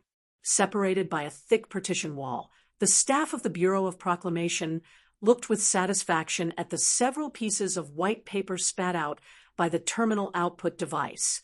They looked at the names and numbers of the victims of the Linhai State gymnasium on the paper. As long as it wasn't something that happened too long ago, as long as the exact time and location were given, the central computer could accurately determine the identity of the person through the chip on the back of the person's neck. It could also determine the time of death through the chip's expiration time.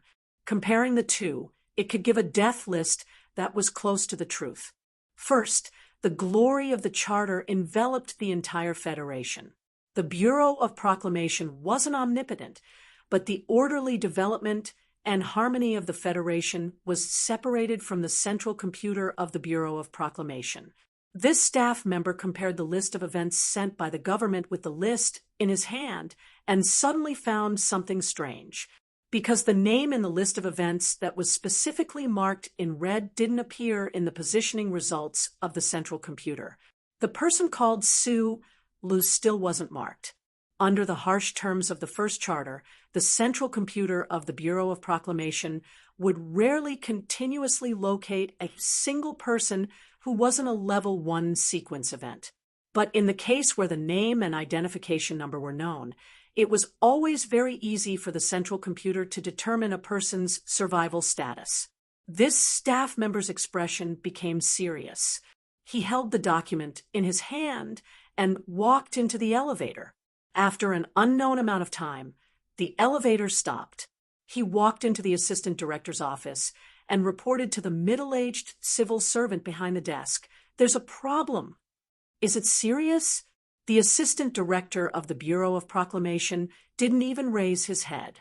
He calmly asked, but in his heart, he wondered if the old director's golf should be replaced.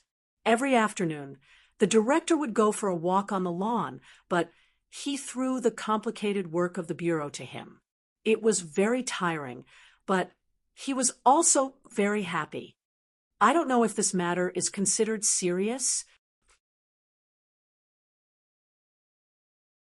The staff member shrugged and handed over the document in his hand. He said, "The survival status of a natural person."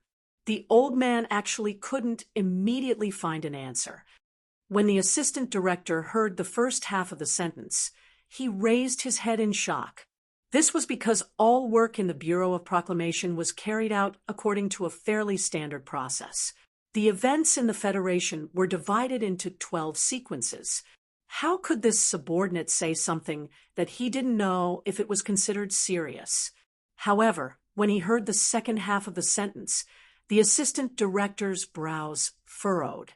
He said, "Is the information incomplete? You have to know that the old man is already very old. Searching among a population of tens of billions is not an easy task to begin with." The staff member walked behind the desk in a bad mood and pressed the light screen button. He said, "In the list that was handed over, it just so happens that the person's code is on file. Because someone checked him before, but the result was that he couldn't confirm it." It was very clear that the working atmosphere of the Bureau of Proclamation was very different from what the outside world had imagined. Not only did it not have a mysterious and old-fashioned feeling, but it was very casual between classes. You're talking about the case in Linhai State. The assistant director's expression suddenly became serious. This was because he knew that this case was arranged at the last minute. It was like jumping the queue. On one hand, this case involved the upper echelons of the Federation and even the military, which was why it was set as the third sequence of events. More importantly, because the party involved in this case was the family of the old director's distant relative. The assistant director furrowed his brows and looked at the computer screen that continuously scrolled by. After a long silence, he said, "This person called Su Lu. Is he alive or dead?" "You're asking me, but who am I supposed to ask?" The staff member retorted in a bad mood. The assistant director touched his gradually wrinkling forehead uneasily. After a pause, he said, "The self-check program?" The staff member asked a few questions softly through the intercom. He then raised his head and shook his head helplessly. The self-check program just finished. The old man showed that there was a small logic error in the cloud domain. He looked at the assistant director and asked in a soft voice, "Has this happened before?" "I remember hearing the old director mention it once."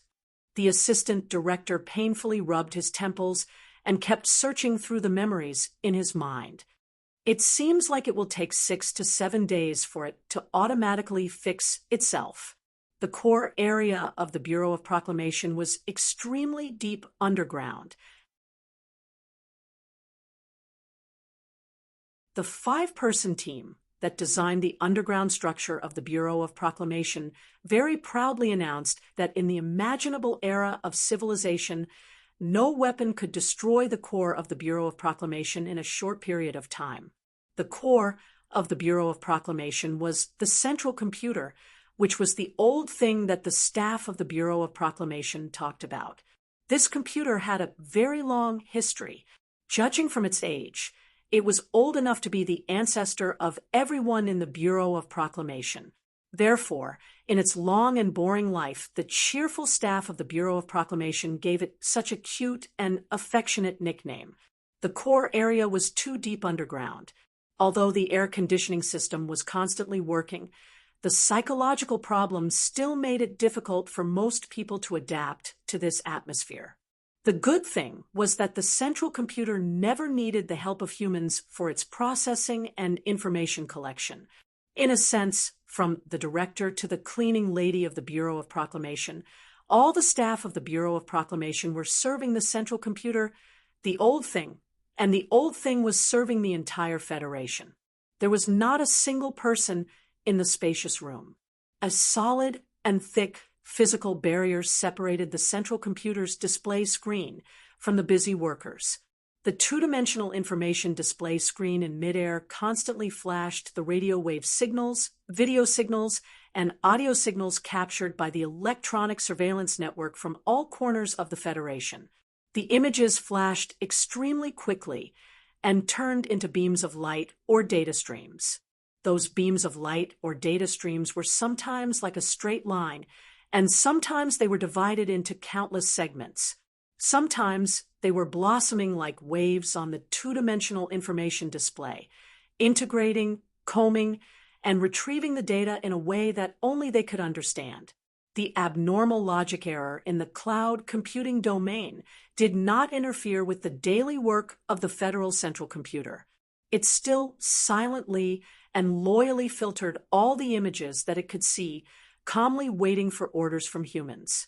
No staff noticed, or perhaps they were already used to not paying attention, this two-dimensional information display screen that they could not see clearly no matter how hard they tried. In the extremely small corner of the display screen, rows of tiny light runes appeared in sequence. Citizen number SLAT5102000431X. Information node recaptured. Name Sulu. Remarks Federation Criminal Case 37 67 1 involved. Warning, information node is abnormal. Positioning failed again. Serious warning, 0.4% probability. Citizen Sue Lee's information overlaps with that of number 72. Response, initiate contact and attempt to locate. If the target refuses, establish an observation system and submit a report for the government to handle. The tiny light runes disappeared, and another row of characters repeatedly appeared on the Federal Central Computer's display screen. Establish active contact. Accept or not.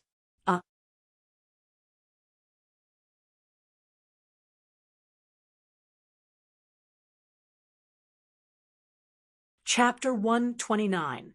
In the summer of year 65 of the 37th Constitution calendar, the Federation's most wanted criminal, Uncle Fengyu, who was determined by the Central Computer to be in the first sequence of events, was turned into a pile of ash by the West Woods military's ancient bell. That night, his apprentice, his little sidekick Su Lu, accompanied by a thunderstorm, accompanied by a painful howl, replaced the chip in the metal bracelet on his wrist with the back of his neck. From that moment on, Donglin orphan Su Lu died, and the young retired soldier Su Lu was born. No one in this world knew that, at the moment Su Lu replaced the chip in the distant capital ring, Planet S1, in the core area of the Bureau of Proclamation on the outskirts of the Special Zone, the Federal Central Computer had made the following response. Citizen number DLAS 420500481X. Information node missing. Name Su Lu. Remarks Federation 4427. Target 2. Death confirmed. Warning, this is an extension of the first sequence of events. Serious warning, 30% chance that citizen Su Lu has entered an abnormal situation. Serial number 72. Citizen Su Lu has entered an abnormal situation. Serial number 72. Response, search on your own. If you can find them, initiate contact. If the target refuses, establish an observation system and submit a report for the government's reference. Abnormal Situation Handling Program 1, end.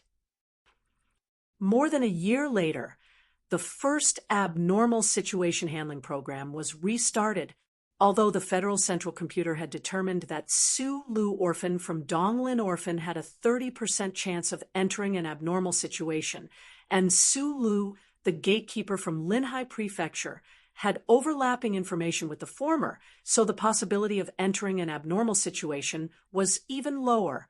However, the Central Computer was still silently and faithfully executing the program. It constantly tried to relocate the damaged information node through the huge network across countless galaxies, trying to form an active contact mode with the other party. In the Central Computer's records, there had been 72 abnormal situations or suspected abnormal situations in history, all of which were first sequence events. In the Central Computer's operational priority level, they were absolute priority. The brilliance of the charter tried to separate a little bit, approaching Su Lu, who existed in this world, like dust. Therefore, the words of those white light talismans began to repeat over and over again, appearing in that space with a dark background, appearing in front of his eyes.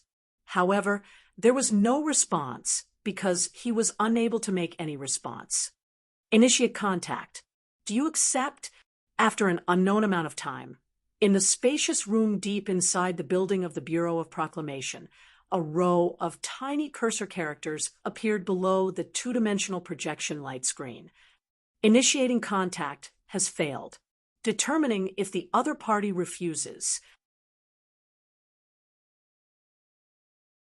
Su Lu, who was in a coma and in a dream, did not know that he had begun some kind of contact with the most advanced technological civilization in human society.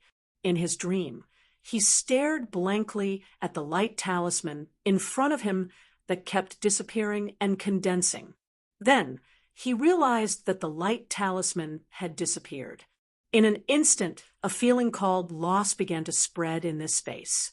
The disappearance of the light talisman was actually the central computer determining that the other party did not accept the initiating contact and began the next step of the program activation. If it determined that Su Lu had refused the initiating contact, according to the first abnormal situation handling procedure, the central computer would establish an observation system. At the same time, it would produce a situation report in the shortest amount of time and submit it to the Federation government for reference. Without a doubt, if a detailed report on Su Lu really appeared in the Bureau of Proclamation, it would definitely arouse the suspicion of many people. The past and history of this fake identity would all be dug up. In front of the Federation's pervasive state apparatus, Su Lu would definitely not be able to perfectly play the role of a retired soldier. The true identity of a fugitive from the Federation would be exposed in the light of day, and he would face the severe consequences of the first sequence of events that would follow. This moment was the most critical moment since Su Li's escape. The most dangerous moment might be in the next second. While he was still in the dark dream, he would face the pursuit and assassination of everywhere, just like Uncle Feng Yu in the past. The central computer's program paused for a moment at this moment, and then it gave the most logical judgment it thought. Denied. Initiating the second type of contact. In the unconscious Su Lu, there were no abnormal changes to the nerves in his cerebral cortex. The microchip behind his neck was determined to be damaged, and the central computer seemed to be able to sense the changes in his brainwaves through a certain method through the microchip. From this, it confirmed that Su Lu did not reject its suggestion to initiate contact, but rather, due to some reason, the other party was unable to respond. At this moment, the central computer determined that the target it was constantly searching for was in a completely unconscious state. In other words, it was commonly used in human society to describe a person in a vegetative state. The crystallization of incomparably advanced human technology, the incomparably advanced monitoring methods, and the incomparably mechanical extension of the program finally allowed the central computer to come up with a mechanical and laughable conclusion, but it was also the conclusion that was most likely to be closest to the truth. It had to be said that Su Li's luck played the most important role in this moment. And following the activation of the second type of contact program of the central computer, even more miraculous things began to happen to his body. Countless scenes began to be instilled into his mind through the microchip. Although these scenes would occasionally distort and be interrupted, they continued to steadily pour in and flash before his eyes. What was the second type of contact? No one knew. Su Lu was unable to wake up from his black dream. He could only look at the endless darkness. Black represented nothingness, represented death, and represented nothing. Then he saw an image. In the image, a young woman wearing a white nightgown was holding a baby. The young woman's face was filled with unquestionable love, as if she could not wait to devote all of her life to the baby in her arms. This was the most cherished mother-child kinship of mankind. Su Lu was an orphan. He had lost his parents and sister when he was very young. He missed them, but he had to admit that the faces of his family had long been blurred in his heart. He looked at the mother-child pair in the image and felt slightly envious, but did not have too strong of a reaction. That unknown existence seemed to have sensed this. A second image appeared before his eyes. It was a group of children running and kicking a ball on the grass. This represented youth, represented friendship. Sulu did not have many friends. He cherished them, but did not have much of a reaction. In the black dream, those strange images appeared more and more, and the speed at which they appeared became faster and faster.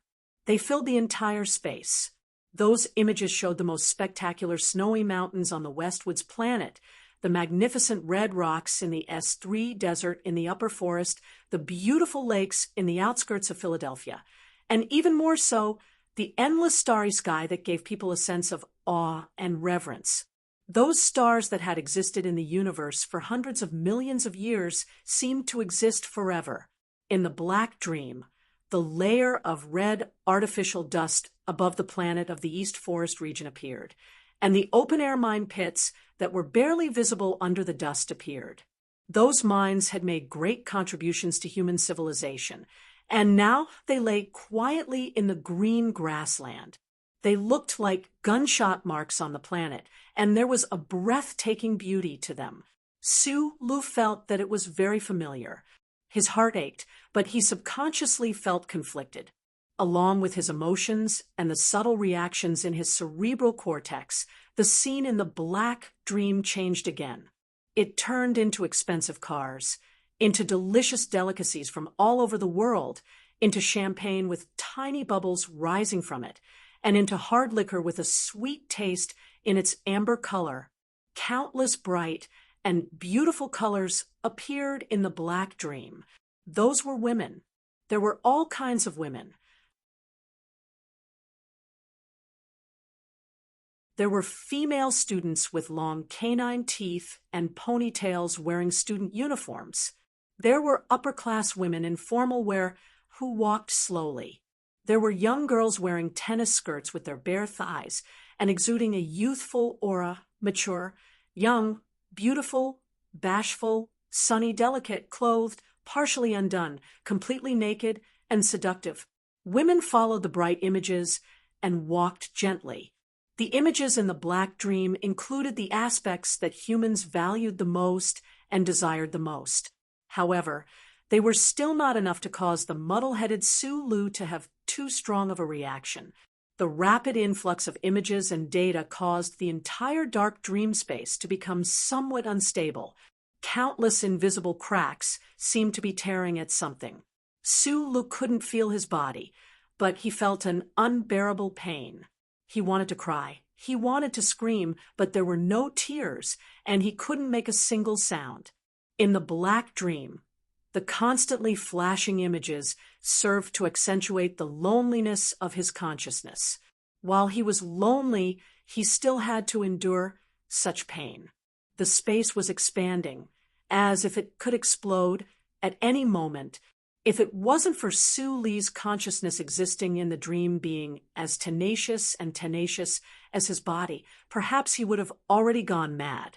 He had to remember something, grab hold of something. At this time, in the rapidly flashing images, a chipboard appeared. The tiny solder points on it glowed faintly against the black background.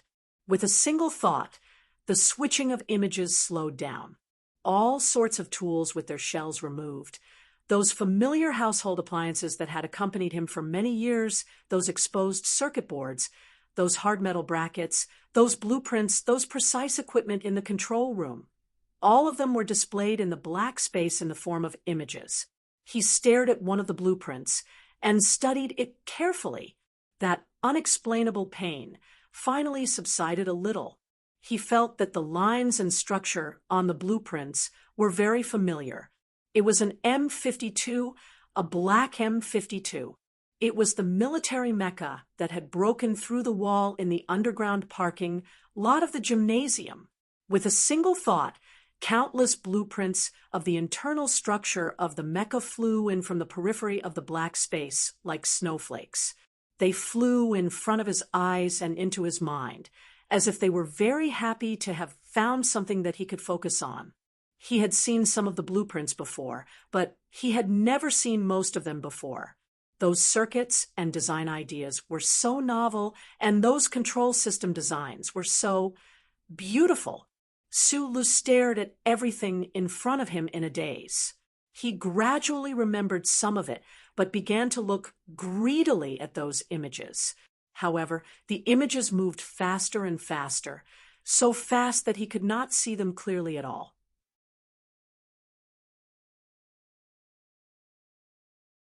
But strangely, these images that entered the black dream seemed to exist in his mind. The images flowed in faster and faster. The space of the black dream could not hold on any longer and shattered into countless pieces. That intense pain returned to Suli's mind. With a buzz, he fainted, fainting in the dream. But he woke up in reality. The black dream shattered, and a white light descended upon the human world. He narrowed his eyes and looked at the faint sunlight coming in through the window. He saw the girl wearing a white gauze dress under the sunlight. He saw that smear of purple. He remembered what had happened before he fainted, but subconsciously judged that he was still dreaming. If it was not a dream, how could he see this smear of purple? You're tuning in to the Mystic Fist YouTube channel. Don't forget to subscribe and join us on this journey to catch the most captivating stories.